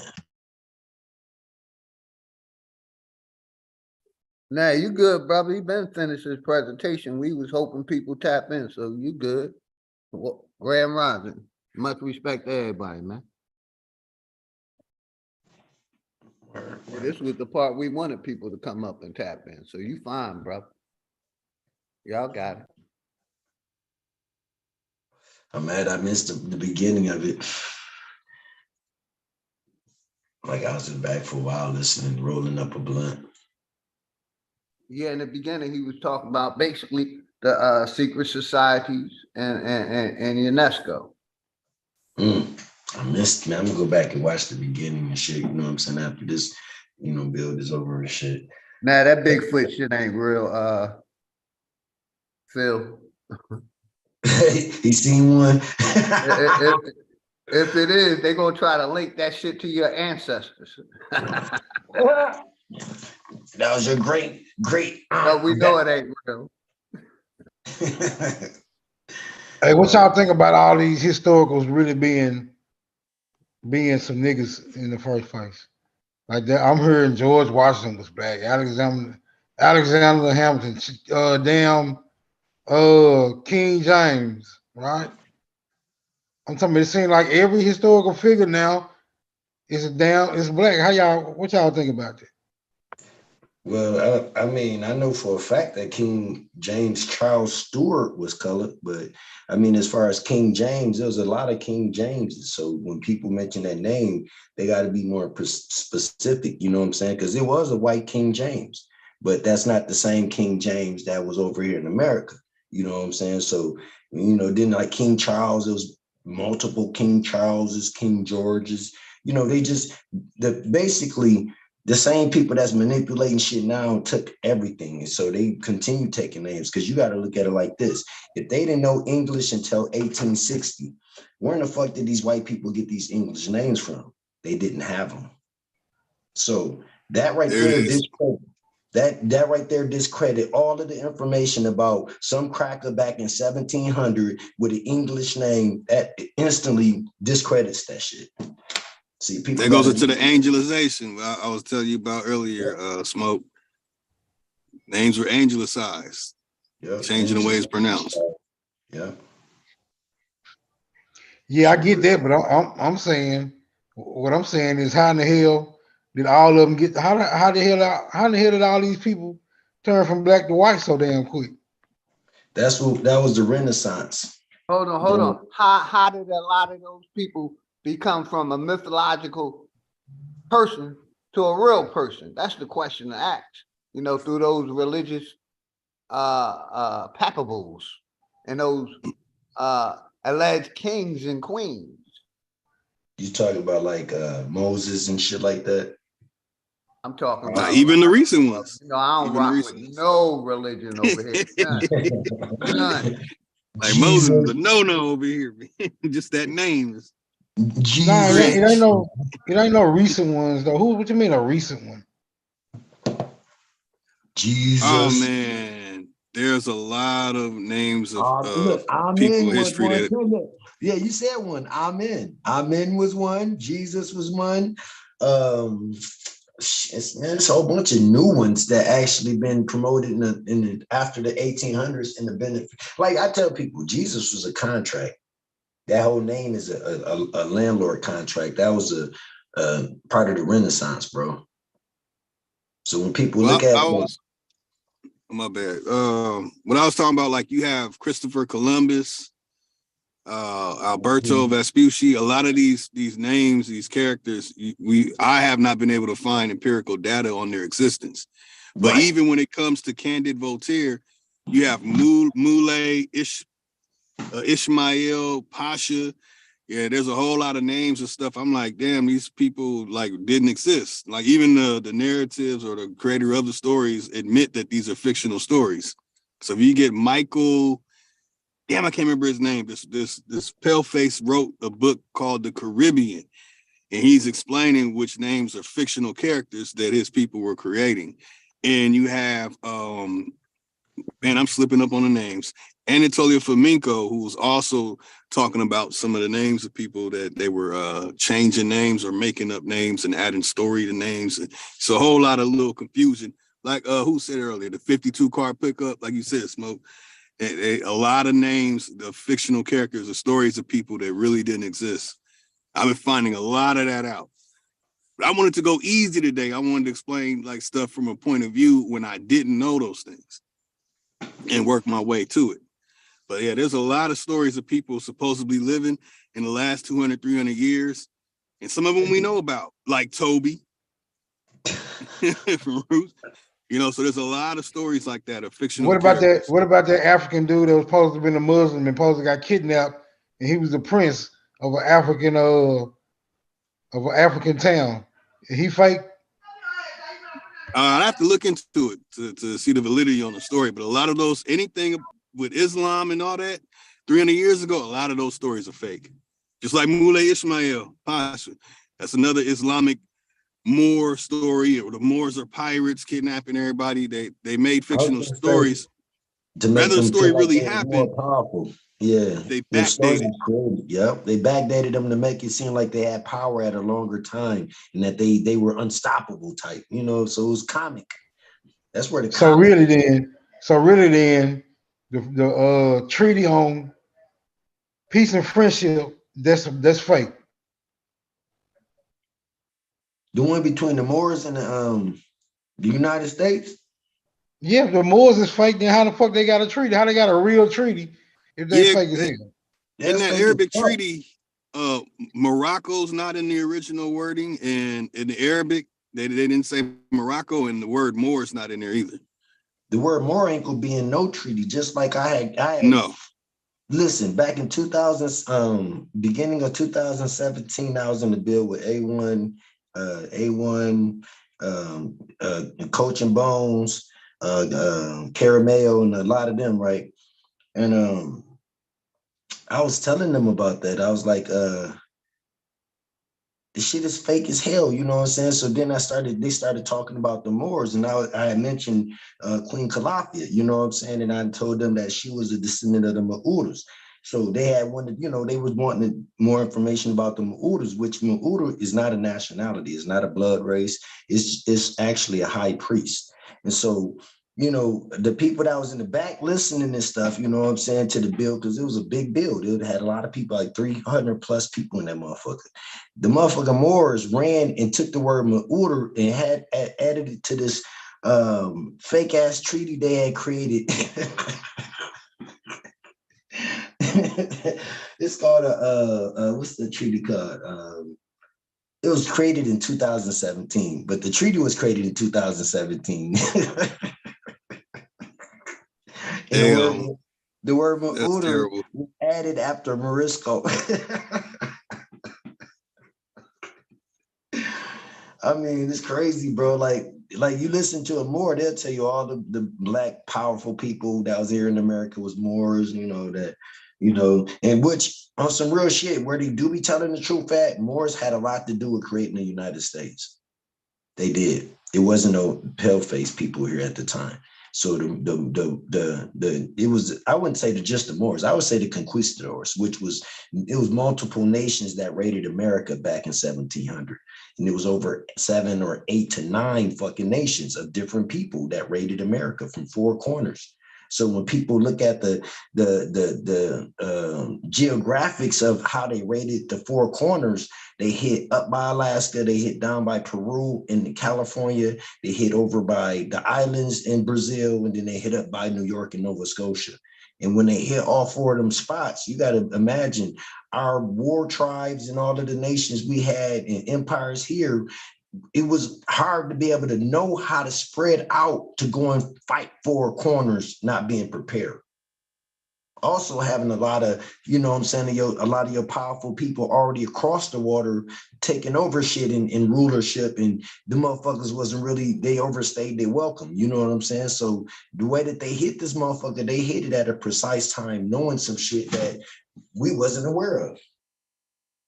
So people need to really realize the Spanish conquistadors wasn't just no damn Moors. It was Arabs, it was Chinese, Mongol, Cambodian people with them. It was a whole bunch of different races that came over here to raid America. And the traces of the motherfuckers that came, they were still here into the early 1800s. That's why you had Asians over on the West Coast and all the motherfuckers lying about coming across the Bering Strait. Now, if you came across the Bering Strait, then you admitting you Russian. Taj Tariq Bey recently said that the Bantus and the Mandinkas are also Moors. I've been waiting for some Moors to come out and explain that to me, and none have come forward. And see, all they gonna say is they don't know the hell. He don't know the hell he talking about. Oh yeah, you already know the Moors be beefing with Moors now, man. You know, so like nobody knows nothing and shit. That's all they gonna say. Just like a lot of them say now, I really don't follow the teachings of the first nigga. What his name is? Drew Ali. Yeah, they don't follow Drew Ali no more. Oh man, a lot of them say that now. Lil Mayhem, what's good, Lil Mayhem? They following Abdul Suleiman. Yeah, the one out of New York. Hey, I asked a couple Moors about that brother. They didn't even know who he was. Well, I know. Like they won't know. OG. Yeah, most of them don't. They don't know about it. They don't know about it because that's a loaded weapon for us Americans that they don't know we got. We know about his ass being in that little studio apartment in New York and shit, starting to spread that shit out of an idea thought. We already know this, man. Hey, trip on this. I had a couple of Moors get pissed off at me. Man, why you do that to us, man? You weren't supposed to do that. I said, oh, you think that's the only name I got? I got 10 names out loaded, but I'll blow your whole fucking shit out the water. I got like 10 names ready. Man, because that shit went down like a domino effect. When one started creating that shit, all of them fell in and wanted a piece of it too, because they knew that brainwashing game they had came up with was working. It was a marketing plan, like a fucking pyramid scheme. Yep. See, Claudius Labib is one of them. I dropped that one before I even dropped Abdul. Claudius Labib and Ardian Effendi, Jurgis Mofta, an Effendi, and Mualim Takla. See, like when I drop these names, they gotta run. But I'll give one of them, Osman Digna. That's gonna fuck their whole shit up. Osman Digna, it's a wrap. And the last pharaoh, I can't wait. But I'm just, like I said, I'm waiting for people to jump out of these billion-story buildings with no parachutes, man. So nobody wants to jump out. I'm just waiting. You know they're gonna say, "Oh man, that don't hold no weight." Oh, Osman Digna. Okay. I don't know if they go, because I can't use Mualim, not Mualim Takla, Moulay Ishmael. I gave that to Reggie. I'm the one that gave Reggie the information on Moulay Ishmael and his 50 children. Yeah, and his 50 children from the Candid Voltaire. Who was the Moor who had 50 children and had like 700-800 children and went and conquered everything, the greatest Moor of all time. Yeah, they don't want to talk about that. But, you know, according to the story, that's a fictional character, so I don't use that one. Oh, shit. It's Kunegunde and Moulay. And I used one of them. I'm talking to Hawk School. He didn't like that one. Mullah Osman Ismail. He didn't like that. And I'm like, come on, bro. I'm giving you one of the Moors right there that created the Arabic font for Catherine the Great when they made that Quran in Russia. The Moors, he's like, I've never even heard of that. Like, I know you haven't. You don't know how to research. Yeah. The Moors don't claim they people, man. They don't claim the Turks and the Asians and all of them, man. They don't claim them. No, they don't, because they don't want to be established as Mamelukes. They want to be established as Janissaries, but when they're the Mamelukes, the eunuchs. the eunuchs. The eunuchs, them nomads.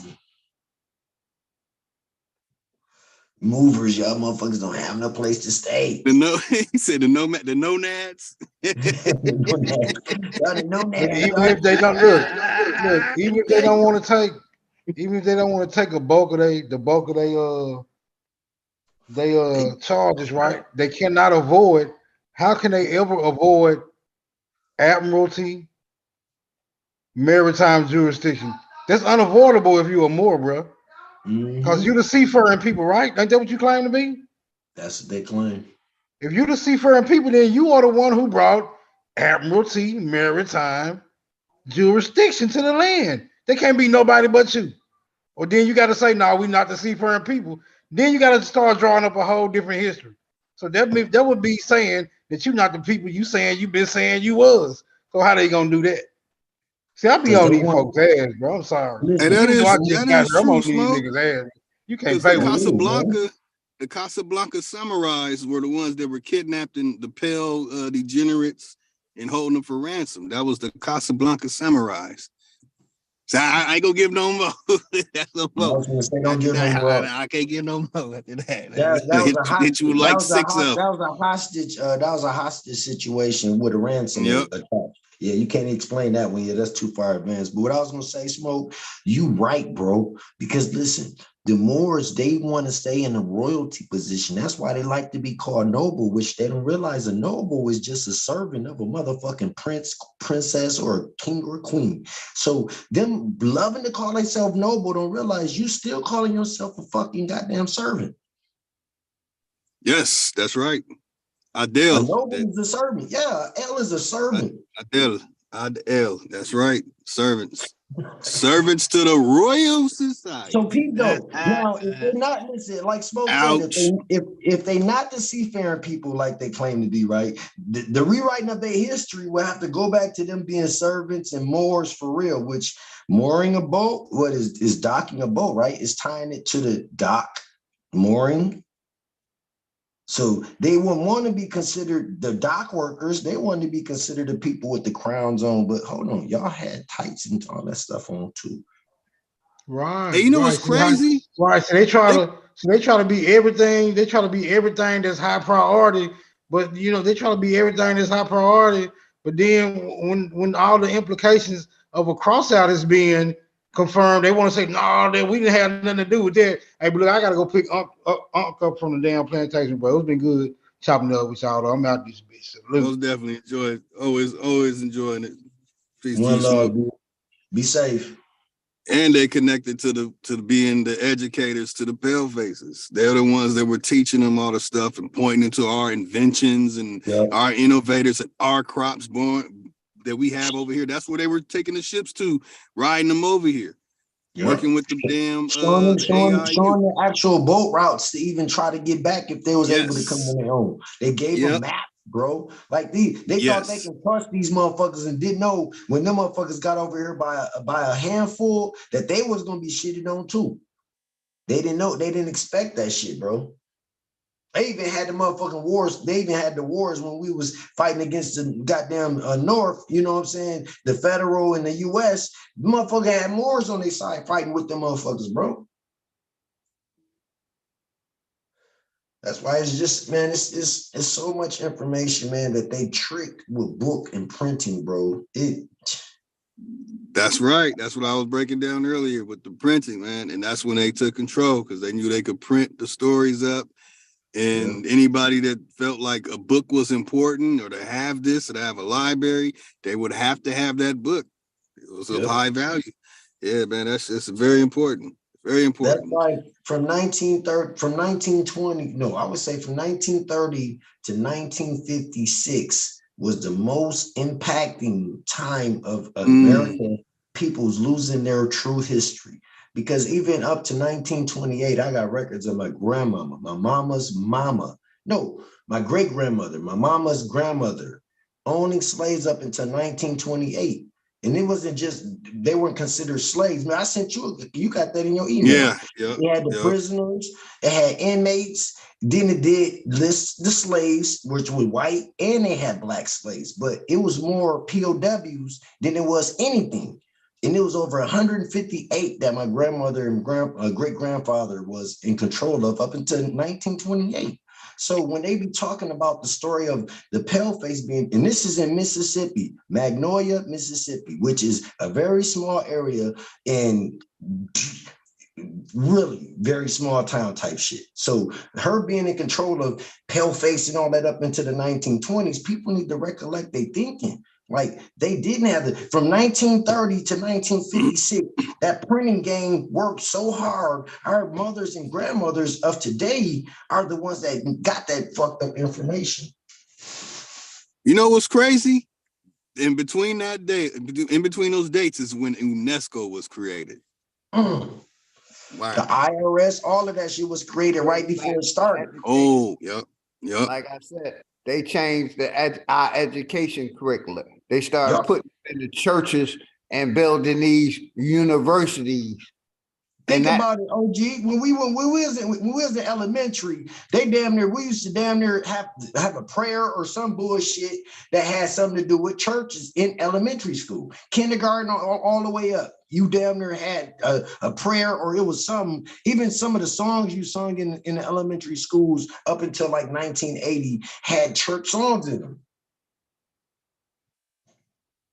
This land is my land. This land is your land. From California to New York Island. Man, come on. They're telling you in the fucking kid songs what they fucking plan to do. And our parents learned it. We learned it. We passing it down. And our kids learning the same bullshit kid songs that they told us. London Bridge is falling down. London, the real London is right there in Canada. It's not across the water. But they telling us London Bridges is falling down, and that's before the so-called Britain bullshit happened, remember? So we was raised singing songs even that was defaming us and stealing our identity, and we didn't pay attention. We didn't have the common sense as a child to know that we singing songs that's defeating our fucking war.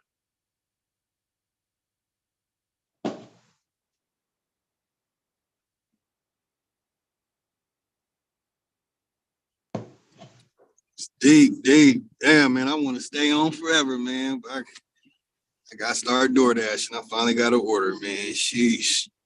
Man, get your money. Came in wolving.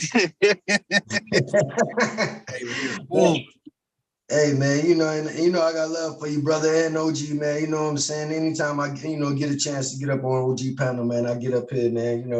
It's just I've been going through a lot, personal life and shit, getting myself in order, man, because I'm planning to do a lot of shit for our people this year, man. So, it's like I'm gonna invest a lot of time and money into trying to do some shit, bro. You know what I'm saying? So I'm serious with this shit, bro. 130,000%. Fuck 100%. And I'm with you. You feel me? Like dead serious, bro. It's time, man. I feel right now I have no excuse to not be in a position of power, control, and establishing a legacy that greatness the world will see and the future will know. Right. You know what I'm saying? It's cool to get some likes and subscribers. I love it. I enjoy it. But man, this stuff is personal. That's why I see the situation going on with the Amiral squad and all of them coming after us. I know that we're making a real dent in some progress in doing this. Like now we have to start physically doing something, man. It's time to really get out here and start building and doing something, man. And brothers like you that have the talent and skill to start doing it, man, it's a beautiful thing. Man, I'm ready. Bro. And back when our community was solid, bro, before the divisions of little weird shit, man, a couple of people in our communities had properties and shit, man. And I was waiting to get a chance to be able to travel because I was gonna load up the truck with tools and everything. You got land, nigga. I'm gonna go down there. We're gonna be down there for 2 weeks, and then by the time I leave, it's gonna be a cabin or something on that motherfucker built, operative, and ready to go. You know what I'm saying? But the shaking of the grounds and letting people disturb our communities, bro. This shit it keeps separating us and putting distance of time that's lost. You know what I'm saying? Like we losing time arguing with these dumb motherfuckers, man. That's right. And that's why I wanted to I even cut out half of the things that I was going to talk about today. You know what I'm saying? Just to address that, because it's like, instead of going back and forth with, going back and forth with them, I'm trying to explain. I tried to tell Sanchez on his channel, hey, bro, here it is. Royal Society. You talk to Jabari, he trying to give you all that weirdo stuff, that neo-pagan weirdo stuff. No. Krata Rapoa, address the stuff. Go for the neck. That's it, man. Go for the kill. Headshot. No more trying to shoot somebody in the big toe. Hit your big headshot. I'm going straight for the juggler in the head. Yep. Head got to do headshots now. Or chopping that bitch off with a machete. Yep. Yeah, man. Can't play no more. We don't have no more time to play, man. We got a whole new Pokemon they came out with, man. It's like, come on, it's time to do what it do. And I am ready. I am not playing. Man, let's get it, man. You know, I'm gonna hit your line, OG. I'm gonna hit you up tomorrow, man. And Lotus, you hit me up tomorrow too, bro. We gonna chop it up and shit, man. You know what I'm saying? So I lost everybody's number for the future. Fuck, man. Yep. I lost your number, man. My phone battery went out on me on my other iPhone. I had to get an iPhone 14, man. I was pissed off, but oh shit, man, you bought a car. Damn near, man. Sheesh. 1,200, man, that's a car. Man, I got that iPhone 14, man. I was like, man, and then the camera don't even work as good as the damn 7 Plus I had. I'm like, I can't even zoom in and see all the details when I'm doing my field research. I'm like, are you serious? I don't know if I'm cheap, because I still go to Walmart and buy that one Samsung or the LG that be like for $59, and then I take it to Metro. Hey, bro, I've been with the same. I don't knock it. I had the same phone number for 20 plus years through AT&T. You see what I'm saying? My cell phone bill is some people mortgages. Damn. Why your shit so high? Got multi like 5 or 6 lines. We all got unlimited data. We all got personal hotspots. Yeah. Oh, okay. Yeah. You know, but I got rid of the one that was killing me was the cable bill with that. Oh, shit. Like I said, I've been with AT&T forever, man. I ain't changed my number in 20 years, man.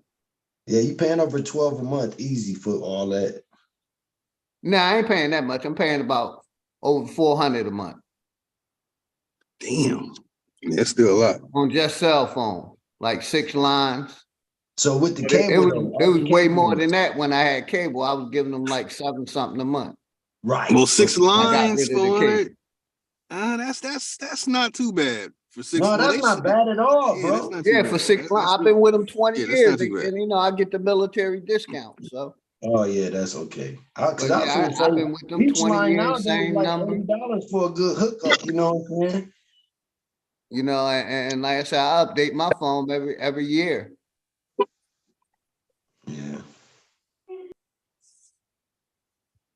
Yeah, I ain't never had the privilege of updating, man. I'm so cheap, man. I be on these phones. I be having to be so cheap. I'm really not a DoorDash.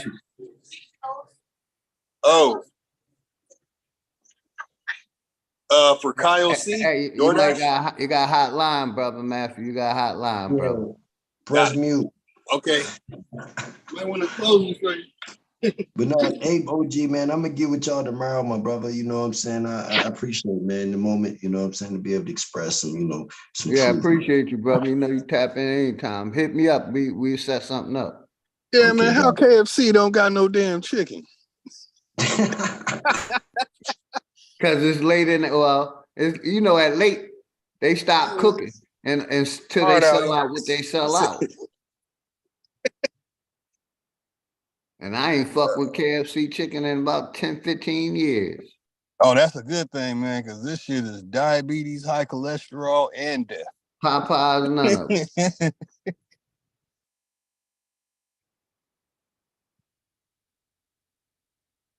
Yeah, man. Let me go ahead and get this other order. Yeah, man. go ahead and close out, brother. We're gonna shut it down. I'm gonna let you you and the brother close out. Matter of fact, just close out. We're gonna play out the FU song, then we're gonna shut it down. Appreciate you, my brother. Most definitely, man. I definitely enjoyed this too, man. Honorable admiration, all my good brothers, sisters of the feather. I hope you definitely take heed to the information brought out today. Like I said, I brought this stuff from a perspective 10 years ago, not the way I see things today. So everyone can see that there is information out there that those who are at an adverse and got an issue with the flat earth and the Aboriginal community don't want you to know about it, and it's time for everyone to know it. So when they start talking and they get all funny and disrespectful and disingenuous, that smile from ear to ear will just light up. I got this for you. Bow, y'all following the fellows. Bow, you know what I'm saying? You can hit it and knock it all down. Ain't got to play no game. And from that position, it's an end all be all. Y'all following the fellows of the Royal Society who created UNESCO. So now everyone will have that weapon. And next Wednesday, I'm a bring everything up to speed as the things that I discovered. And it going through rites of passage and what my father was breaking down. Some of the things that Zoe came and explained, you know, saying about the languages and stuff. I'm gonna start showing the details to it, like the stuff on Anglicization, Inkunabula, sigils, numbers. I'm gonna bust it all out, and y'all will definitely enjoy having this weapon in your, having this ammunition in your weapon and in your mind to know that, damn, they really had a structure to destroy what we had going on here. And here goes the pieces that you might not have had if you didn't have it to use, and they still control the things today. So enjoy yourselves next Wednesday. Oh, it's only gonna get better. You know what I'm saying? I felt that this was kind of like different than what I've been doing, but next Wednesday I'm gonna start showing all the names and start showing all the people who were putting all this globe tard stuff and all this stuff from UNESCO. I'm gonna bust out more names and more connections and start showing that they really run everything. We think NASA is just America. I'm gonna show y'all that NASA is all countries, space agencies. I'm gonna show all that stuff, and I'm gonna enjoy every second. Peace, man. Appreciate you, big dog Philly OG. Allow me to come on here, brothers. Hopped on the panel. I appreciate you, my brother. You're always doing fire presentations, my brother. Much respect. Love and respect to you and the family all the time. And you know, you're welcome to the platform anytime, my brother. Most definitely, man. Peace, most appreciative. Yeah, I'm gonna play our theme song over here, and I'm gonna shout as many people out as I can. I appreciate all of y'all, man. You know, if y'all have any ideas for the platform, you know, you're more than welcome to email me. I'm open for any suggestions, trying to get this platform to grow and have this be the people platform. You know what I mean? For the people. You know, so much respect to everybody. We're going to play our theme song. And I put a link to my brother Key Norfolk channel. If y'all ain't doing nothing, he's doing a flat earth, globe earth debate. So after I shut this down, I put the brother Key Norfolk link. I'm going to be over there. Y'all more than welcome to come on over. Oh, I'm definitely gonna be over there. Gotcha. Appreciate you. I put the link in the chat, everybody. I'm gonna shout as many people out as I can. Hey, shout out to brother Lotus. Fuck Steve Harvey, fuck Paula D, fuck Charles Barkley, fuck the mainstream. How the fuck you saying sorry to the white bitch team, but the great and don't apologize to these black queens? Fuck Iggy.